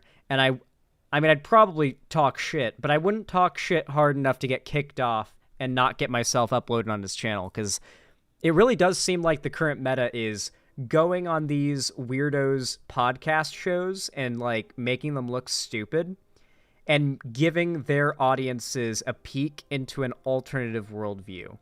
And as much as I don't like a lot of what Destiny does, I've got a lot of problems with Destiny, there's no denial that better than anyone else in this space, he is going on these shows and growing his audience by bringing those people over.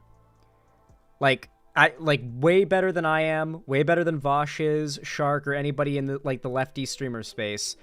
Destiny has been going on these shows and pulling massive amounts of these people's fans away, from the Red Pill sphere, from Lex Friedman, now from Ben Shapiro. Something I've noticed is, and it's always disappointing, his debate style is not as, like, hardcore against these people as I would expect. Like, he's not going as hard as I would like, but the result has been massive amounts of audience pull from these conservative pundits towards his audience. And while that's not necessarily a good thing in many of your eyes, I would argue the fact that he's pulling people from literal conservatism to, like, what you would probably see as, like, centrist, I would argue is, like, liberal, because, you know, as much as Destiny has some dog shit takes on plenty of things, like, he is absolutely left-wing in the American political Overton window, even in the European political Overton window. So yeah, my overall position on this is I'm obviously rooting for Destiny because Destiny is the least demonic person on this show by a long shot, by like magnitudes. And if I ever go on Lex Friedman, don't be mad at me for using his platform to get more people in my audience, okay? Know now that I obviously don't endorse him, but I would absolutely get platformed by him and siphon off his fans. For sure I would. I'd be stupid not to. Anyway, let's watch. Recently in the news, the presidents of Harvard, Penn, and MIT failed to fully denounce calls for genocide. And that rose questions about the influence of DEI programs at universities. And so maybe either looking at this or zooming. I love this line of claims. Recently, the two heads at Harvard, I think it was, he said, failed to denounce genocide. So this has brought a lot of questioning to the concept of hiring with diversity and inclusion. I love how it's like genocide is somehow pro hiring people, somehow being pro genocide and being pro hiring people for diversity. Those are like the same position. Those are correlated positions in this guy's worldview. Absolute brain rot right off the bat. I love it. Out more broadly at identity politics at universities or identity politics, wokeism in our culture. How big of a threat is it to our culture, to Western civilization? So obviously I'm going to say it's a huge threat. I think you have to be like a major league retard to believe, like, actually, internally, genuinely yourself that wokeism, quote unquote, is a threat to our society. If you actually believe that, you're either going to look back at your current views and be very embarrassed in like 3 or 4 years, or you are an actual animal. Like an actual animal in a human body. You are a furry. Like you are an otherkin, and you have voting rights, and maybe you shouldn't. The reason that I think this is a huge threat, I want to give a definition of wokeism because people are very often accused of not using wokeism properly or believing that's sort of a catch-all phrase. I don't think it's a catch-all term. I think that wokeism has its roots in postmodernism, which essentially suggests that every principle is a reflection of underlying structures of power, and that therefore any inequality that emerges under such a system is a reflection, again, of that structure of power. That used to be applied in sort of Marxist ways, the suggestion being that economic inequality was the result of misallocation of Basically, what he's trying to argue here in far less words and less, like, basically, also, holy shit, can I acknowledge what the fuck he's wearing right now? When did Ben Shapiro start trying to look cool? This dude's like, what, 40? And a conservative, like, pundit who is currently wearing a yarmulke because he is a, like, religious fundamentalist. He can't wear a leather jacket. This is literally... Yo, bro, you know what's cool? Praying to Jesus. I'm high on God. Yeah, bro. What's up, fellow kids? No wonder Ben Shapiro is, like, failing with young people, and they're all, like, migrating to neo-Nazi. I actually think Ben Shapiro might be driving young people towards Nazism, not in the way that we think. I think Ben Shapiro is really successful with, like, millennial, Gen X, and boomer conservatives, but younger conservatives, and, like, even younger people in general, are really put off by him, and Nazis take advantage of that, such as, you know, Nick Fuentes, and say the problem with him is that he's Jewish. So that's why you get, like, the Groyper sphere, who's really against Ben Shapiro. Those were the people who are really attacking Tom McDonald for collabing with Ben Shapiro on his new song, and calling him out for collaborating with a Jew, even the world's most racist Jew.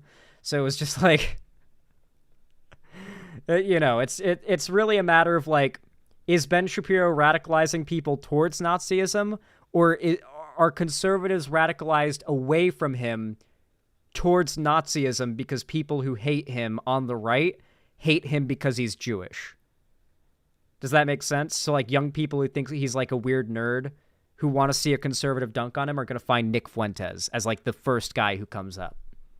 Power in the structure preserved by an upper crust of people who wanted to cram down exploitation on people. That was sort of the Marxist version. Oh, anyway. Getting back to the point I was actually about to make before I got distracted by his dumbass outfit. What he's saying right now, in far less words, is if there is... What he's trying to claim right now, by implication, is that our society is a meritocracy. And anyone who, in the hierarchy that we see in our society, is born of that meritocracy. The people who are on the top because they deserve to be there and they work to be there, and the people who are on the bottom because they cannot achieve or they're not willing to work to achieve what others have. And so that is the argument they make. We're in a complete meritocracy, and they imply the reason why, say, black people in America are extremely economically disadvantaged, they imply, is because that is the natural state of black people in a society where there is also white people and you, like, chart out their economic achievement. They imply that things as they are, the hierarchy as we see it now, is how things are supposed to be. Now, naturally, it's always people who happen to be at the top of that hierarchy who claim that. It's never people who are at the bottom of that hierarchy claiming that hierarchy is valid, except for people who unironically, publicly claim they believe they'll be at the top of that hierarchy again. They'll be at the top of that hierarchy one day, delusionally. Besides that, it's only people already at the top of that hierarchy who claim we live in a meritocracy and that hierarchy is just. Not to mention, this argument is instantly destroyed by the concept of generational wealth. If your grandparents were rich, that made your parents born into a wealthy family. They inherited that wealth, and it means you'll inherit that wealth too. Not to mention, you had parents who probably went to college, who had really good schooling, a really good upbringing, who have a lot of money to spend on you, who probably don't have to work full-time to spend on you. So you've got either one or two parents spending a lot of time with you, unlike many other kids having their upbringing in America. You're not one of the... what percentage of kids is it in America? By the way, Ben Shapiro has publicly denounced any programs that would help to solve this problem. Percentage of U.S. kids going hungry. More than 13 million children faced hunger in 2022. Families with children are more likely to face hunger overall. Black and Latino children are twice as likely to face hunger. Single-parent families are more likely to face hunger as well, of course. Causes of child hunger, family low incomes. Although parents and caregivers work hard to provide for their children, low wages make it difficult to have enough money to buy food. Lack of affordable housing. Despite budgeting and saving, the high cost of housing can make it difficult for families with children to afford food and rent. Racism and discrimination. Black people, Latinos, and Native Americans are more likely to face barriers to getting food. Effects of child hunger. Poor academic performance. Children who have experienced food insecurity may have trouble focusing and learning in school. Increased health problems. Kids who don't get enough food to eat face higher risks of health conditions like anemia and asthma. Developmental differences. Hunger can change how a child's brain and body grow and affect their thinking, learning, and behavior. And then, of course, these are the things that Ben Shapiro has publicly denounced. Ending child hunger. Child food programs. We support programs that provide food to children after school, over the weekend, and during the summer. Ben Shapiro and Trump and the rest of the Republican Party are, as a party like line that you have to toe, are against free school lunches. SNAP application assistance. The right is, like, Republicans are actively trying to destroy SNAP. We help families understand and apply for SNAP benefits so they have extra money for buying food. Advocating for food programs. We support policies that give food to people facing food insecurity throughout programs like SNAP and TFAP. Republican-run towns all across the country right now are passing bills that make it a crime that you can be arrested for if you provide any form of support to a homeless person in the town. It was a town in Arizona that did it most recently, I believe, a small Republican town, where they made it so you can be arrested and jailed for up to a week for giving food, blankets, or shelter to a homeless person. Anything that might, quote-unquote, give homeless people the idea of coming here in droves, unquote, is what the local leadership said. So when you consider that, like, Republicans are just, like, trying to maintain the, like, this is what they're talking about when they say the just hierarchy that we live in due to the quote-unquote meritocracy that we live in. That is what Ben Shapiro is arguing right now with a lot of words to make himself sound smart and to distract you from the fact that what he's supporting is downright demonic and evil. Ben Shapiro is the anti-Mr. Beast in everything that he stands for, and yet he has multiple times tried to, like, ride the coattails of Mr. Beast by saying, look at the left canceling Mr. Beast for curing blind people. Meanwhile, he is against any program whatsoever that would have cured those blind people's vision impairment for free, like Mr. Beast did. There is no honesty there. Like, the only goal that Ben Shapiro has, especially at this point in his life, is to make money and succeed. It's why he's wearing an expensive watch, a leather jacket, trying to look cool, and why he is trying to have his company, The Daily Wire, branch out into other forms of media, like with Bentkey, their new animated kids service thing that they've done, their new kids streaming service for conservative kids media. Of postmodernism, and then it got transmuted into sort of a racial version of postmodernism, in which the systems of the United States are white supremacist in orientation and are perpetuated by a group of people who are, in fact, in favor of the preservation of white power and white supremacy. That is the general... Not just... It's less so white power and white supremacy, and more so economic hierarchy. Ben Shapiro, you are one of these people. It just so happens that due to the way that America formed itself and the laws and practices that we had, that the majority of wealthy, powerful people in this country are white. Because of that, white supremacy, while it may not be all of or even most of those people's end goal, it is, for many of them, a tool to maintain the hierarchy that has put them at the top. So I'm not saying that they're all racist. Most people aren't saying that they're all racist. Simply that white supremacy is a component in how the hierarchy is kept in place. But the primary goal will be, and has always been, the securing of financial, like resources on the part of the 1%, the upper tier of that hierarchy in America. Generalized theory of critical race theory, as proposed by, for example, Gene Stefanczyk and Richard Delgado in their book on critical race theory, that has taken a softer form that we refer to as DEI. The key in DEI is the E, meaning equity. So equity is a term that does not mean equality. People mix it up. Equality is the idea. So for those who don't know,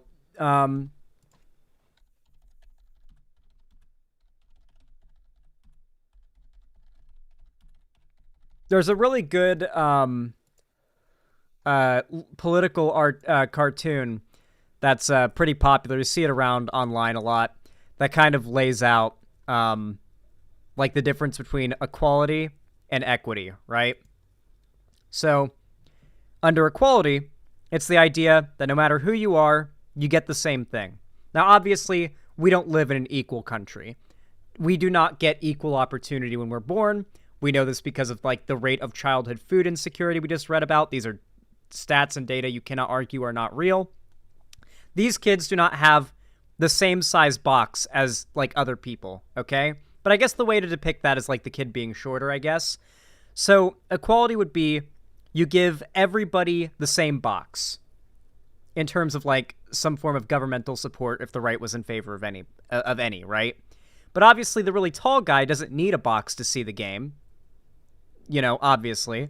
The kid in the middle definitely could use it, but, you know, it's... You know, he's doing fine. He's the lucky one. He definitely needed it.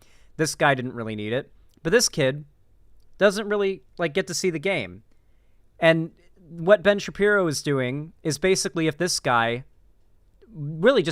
said, this guy needs to try harder to see over the wall at the game because we're able to see over the wall at the game. Why can't he? But of course, the height can be a representation of, you know, economic stability that comes from generational wealth, generally affected strongly by race. strongly affected by gender as well. Like, obviously, if you're born into a household as like a daughter and you've got like 2 brothers, your schooling is likely going to be far less prioritized than that of the brothers in the household. It is a very common tendency for daughters to be given, like, basically expected to just get married and get an MRS degree or whatever, while the boys are expected to go to college and make something of themselves, right? They gotta go make something of themselves. They gotta go provide, you know? And so when you consider that even from get-go, the expectations are different, yeah, some people are metaphorically in this kid's position. A lot of people, technically most people, are in this position. Hold on. U.S. poverty line. For an individual in the U.S., the poverty line is $14,580 per year. That is unlivable, obviously, for even a single person to live off of 14,000. Like, that poverty line is like so below unlivable. It's insane. The poverty line, like, if it was like 20,000 or 30,000, it would still be unlivable. $14,580 a year for an individual is not livable in 2024. You cannot live off of that. I don't believe you could. Maybe in some places with really cheap housing you could, and if you really stretch, like, maybe if you find like someone to bunk up with, roommates, you can, but we're like assuming like people should be able to, if they work a job, they go to work and they have a place that is their own, they can't afford that. They can't afford to have their own place, most likely, and to like support themselves. For a family of 2, the poverty line is $19,720 a year. That is insanely low as well. You could not support a family on twice that of 2. Family of 3, it's $24,000, still quite low. Like, really, the poverty line is insanely low. Now, if we look up percentage of people below U.S. poverty line, the official poverty rate in 2022 was 11.5%, with 37.9 million people in poverty. So that is an insane amount of people. Over 1/10 of the country is represented by this kid. But remember, that's the poverty line we've already established is criminally low. If it's 1/10 of people in America are below that insanely low fucking line we went over there, imagine if we got an actually reasonable poverty line set, how high the percentage of Americans would fall below it. Imagine how high that percentage would be. So what Ben Shapiro says is wrong here is the idea of the state using tax dollars, you know, those things that we pay to the state to do things for us with, in order to make it so that there are benefits for those that are born into situations in which they have less opportunities so that they do have equal opportunity. This is equity. Now, obviously, this image does leave a lot out. Obviously, it's not that, like, you're just given everything and you're instantly able to see the game, like seeing the game being, like, succeeding in life, right? The idea is that you would have equal opportunity to succeed. Equity is when you have equal opportunity. And that is what the left argues for and what Ben Shapiro is about to try to demonize. That we all ought to have equal rights, that we all ought to be treated equally by the law. Equity is the idea that if there is an inequality that emerges from any system, it is therefore due to discrimination. And the best way to tell whether somebody has been victimized is by... This is definitionally untrue. Equity is the idea that if there is any inequality, then it must be due to discrimination. No. Equity is the idea that any inequality should be remedied with equal opportunity. Like, whatever inequality there is should be remedied, is the idea of equity. It's literally as simple as that. He can't even state what the definition of equity is without trying to turn it into a ideological thing. Of their race. And we can tell whether you're a member of an oppressed group or an oppressor group by the intersectional identity that you carry and by the nature of your group's success or failure predominantly along economic and power lines in American life. This means that if one group is predominantly successful economically, they must be a member of the victimizing class. And the only corrective for that would be, as Ibram X. Kendi likes to suggest, effectively. He's basically trying to, in an overcomplicated way, say the left says that being white means that you are privileged over a non-white person. And so that means you are, like, by definition, you are benefiting from some form of inequality. And he's going to try to use examples, no doubt, of people who are white and straight and male who have it really rough, and people who are, say, black women who are trans and gay who have it quite well and are successful celebrities, to say, look, there is no inequality. This idea is completely false. But obviously this is not, like, exceptions do not defeat the rule. Anti-racist policies, racism in the service of destroying racism. That you're going to have to, discriminate on the basis of race in order to correct for discrimination that's baked into the system. So, notice that wording, by the way. You have to discriminate by race to correct the inequality in the system. What he's describing there would be like a program run by the government that specifically gives grants to schools with overwhelmingly non-white students. Like, if there was a bill to do that, to give, like, grants to schools across America for more funding with that had majority non-white students to try to combat the extremely low quality of education in inner city schools due to the fact that those schools are funded by property taxes from redlined districts that are really low income tax, and so those schools have really low funds, and so the education is worse, the teachers are paid worse, the textbooks are older and fucked up and out of date. There's, like, the hardware is out of date if there's computers, the curriculum is going to be backwards, the teachers aren't going to care about teaching it, the students are certainly not going to give a fuck about learning. Yeah, it's just like the Republicans would fight against a bill like that like their lives depended on it. And at the same time, they would argue, just like Ben is right here, why don't we pass a bill that gives a grant to every school in America, every public school in America?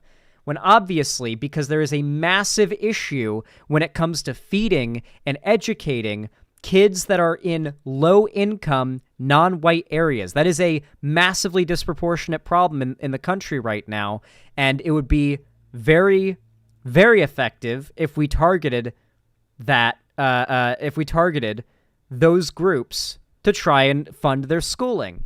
However, I do agree personally that programs like this would be far more effective if they filtered based on income and class position, like income, rather than race. Obviously, whether you're white, black, trans, gay, a woman, or a man, if you are in America and you have, like, a really fucked economic standing and you can't, like, make it because of your, like, things you can't control and you don't have the same opportunities, then you should have that remedied by the state that we pay into with our tax money, no matter what your race is. And so I do think a class-based form of, like, say, affirmative action, class-based form of stimulus, class-based form of whatever program it might be, to try and give equal opportunity and equity would be better than one that's based on race. Ben Shapiro is going to try to pretend like no one is making that argument on the left when most people on the left agree with it. And it's actually most, like, what is it called? Affirmative action policies are, like, from the early 2000s and 90s, when progressive thought was, yes, a lot less developed than it is today, where you did have a lot more people in positions of power at these colleges and in these states that were trying to be progressive. And so what they would do is, like, say, oh, you know what? Here's how we'll fix the problem with low admissions for non-white people in colleges. We'll make it so they have to accept a certain amount of non-white people per year. And then, of course, that ends up resulting in like a massive influx of white women, I think it was. And no, it was already excelling Asian and black women who ended up like over benefiting from a ton of these affirmative action policies where they weren't really intended. Because I believe for like Asian students, there was already like massive amounts of like excelling there. So like affirmative action wasn't necessary. And the just saying if you're not white, like there needs to be a certain amount of non-white students meant that like these colleges would just bring in a bunch of Asian students and accept them. And when, very clearly based on the economic, spreadsheet of things, the policy was clearly intended to make it so there'd be more Hispanic, indigenous, and black students getting accepted due to the fact that their test scores and their applications, their what is it called? What is it called? The shit you do to put on your resume for college that's like meant to make you look like a better application, like volunteer hours, like internships, extra credit classes, like AP classes you took for classes, extracurricular. Yeah, basically all the extracurriculars, thank you, minimum volts, that you would include on there. Like, if say, for example, you are a black man who is born into a red-lined neighborhood, many such cases, statistically, you are very likely to have pretty much the hardest possible upbringing you can have in America, period. Like, that's pretty much as rough as it gets. Statistically, you will end up in prison or dead. Like, before you will end up, like, financially secure. It's actually insane. That is how low, that is how insanely low the upward mobility economically is for the average black man in America. There is effectively no upward economic mobility. The opportunities are non-existent. Okay? So, when those opportunities don't exist, or they are very sparse, yeah, it is fair to create programs that would try to fix that, to try to solve that problem, especially when those issues tie back to racism that was literally systemic and written in the law less than 100 years ago, when, like, that guy's grandpa or mom or even was alive, Like, if you're a let me think. Let me do math really fast. Segregation ended in the 60s for the most part. Some states carried it on to like the 70s, I believe. But like let's ballpark it 60s. It's only been 50 years since segregation was ended. So yeah, like if you're like 30 and you're black and your parents were obviously American as well, chances are your parents went to school when segregation was a thing. My mom's like 40 something and she went to school in Florida, obviously. And she said they still had the signs up over the bathrooms from segregation and over the water fountains from segregation. Obviously not enforced, but they hadn't taken the signs down still. They were still up. My mom was born in 63. In that case, your mom would have gone to like very early schooling when segregation was still being practiced. Yeah. Like this isn't long ago history by any means. Like, if you're a 30-year-old black guy in America, your parents, and certainly probably your parents, and definitely your grandparents, couldn't buy a nice house as you would consider them today, in a quote-unquote nice neighborhood as you could consider them today, legally, because the banks would not loan to them. And it was completely legal to discriminate for house sales and renting. And so those neighborhoods were basically 100% white, and that has not changed over time. And it's not because black people aren't capable of, like, getting themselves out of that rut. It's because some people, not saying white people, but some people have fought desperately politically to keep them there. That's incredibly dangerous. it leads to a victim-victimizer narrative that is unhealthy for individuals and terrible for societies. It relieves people of individual responsibility, and it destroys the very notion of an objective metric by which we can decide meritocracy. And meritocracy is the only system human beings have ever devised that has positive externalities in literally any area of life. Every other distribution of wealth, power, done along other lines. Oh, sorry. Correction. It was white women and Asian students who benefited most from the affirmative action that became common in the early 2000s and 90s. Current affirmative action, as you would call it, I guess you could call it now. So, for example, California recently got a bunch of heat from the right, ironically. By recently, I mean like 2019, 2020, when they actually, like the Democrat governor and Democrat leadership got rid of the affirmative action law in California for schools and hiring, or for like universities, not hiring, and replaced it with one that was more class-based instead. The right didn't follow up with talking about the class-based new system, which is far better and far more in line with what the left agrees with now, because if they did, I think a lot of even conservative viewers would be like, well, that makes sense to me. If they're not making it race-based, because a lot of people see Ben Shapiro talk about how the left is like racializing any form of economic suffering, and they think that's their issue with the left.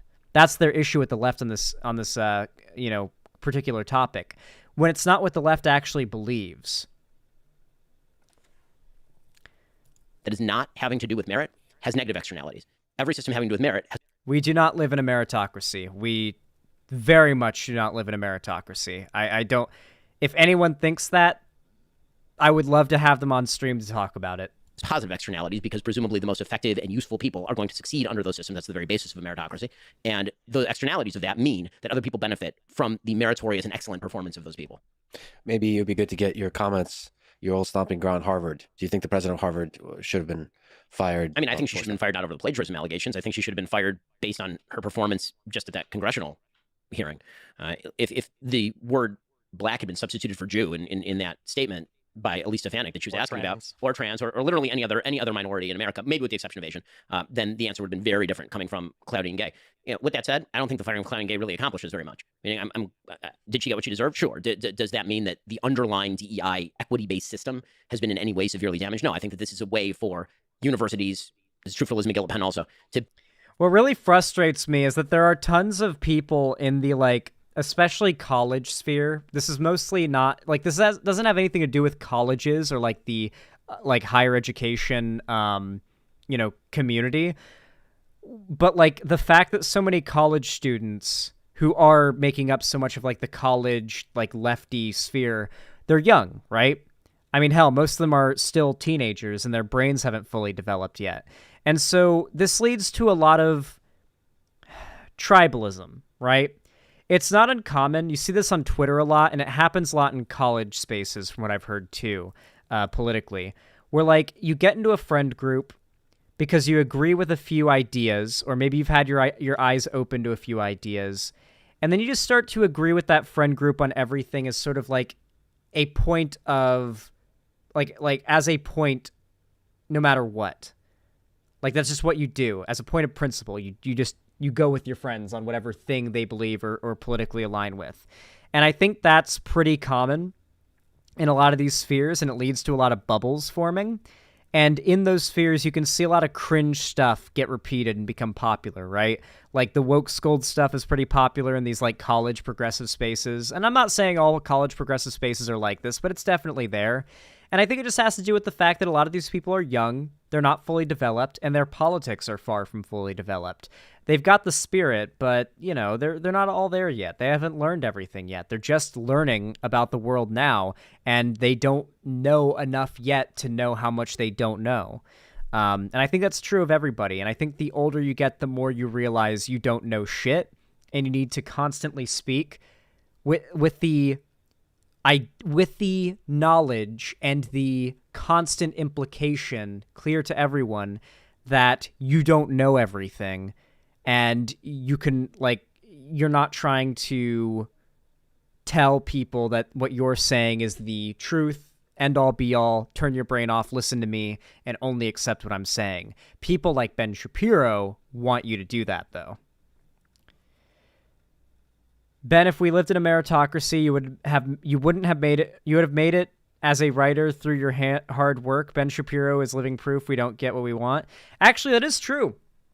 Ben Shapiro has actually put in a fair amount of work as a writer, and his books have not succeeded at all. He stopped writing because it stopped being in any way financially successful for him.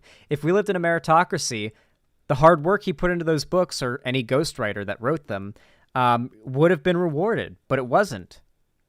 Why not? I thought we lived in a meritocracy. We don't live in a meritocracy, obviously. Generational wealth is a thing. Elon Musk exists.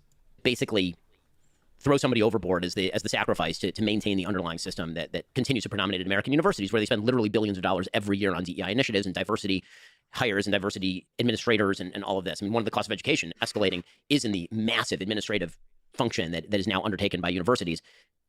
My understanding is just like how the right freaked the fuck out about like safe spaces in colleges. My understanding is like diversity managers, or whatever he said, are very much making a mountain out of a molehill as far as conservatives go. It's a nothing thing. So for those that don't know, safe spaces in colleges and schools, what they actually were was basically a study hall, a quiet place you could go to study or just chill out, where you had to kind of keep your voice down and just sort of like be chill. If you've ever been to a college campus, they're not like insanely rowdy or anything. It's not like an episode of Community or whatever, but like it's definitely a pretty hyper place. And for people with social anxiety, or people who just want a quiet place to study, or maybe someone who's just gotten some bad news or just got broken up with over text by their boyfriend and wants to like run to a quiet place to like, you know, chill out for a minute away from everybody. That's basically what safe spaces are. They're basically a little quiet study hall area, from what I've heard, usually in libraries. But the right heard about safe spaces in colleges, and they tried to make this big narrative about how college students have become these softies that can't handle anyone disagreeing with them. So they made safe spaces, which were literally just little study zones in college libraries that blew up into nothing. And the right was like going against this shit hard back in 2016, 2017, by the way. It's pretty much a repeat of the same thing that happened with that one litter box thing. Remember when the right, like everybody on the right, was talking about how that one school had litter boxes in the bathrooms for students who were furries, but then that was completely not real. There was no evidence, and it got proven 100% wrong. And the right just said, oops, and never talked about it again. Except they didn't say oops, they just never corrected. Like, they really took no L on that, because they just refused to acknowledge that their entire story they created a massive media buzz about was complete bullshit. It's just the same thing. It's the same stuff every time. As opposed to teaching and you know, cost of dorms and such. You guys probably agree on a lot of this, right? Kind of, maybe, yeah. I don't... So, I don't like Destiny's politics on a lot of stuff, but I know for a fact that Destiny does not agree with a lot of what he just said here.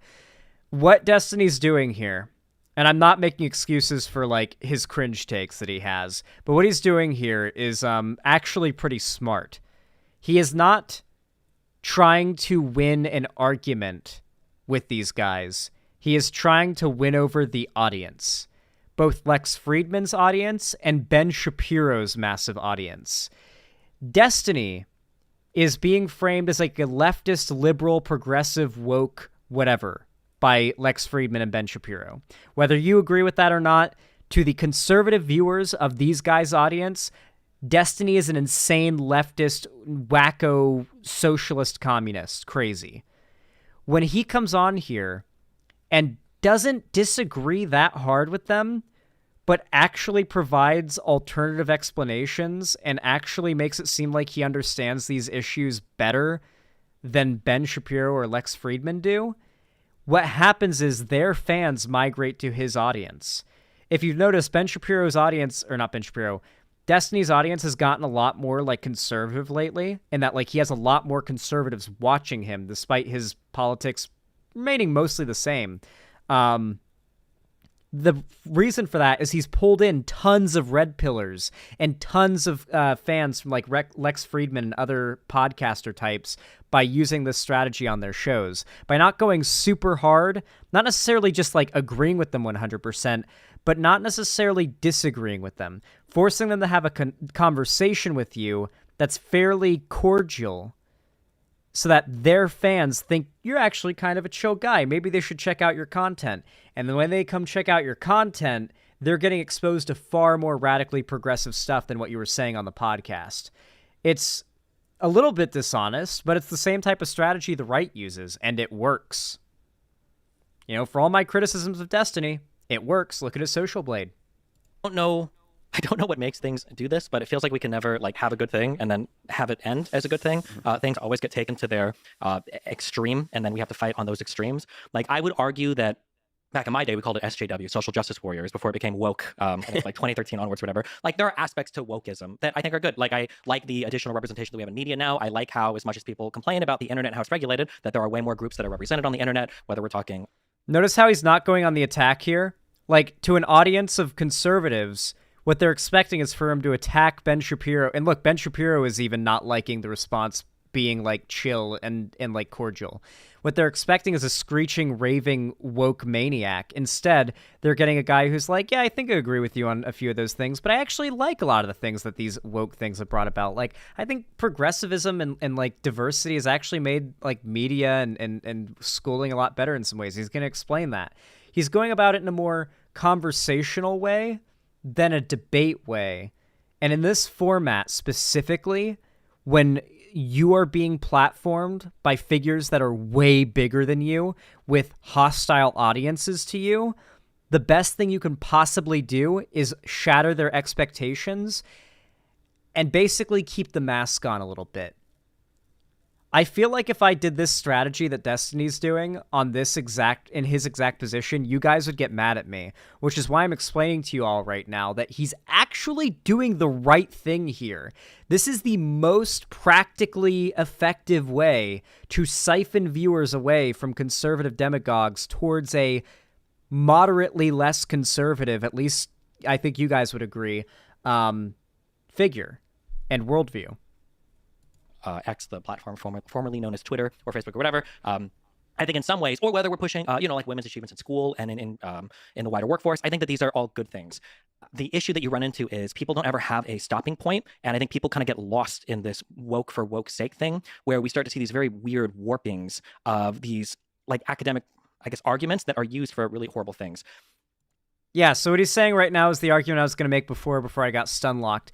It really upsets me that these communities in like colleges have these young people that don't have fully developed political views because they can say and do some pretty crazy woke scoldy cringe shit, like saying white people are all evil and stuff, right? Those people exist. They do. They're a very loud minority, to be clear, but they exist. And when they do that shit, whether we like it or not, the right magnifies their behavior and strawmans the entire left into them being the left's representation. Who remembers when every single person would think of, like, liberal? And the first thought that came to mind was, like...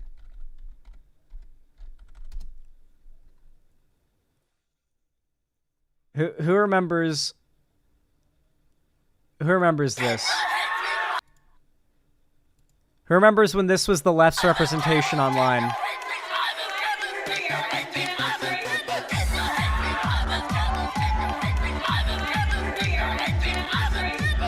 Okay, this actually goes hard. But yeah, like, there would be, like, one lefty who would do something cringe or, like, get clipped in a way that would look cringe out of context oftentimes, and the right would signal boost that and be like, this is the entire left. This is a disease that's spreading, and this is the representation of the left. This is a mascot of the left, basically. And, there are countless other examples, obviously. Actually, not really that many. There's like 5 that have been constantly repeated over and over and over and over again, but you all know what I mean. 1 or 2 examples of people on the left being cringe, and we'll never hear the end of it. Yet somehow, QAnon Shaman did not have the same level of cultural impact as Trigglypuff did. The fact is, the left can't meme. There is some truth to that. It's not that the left can't meme, it's that the left chooses not to meme. I feel like the left thinks it's above memeing sometimes.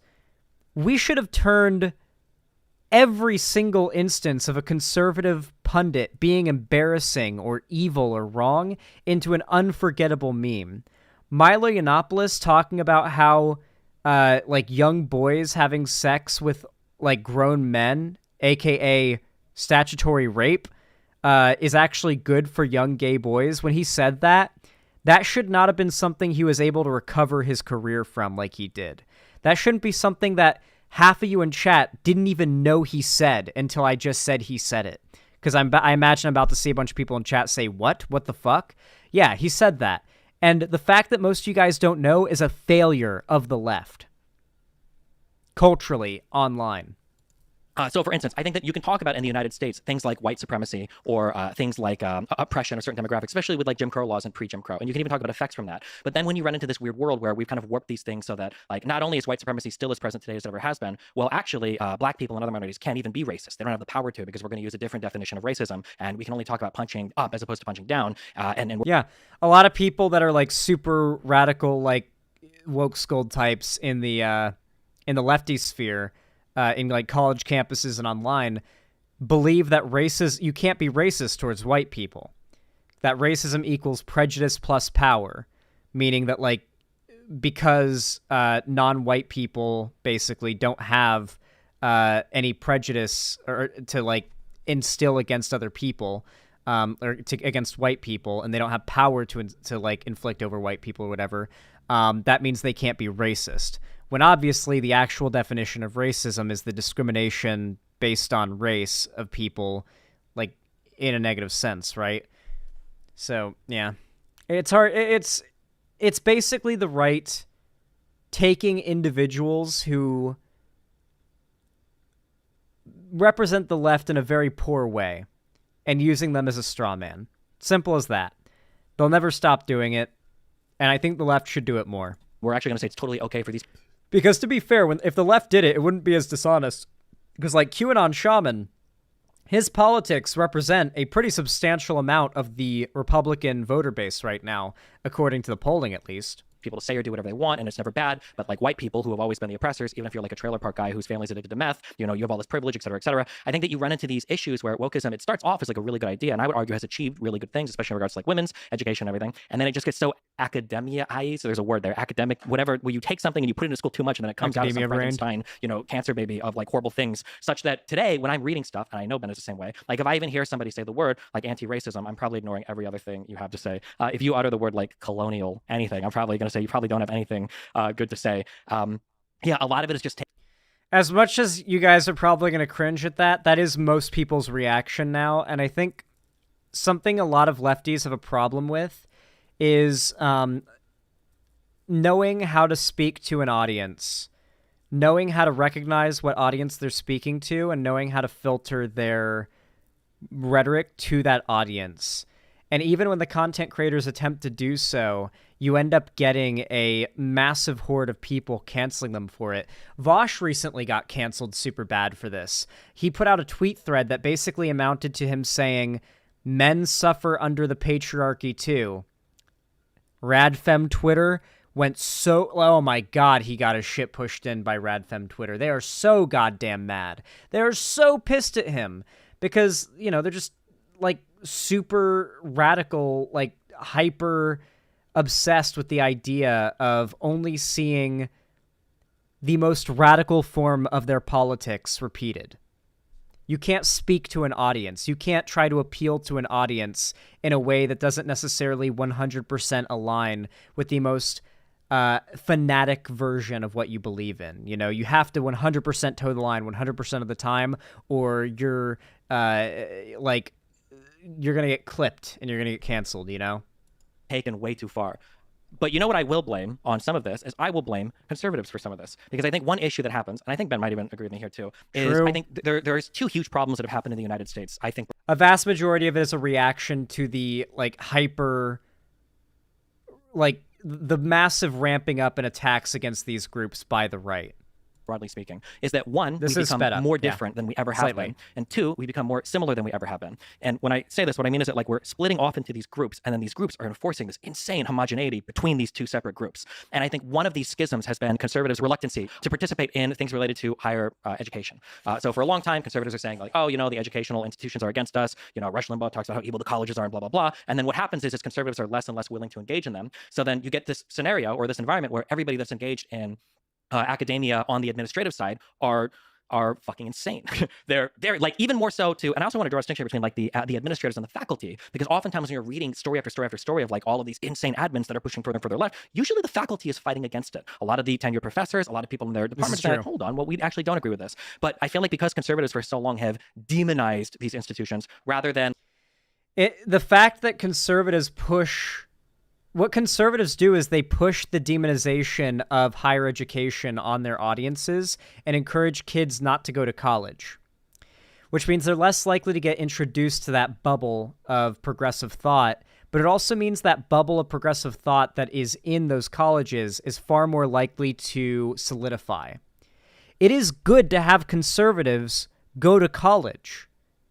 Not only does that introduce people with alternative worldviews to, mix things up, which is always a good thing. College is about experimenting and learning new ideas and arguing with people. I mean, that's literally what the whole thing is. It's about finding out who you truly are, like that college age / college experience. And so, like, it's a good thing to have conservatives go to college, but for the right, it's a bad thing because generally when a conservative youth goes to college, they end up becoming progressive. And B, they want the colleges to become more radically crazy progressive. They want more stories like this one that can make higher education look bad so they can feed the loop. They can feed the cycle. Ben Shapiro is very aware of the problem Destiny's pointing out, and he doesn't like that Destiny is getting this meta.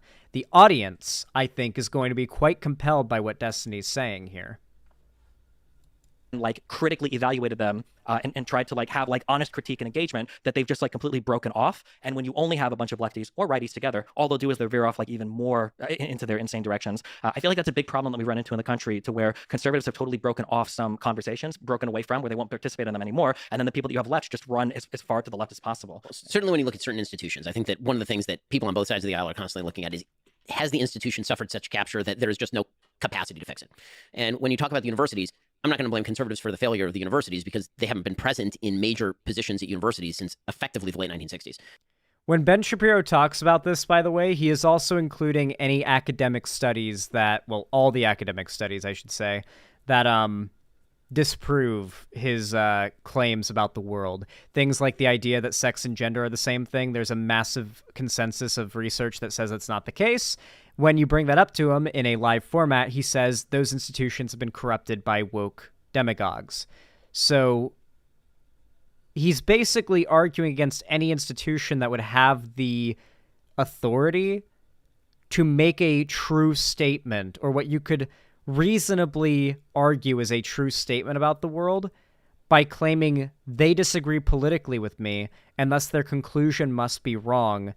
It must be influenced by their political disagreement with me, regardless of any evidence to the contrary. Sometimes the only evidence there is that they politically disagree is that their outcome, their conclusion, their consensus is different than their conclusion.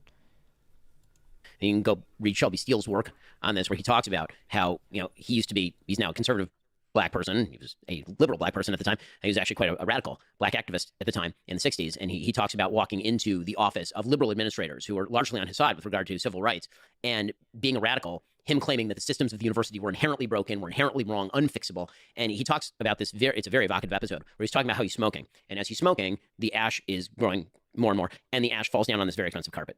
And the president of the university, who's listening to him rant and rave, Shelby Steele says, I thought he was going to say something about this. I mean, I was wrecking like $1,000 carpet in his office, being a jackass. And instead, I could see him wilt inside. I could see him collapse. He didn't have the institutional credibility or the intellect or sort of spiritual strength to just say, listen, I agree with you on some of these things, but you're acting like a jackass. And what you see in the late 1960s. Well, it's also possible that he was just not a big fan of confrontation, and like he just like a guy walking in and like big dicking him by just like smoking a cigarette and letting ash fall onto the carpet, like intimidated him a bit. You know, it's also possible, potentially. Regardless, though, what is this argument? The idea that like college administration are so scared to even like enforce basic rules to like someone who's in a minority group that they, I don't even know. That was normal in the 60s? Wait, is this story from the 60s? Is Ben trying to claim that like schools were afraid to be racist towards black people in the 60s? And that he was breaking a rule by smoking a cigarette in a school in the 60s? Or a college in the 60s? He said that, didn't he? I think he did. Maybe not. Take that with a grain of salt. 60s and early 1970s is in fact the collapse of these institutions. Oh, yeah, 60s and 1970s, okay. To the point where, by the time I was going to college, there was this radical disproportion between conservatives and liberals. And the problem is that when it comes to a system like the universities, basically you have to separate the universities off into two separate categories. Yeah, so smoking in colleges was normal back then, and that story sounds like bullshit because in the 60s, there's no way colleges were afraid to, like, offend a black student. Like, there was no woke mind virus in the 1960s if there ever was one, okay? One is STEM, where the universities are still pretty damn good. American universities, when it comes to STEM, are still leading universities in the world. Harvard's main creations these days are coming from actual hard science fields. Then you have the liberal arts field, in which you basically have a self-perpetuating elite, because that's actually how dissertations work.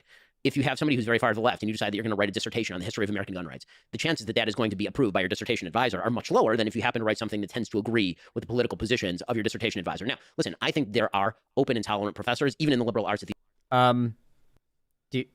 Does he know how writing a dissertation works for college? That's not just true. Okay, can I tell you what a friend of mine did recently? So I've got a friend group that is very much not, like, all they know is I'm a political YouTuber, and, like, occasionally they check in and see my sub count, and they're like, holy shit, god damn, I forgot, you're, like, kind of a big deal. But they're very much not tuned into the politics world or the YouTube world or anything like that, okay? But I have a friend, and she's a trans girl. She joins the Discord, and mind you, the last thing on her mind was what I do for a living. And she ends up asking, do any of you guys in here know anything about, like, trans healthcare? And I was just like, I might know a thing or two about that topic. I might have a line of work that's potentially had me study on that particular topic. And so I obviously told her, like, you know, that's my, like, part of my job is, like, talking about trans issues quite frequently, like trans healthcare, access to it and everything. And so she basically explained to me that her plan is she has to write her college dissertation, and she decided that her college professor isn't super progressive, isn't super conservative, just fairly middle of the road. But her goal was to, because she's trans, write a dissertation about trans healthcare access. Not because, like obviously she cares about that topic, but not because that's, like, something she really thinks her dissertation's gonna change the world about, but because she knows that if she as a trans person writes a dissertation about a topic that is so, like, important to trans people personally, the teacher will feel a moral compulsion to give a higher grade on the dissertation. Like, there would be some sort of guilt tripping that would go on there. Like, you'd feel bad if you gave, like, a trans person a bad grade on their entire project they did on trans healthcare, right? Like, it was a bit of a life hack situation. So I helped a little bit with that. Not, like, in a big way, just kind of sent a couple of like, medical sources that I used to back up my arguments. Just the same shit that I'm always repeating to you guys, because I've got all that stuff just saved and on hand, ready to copy-paste over, so it was pretty funny interaction. I thought that was pretty hilarious. So I guess there is a shred of truth here in that, like, you can definitely play on a professor or, like, a member of faculty's biases when it comes to your like, dissertation or any, like, anything that you do. as far as a project for college if it's just down to the the professor to grade. And generally, you'll have a pretty good chance of getting a high grade if you play to the biases of the professor.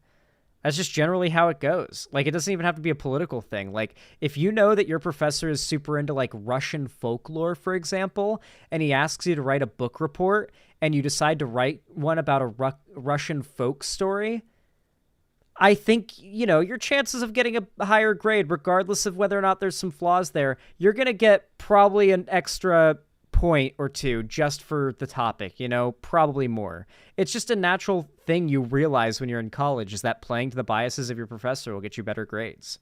These universities. I went to these universities, right? I went to UCLA, I went to Harvard Law School. When I was at Harvard Law School, one of my favorite professors was Lani Guinier. Lani Guinier, they tried to appoint her, I believe, Secretary of Labor under Clinton, and she was too liberal, and she got rejected. So she was like a full-on communist. By the time I went there, she was great. We had debates every day. It was wonderful. She used to write me recommendations for my legal jobs after we left. Randall Kennedy, I don't agree with him very much. Randall Kennedy was a terrific professor. There are some professors who are like this. Unfortunately, there tends to be, in these echo chambers, more and more ideological conformity that is rigorously enforced, and it is by left on left. So, for example, when I was at Harvard Law School, the president of the university was another president who ended up being ousted, Larry Summers. Larry Summers had been the Secretary of Treasury under Bill Clinton, and he made the critical error of suggesting that perhaps the dearth of women in hard sciences in prestigious positions was due to possibly two factors that people were refusing to talk about. One was the possibility that women actually didn't want to be in hard sciences at nearly the rate that men do, which happens to be true. And two was the distribution of STEM. Yep, so I figured this was what he was going to say.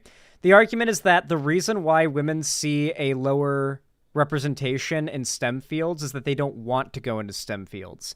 Now, I hope Destiny pushes back on this, because I've heard him make this argument before, but it is just the reality of it.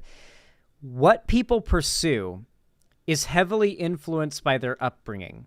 And the reality is that the vast majority of the time, American women are not, as like when they're young, when they're little girls from like a very young age, they are not generally pushed into STEM from any like angle. Usually, you don't usually have parents encouraging their daughter to get into a STEM field. Usually it's like, I hope she finds like a wealthy man who can provide for her to marry, that kind of thing. You don't usually see them expect them to get into extracurricular activities like sports that could get them scholarships to college. You don't even see them expected to go to college. You oftentimes don't see them like pushed into like those interests in the forms of like media. Like sci-fi was heavily pushed to boys for a long time. Computers and tech related things in that realm were heavily pushed towards and advertised towards boys for a very long time, starting in the 80s, notably, when that big boom happened. Video games, which come with a lot of tech know-how, you just kind of, being a gamer comes with in the territory. You just learn a lot about computers and tech as part of the territory. It's just kind of something that happens if you're a big-time video game player.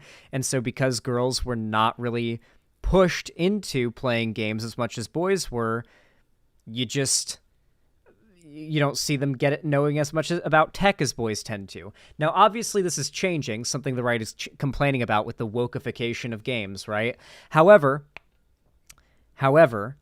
go back in the day, like, I think about it, and I don't even remember, like, having video games pushed on me, right? Like, just from as early as I can remember, I was playing video games with my uncles and having fun doing it. Like, I looked up to my uncles to a degree, so I probably, like, thought, okay, yeah, this is, you know, what I'm supposed to be doing for fun. And I also enjoyed doing it. And video games are fun. Men and women find video games equally fun. This is objectively true. However, what's been very clear is that things like video games, the STEM field, whatnot, you're just not pushed into it if you're a young girl as much as you are if you're a young boy. And what you're pushed into, or what's made attainable to you, or made to look attainable to you when you're young, is what's going to guide you into adulthood. And so as this has changed, we have seen a pretty staggering rise in the amount of women involved in STEM. Like, how can Ben Shapiro say women don't want to be a part of STEM when we're seeing a stark increase in women being a part of STEM when there are changes made that make it easier for them to get involved in STEM? Is Ben trying to argue that they don't want it because they don't, quote-unquote, try hard enough to get into STEM fields?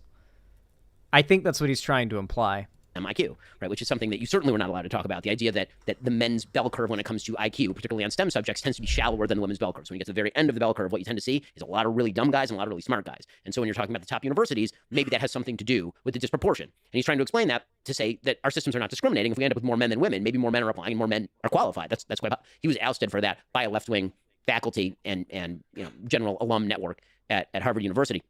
So there's a lot to blame conservatives for some. Okay. Does Ben Shapiro actually think that, like, women have, like, a sharper bell curve for intelligence and IQ than men? For one, IQ is heavily influenced by, like, your upbringing. For example, like, we've done massive, like, meta-analyses that are, like, collections of studies on this that have shown that your zip code can directly correlate to your IQ, even when you control for race. Because I know conservatives will try to say, well, black people have lower IQs on average than white people, so that's weighting the data. Because, you know, they always have racism to try to use as a debunk to any data you have to present to them. But yeah, no, literally just like what neighborhood you grew up in, white or black, heavily indicates with a massive amount of reliability, what IQ you are going to have. And not only that, heavily indicates what upbringing and then future you're going to have, where you're going to end up when you're an adult. So this can be like correlated to schooling. It can be correlated to things like the amount of lead that is residual in these communities. For those that don't know, in a lot of cities, the redlined communities had tons of lead paint, tons of lead gasoline, other lead-related things because they were cheap and mass-produced and heavily bought by lower-income communities back then. Basically, permanently seeped into the environment. The amount of lead paint, the amount of lead gasoline, all of the lead that was spread has seeped into the earth. And when the kids play and they kick up sand or they play in the dirt and make like, sand castles or whatever, that ends up getting into their systems. If like a baby or a toddler ends up like chipping some bits of paint off the wall or eating something off of the floor, if it hasn't been swept in a long time, or like bits of flecks of paint or small amounts of it has been like seeped into the floor, all it takes is small amounts of lead, based on the studies we've seen, to have massively negative impacts on the IQ and development of children. And obviously, all across America, all through these redlined neighborhoods, the amount of lead in the environment is so much fucking higher than anywhere else. It's insane. Here. Redlining and lead levels chart. Or map, actually. I like the map that shows it.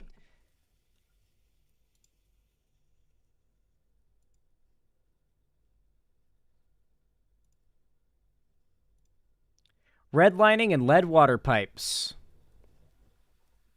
I didn't even know it was the water pipes. Lead pipes and redlining in Boston. As researchers, we began to ask how the Homeowners Loan Corporation's redlining maps, a project recently digitized by researchers at the University of Stanford, woke institution, guys, we can't trust them, might make individuals more prone to lead pipe risk. With ties to Boston, Cambridge, and Somerville, we sought out to streamline resident research and better understand how redlining might correlate with lead pipe risk.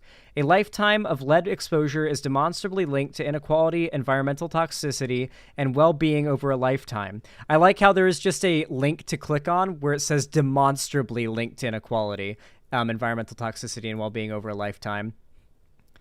Literally saying, by the way, that like lead exposure alone is one of the demonstrable factors that has led to inequality. Not racism necessarily, but lead exposure, which of course is a product of racism due to like the redlining and stuff, but still. Ben Shapiro is essentially trying to claim that any acknowledgement of the racialized history of this problem, or of all these problems, is itself a form of racial discrimination and thus racist. It's like a real left-wing destroyed take. Researchers show that housing segregation has been shaped by redlining and lack of investment in low-income neighborhoods, which kept communities of color in places where lead exposure levels are higher.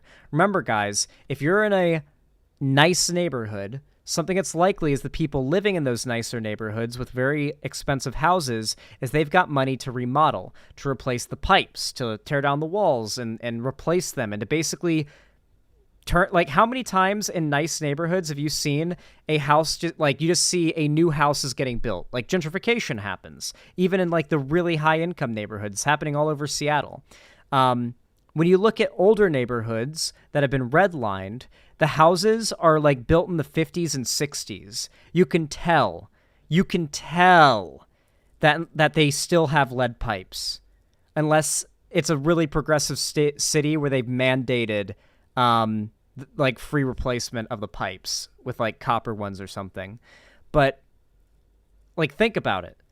The only reason those pipes would be replaced a lot of the time is because the homeowner can afford to do so, or there was a local government mandate for a free replacement of those pipes.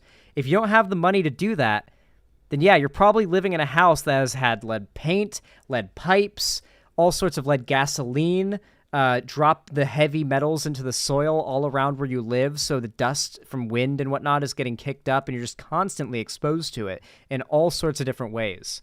People don't consider these things, but this is one of a million factors that lead to these inequalities that Ben Shapiro really doesn't want to acknowledge, and wants to claim any acknowledgement of is itself racist. Left wing destroyed. Surrendering the playing field. I totally agree that conservatives should not have surrendered the playing field in some institutions. Colleges were surrendered a lot earlier than 20 years ago. They were surrendered in the late 1960s, early 1970s. Yeah, so I think that a couple things. So one of the big issues that I have with kind of like this, I don't know. Yeah, the colleges were lost in the 1960s when they started rallying together progressive students to fight against segregation. That's when everything really went to shit.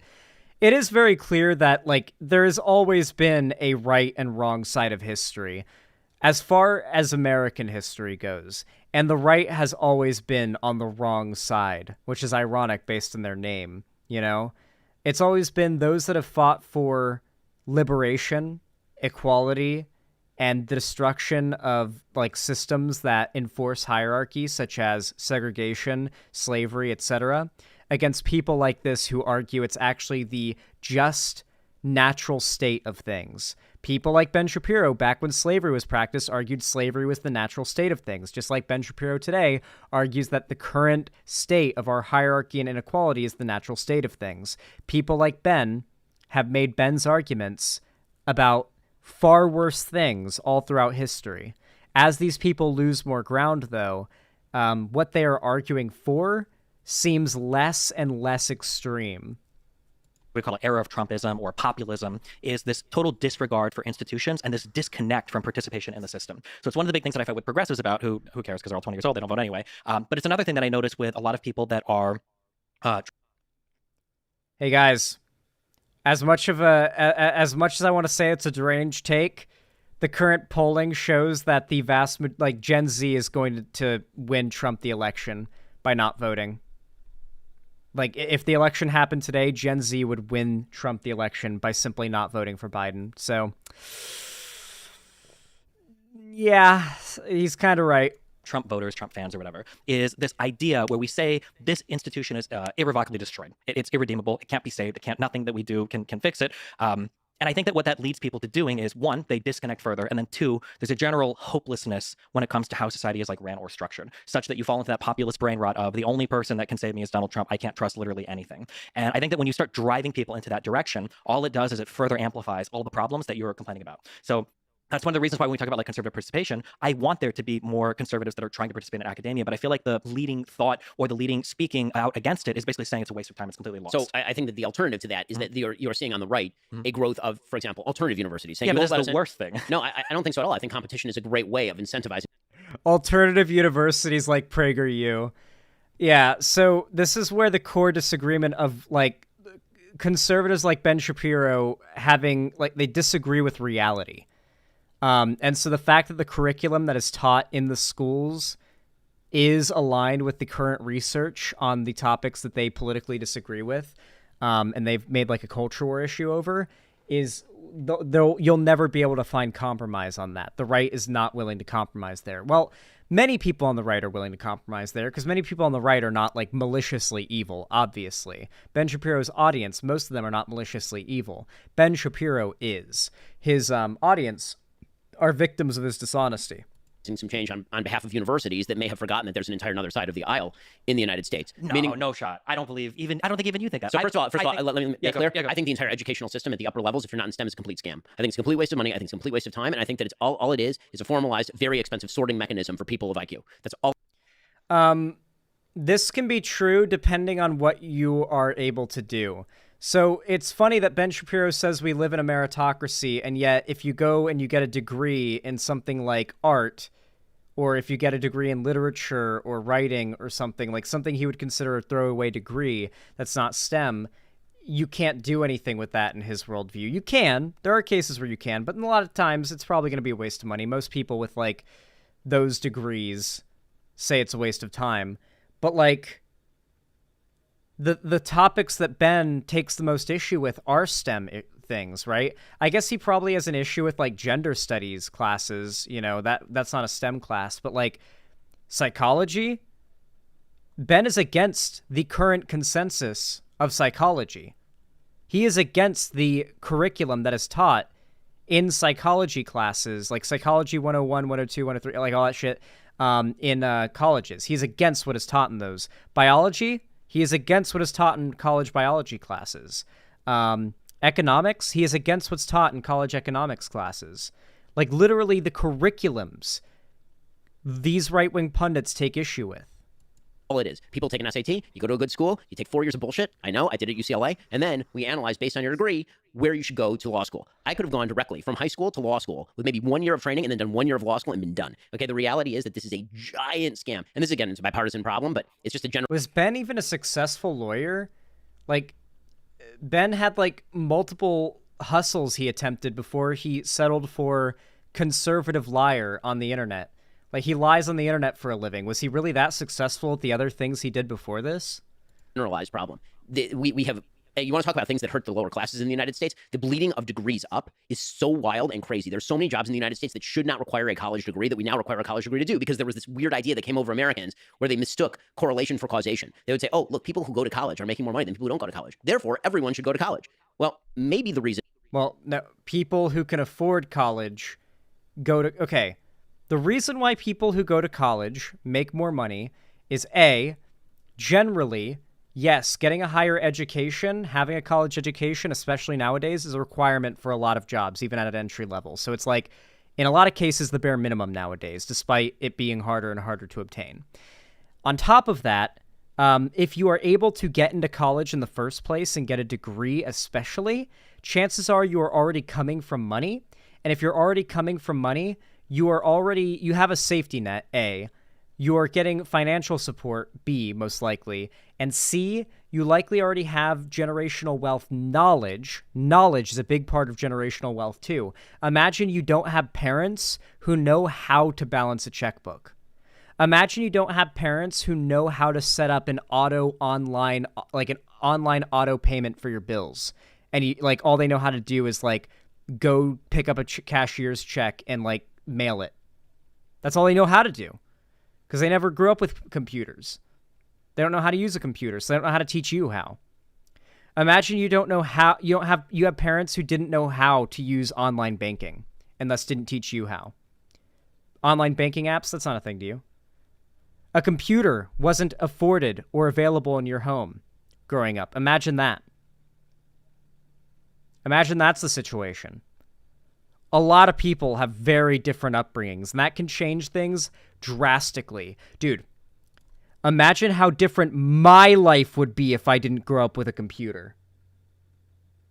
I'm only where I am right now because I grew up with a computer, and I'd be nowhere near I wouldn't be where I am now if I didn't grow up with like a lot of computer knowledge and computer time and playing games and being online and learning about the internet and watching YouTube and watching streams, and just having the upbringing I did is why I'm able to do what I do. is because people who are going to college were better qualified for particular jobs because on average, not all the time, but on average, a lot of those people were smarter and making more money because of that. And so all you've done is you've now created these additional layers of stratification. So a person who used to be able to get a job with a college degree now has to have a postdoc degree. Okay. I'm not really interested in hearing any more of this because this has gone on for an hour and a half now, and I actually do have to wrap up stream. But, like, you see how Ben Shapiro is relying on strawmans and talking, basically breakneck bullshitting his own audience into thinking he's smarter than them, so they'll trust everything he says.